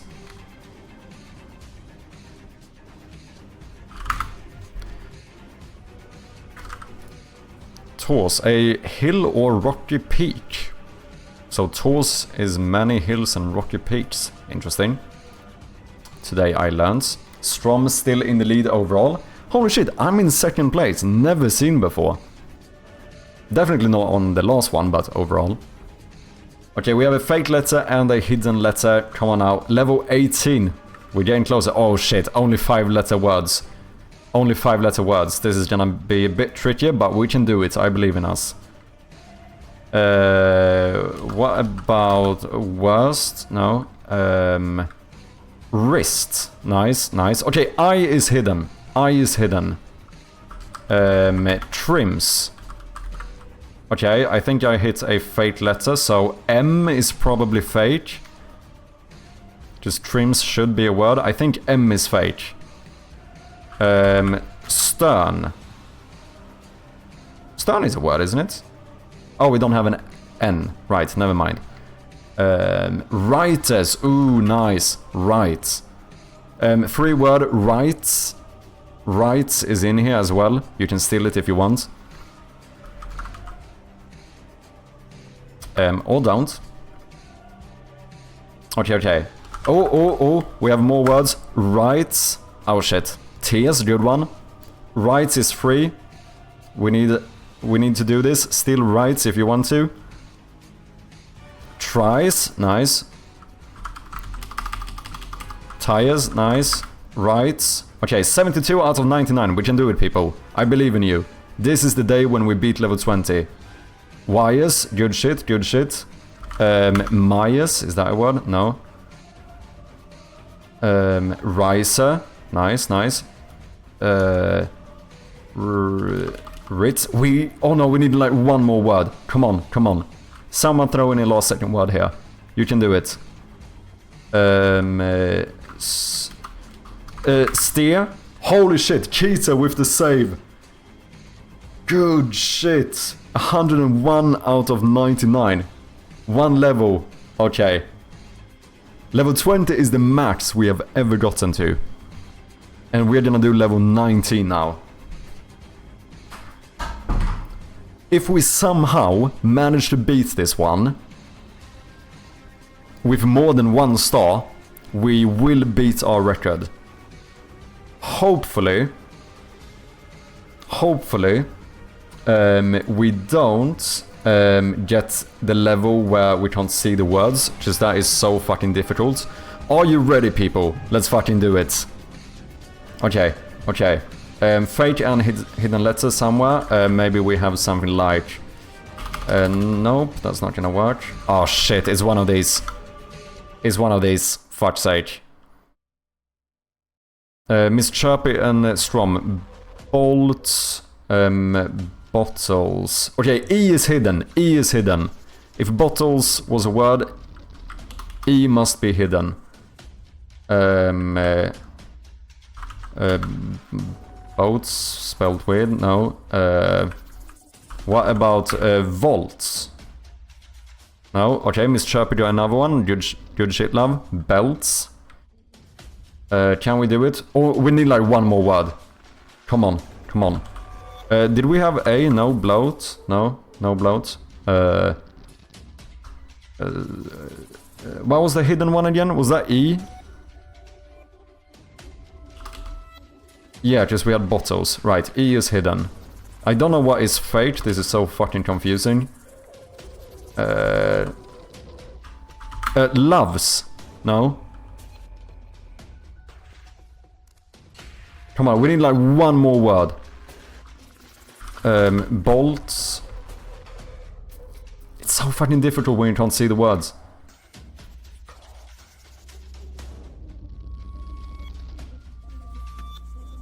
Toads, nice one.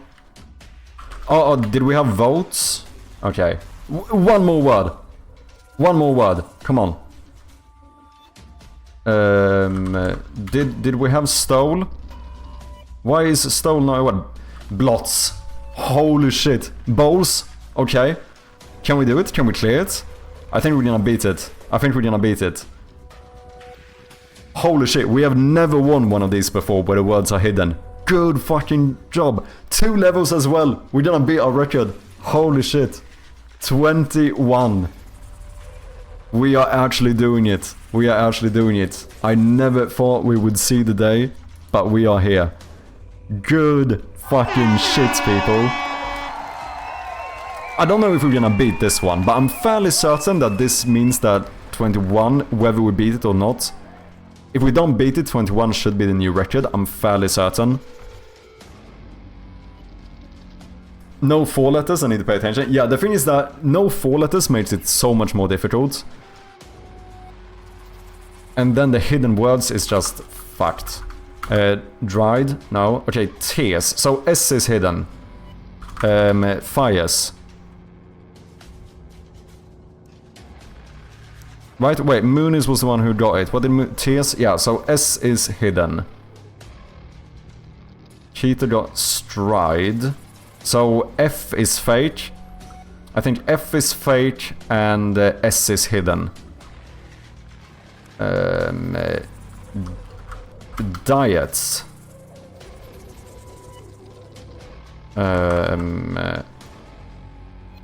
Holy shit, we're doing so good. I am so proud of you guys. You know that. Fight spelled weird. No, wait, I'm locked as well.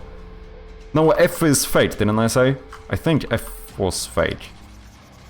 Yeah, S is hidden, F is fake.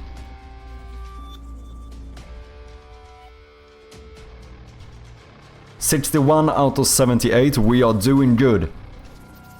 What did Moonis get? Tires? Tired? There we go. Tried, nice. Do we have... Isn't like try the word as well? No? Or is that already in here? Sighted, nice. Holy shit, we are doing it! Fucking hell, I never thought I'd see the day. Stirred.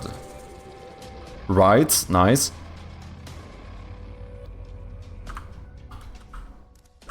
Sired.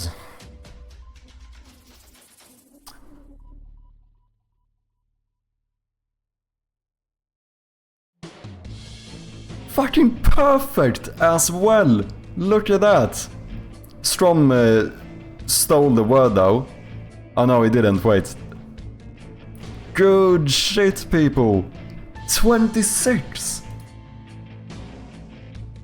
Dude, I never thought I'd live to see the day. This is fucking incredible. Cool, blimey, man. Haven't been paying attention to anything. This is fucking incredibly difficult. I don't think I have ever been performing this well. This is all thanks to me, it must be. I'm joking. Strom fucking doubles my score here. Okay, 2 fake letters and 1 hidden. Okay. And they are spinning really fast as well for some reason. Alarm, maybe? Okay, blame was a word.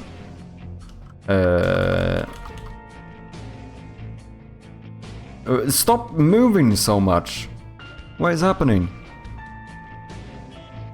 Bells. Bellend. Hamlet. Helmet.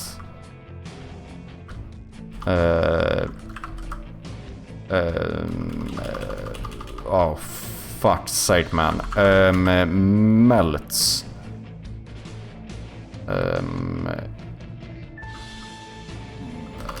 There's so many A's, what the fuck?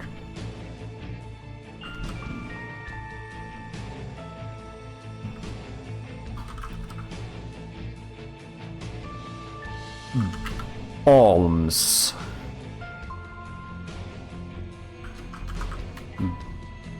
Bays. What the fuck is this?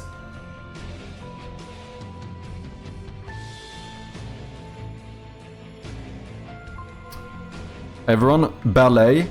Okay, okay. Did that teach us anything? T is hidden. T is hidden. We have a T in here.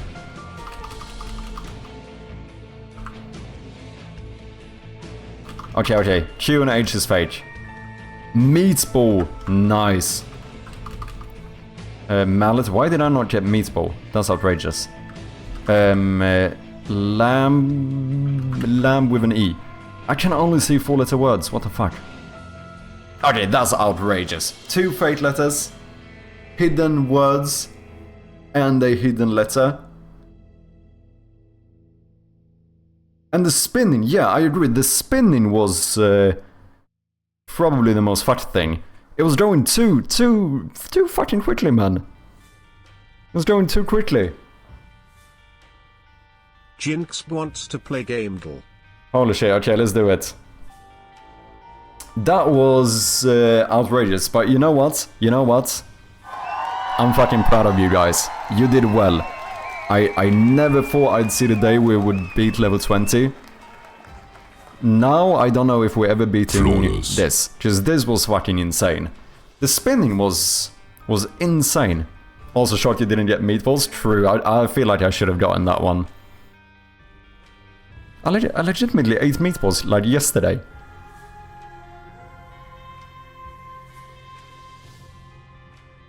Yeah, the spinning was insane.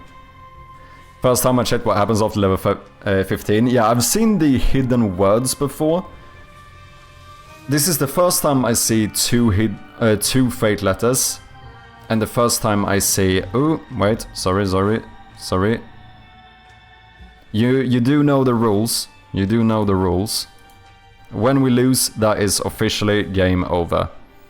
But we are gonna do the daily game though. However, I am gonna put on focus mode here because I do think I need to get out of here soon.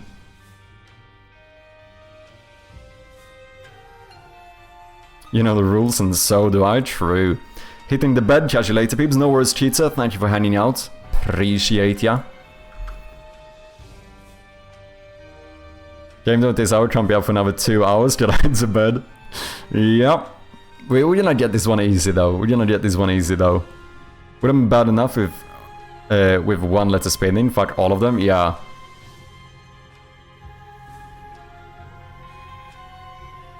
You were talking about them enough, come on, Shafi, yeah. We don't actually have to do game. We will do this easily. We'll do this easily, it's fine. Jin, you are the redeemer. Do you have a first game? Night mates, have a good night, Moonies. Thank you for hanging out. I appreciate ya.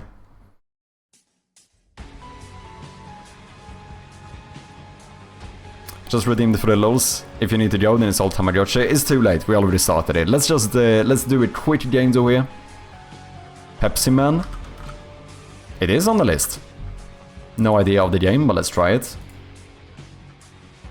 Okay, we're looking for a pretty old game. Older than 1999. It is single player only though. It was not third person. Action, superhero, fantasy. Adventure platformer. So these are yellow. Which means it might only be one that's correct. It could also be that all of them are correct and we are missing something. Yellows don't give too much information. Adventure and action are like the most common genres and themes in the game games though.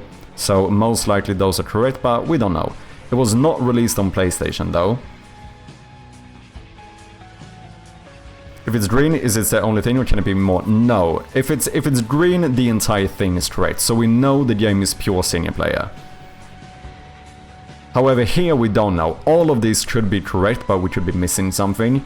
Or 2 could be correct and 1 is incorrect. Or 1 could be correct and the other 2 are incorrect. So here we basically don't know much at all. The only thing we can be truly certain of is that one of these things in each box has to be correct. So we're looking for game older than 99, only single player, not third person, not released on PlayStation. 8 average guess attempts. Ooh, this might be a pretty tricky one. Of the 5 guesses, we can get a clue though.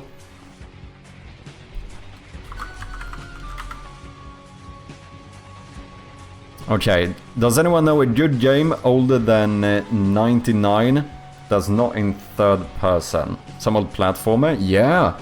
What about some early Super Mario game or something? Side view? Platformer?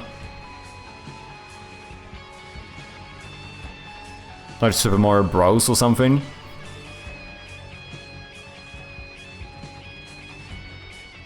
There's a match of work to do, gonna lock it out, peace everyone. No worries, Strom. Thank you for the luck, I appreciate ya. Contra, Glider. I wonder if Glider is in here. Ah, he's not. Golden Axe, Sonic, Super Mario World 3. Okay, we have a lot of guesses. I guess we just do any first. Let's see. Let's do Contra. That was the first one. I assume you mean the first one. Okay, this is good. It was released on either PC, DOS, Commodore, Amstrad, NES, ZX Spectrum, or Arcade. We can see here that third person and side view is yellow. We know third person is incorrect, so very likely it is a pure side view game we're looking for. Golden Axe was on Arcade. Should we try it?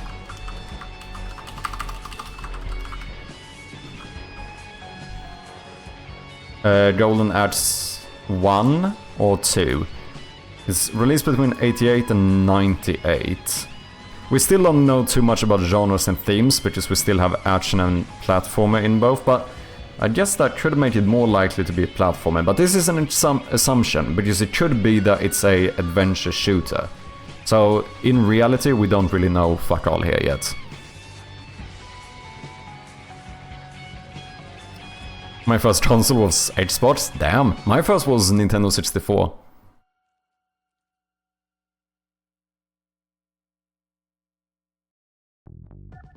Okay, let's try this and see what happens. Doom is first person, isn't it? We should be looking for side view game. Let's try this. Oh, okay, this is pretty good. This is pretty good. It's not a arcade or hack and slash. But look at this. Okay. It might have been published by Virgin Interactive Entertainment, or Telenet Japan, or Bandai, or Sega, or it was developed by Team Shinobi. Obviously yellow, so all of these are not correct, but at least one of them are. Doesn't help me that much. We did move forward with the year a little bit as well. We're looking for a game released in the 90s, between 1990 and 98. The arcade was not correct, so here it's either platformer or shooter.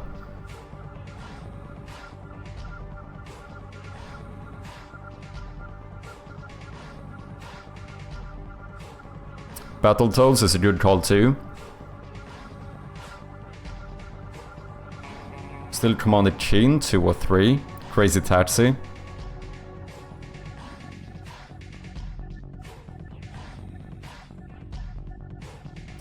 Senior player only? Yes, it's only senior player. No split screen, no co-op. I don't know, does Battletoads, does that one work? I assume it's the original.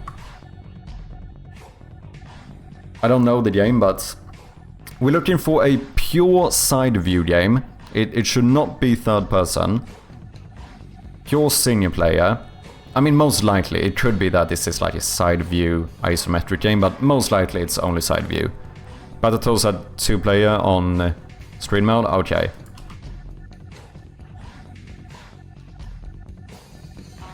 Battletoads had multiplayer? Okay.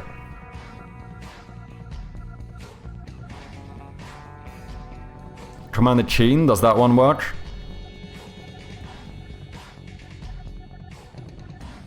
Oh, you did say wait single player only after Keen and multiplayer? Okay. Oh, and it isn't third person? No, it's not third person. Since we know from the first test, third person is incorrect. I can do this, you might see a little bit better. So we're looking for a side view single player game, released between 90 and 98.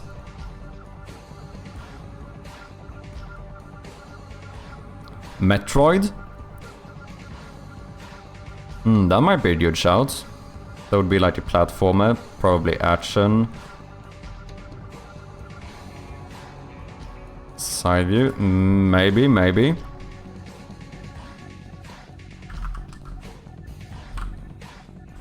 So would that be like the original one? 2 more guesses and we can get a clue.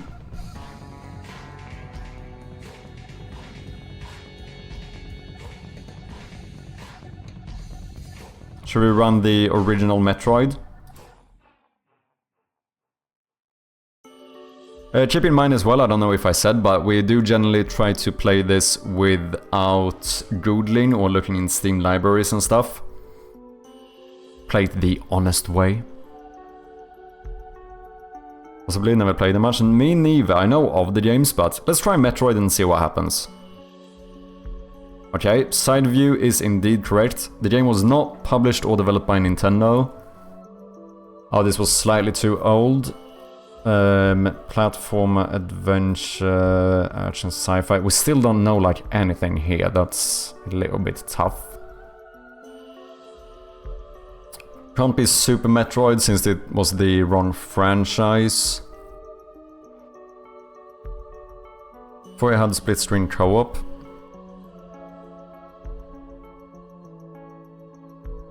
Okay, so wait, are we saying Commander Keen could work or not?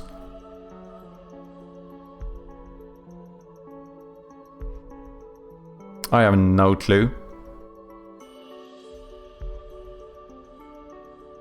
We do have a bunch of publishers and stuff here as well, but it doesn't really help me that much, to be honest. It's tough again, yeah. And I mean, 8 average guess attempts. It seems like this was a bit tough for a lot of people. Castlevania, I think that's... yeah. That's a bit of a classic, isn't it? That's one word, isn't it? There's a lot of them, though. I don't know the time frame here. I think those are senior players, side view. Those are like some action platformers or something.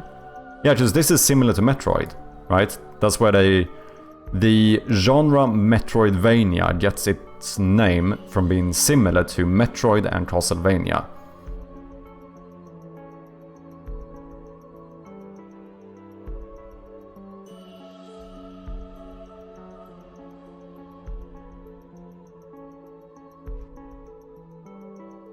Abe's Odyssey? I don't know the game. Yeah, Abe's. Do you think it fits? Okay, we could try the side view. No. Let's try this one, and if it's not this, maybe we run Castlevania. Oddworld Abe's Odyssey. Is that the one? But that was PlayStation, which is out. Yeah, it cannot be released on the original PlayStation. So if this was on the original PlayStation, we might have an issue.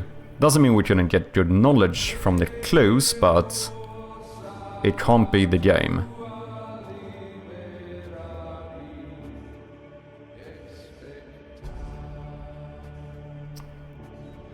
Don't remember platform, I believe it was. Fine, let's try both and see what happens. Link ever from side view or only from upside? There was one Zelda game that was side view. I don't think it was super popular, but like Zelda 2 or something, I think is side view. But that would be Nintendo, wouldn't it?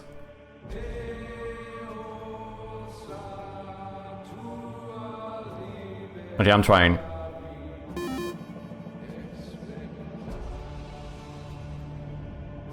Fine, we still don't know too much here. We could run a clue, but it would be sad to get year here, because we are fairly close on the year. Castlevania... Why can't I type? Castlevania between 90 and 96? I have no idea how old Castlevania is.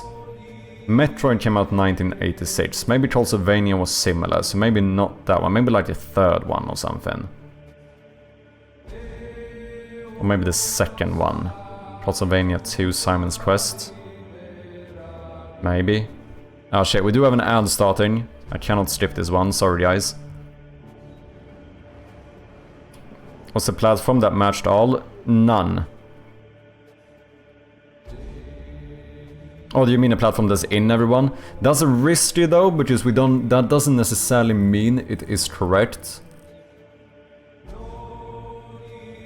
It could be, but...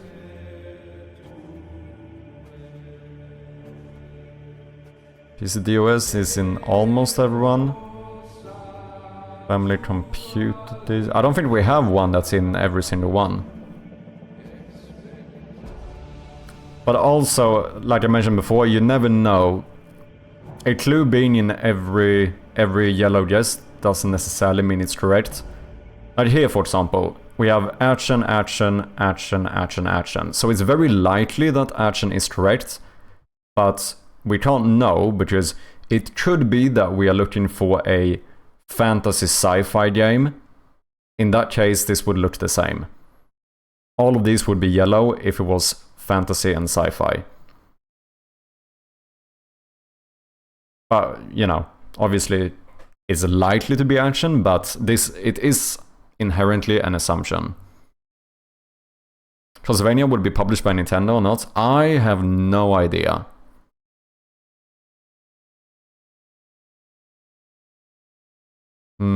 Did it publish both Metroid and Castlevania?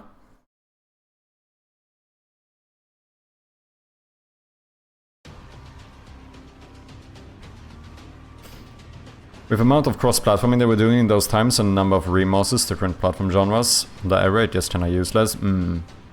Shouldn't I redeem games though? What have you done, Jin? I'm messing.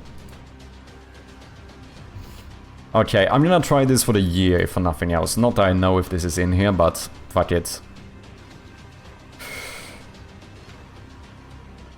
It was too old. No, it was published and developed by Konami, which we already guessed on Contra. But still, it was not Nintendo. Tricky one today? Yeah. It's because I don't actually know anything about games. Yeah, this is a... We could run the clue. Will Yu-Gi-Oh! Be eligible?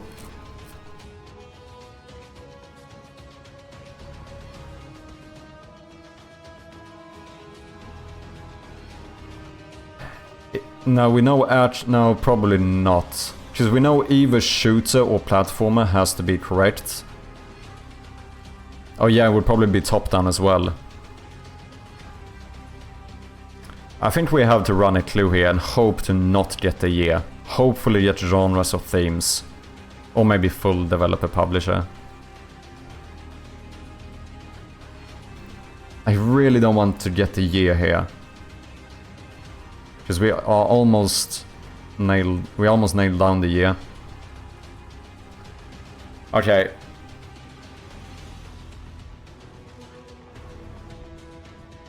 Let's try it. Please don't be year. Fuck!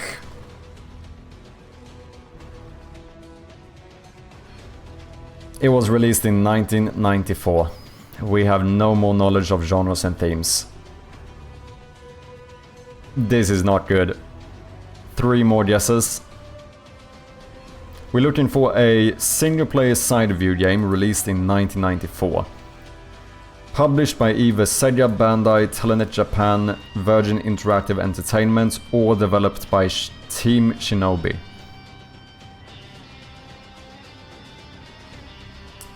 What type of consoles was played in 94? Well, we have like... We have 89. PlayStation 3. Oh, this must be re-releases.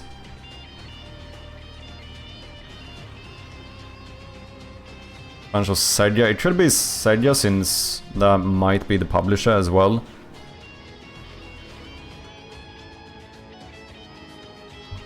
Super Nintendo, PlayStation 1, some Sega console.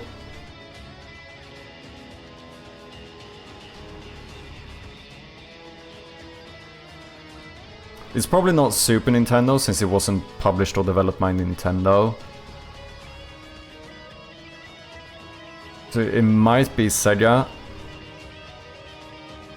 You're so cooked on this one. I'm starting to think that too, which is sad because we have a good streak in the daily. I think we have never lost the daily streak yet. I think we're on like 25 or something.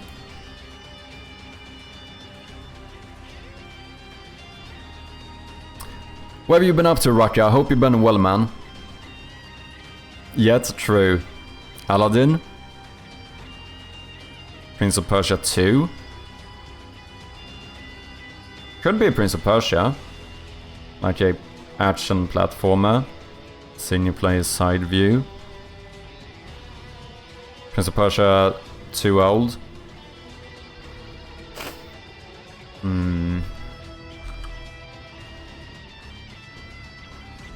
Good brother. Going to Chile in September for a wedding. Ooh, nice man. Good shit. Lion King was my second guess. We could run that one. What about the content, Raka? I miss the content.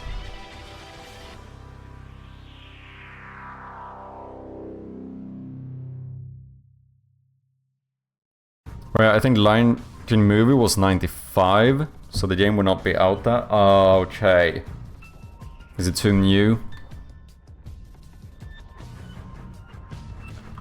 What about Aladdin? Disney's Aladdin.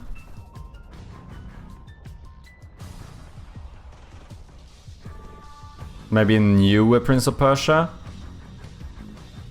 Aladdin or Hercules would be good.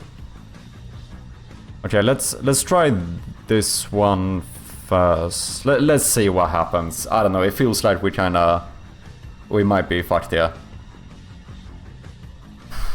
Come on, give us, at the very least, give us some good hints here.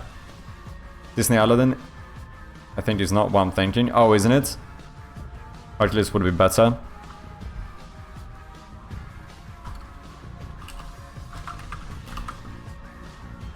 Hercules action game.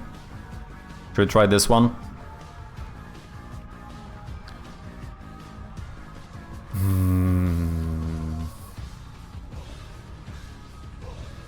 Okay. At least give us some good clues. At least give us some good clues.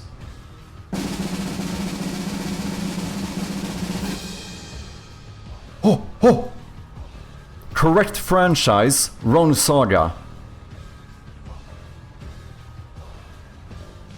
Okay, Virgin Interactive Entertainment was one of the publishers, because that's the one we have down here. Correct franchise Disney, but wrong saga. So is it Aladdin?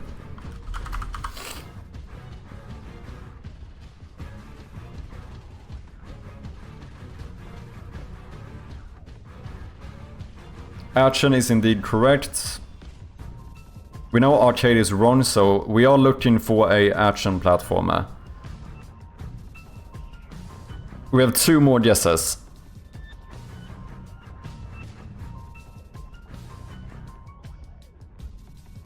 We know it's a Disney game. It has to be a Disney game.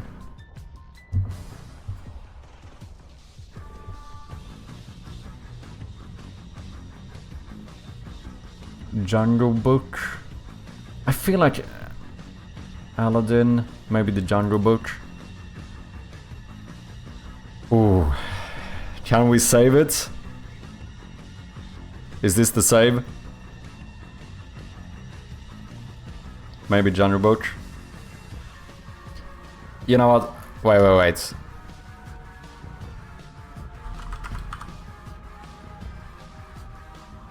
Maybe Lion King? Ah, fuck. Let's do a vote. Let's do a poll. What do you think? What did we say? We had Aladdin. We had...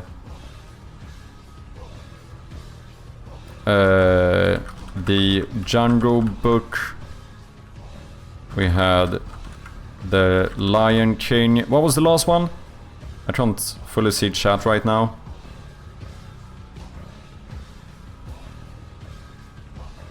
We had one more. Oh wait, I can... DuckTales. Okay, let's do a quick 1-minute poll. Cast your votes, people. What do you think? Do a little trolling. Don't do that. We need this, man.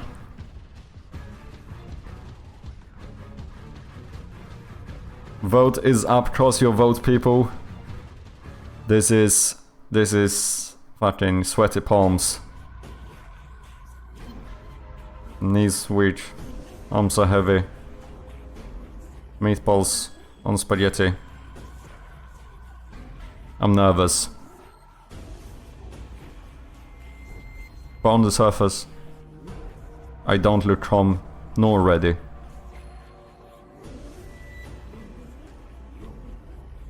No biting. I'm not biting. I'm playing with my beard.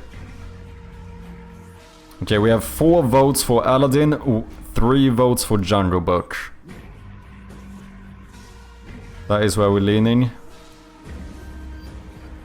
Okay, Aladdin is the winner, so let's try it. Oh, come on now, come on now. Please, please.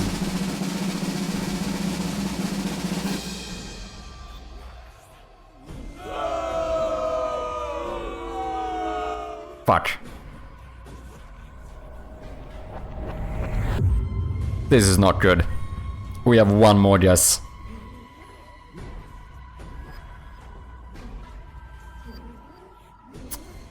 We have 1 more guess.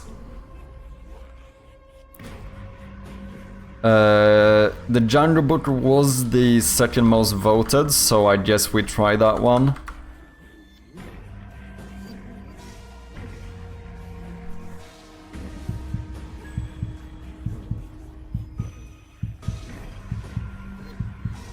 I don't know, can we do this?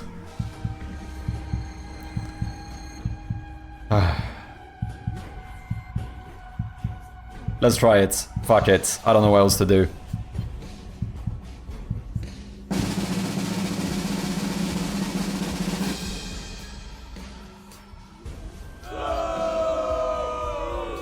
No, it was the fucking Lion King. Fuck's sake. It was. Fuck. Fuck. Oh no, we actually lost it.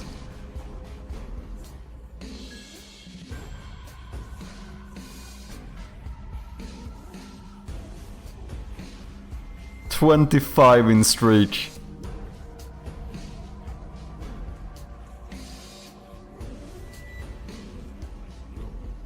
I've seen this game. I think Elias played this game on stream.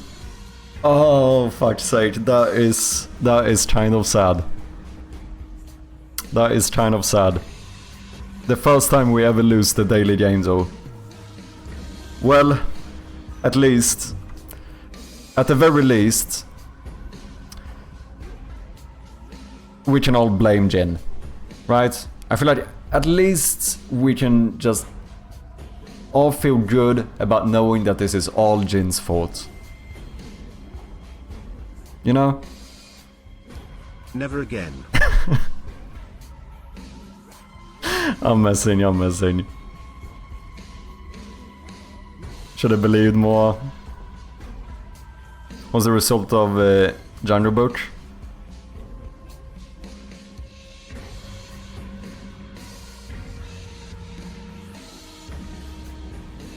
Yeah, PC was correct. Ah, that is unfortunate. That is unfortunate, but oh well, you know what? Sometimes you win some, and sometimes you lose some. What more can we do? The only thing we can do now is to cry in fetal position in the shower and feel bad about ourselves. But you know what? Still good game. Also ported to NES, but very late. At least it finally happened. Well, the good thing now is that we don't have to stress about losing the streak as much, because we already lost it. So, you know, if we're gonna look at it from the bright side, it's not gonna be as, you know, nerve-wracking playing game though now. However, ladies and gentlemen, I think this is where we need to end it for today. We started the stream kinda late, so it ended up being a little bit of a shorter stream today, but it's been a good one. Gotten some progress done, had some fun. But please stick around and let's see if we can find someone to throw a little raid at.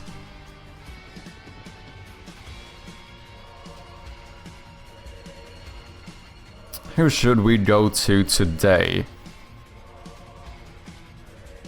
Someone's gonna go cry now, eh? Yeah, true. I'm gonna go and feel bad about myself. Nah, it's fine. Sometimes you lose. It's what happens. Let's head over to...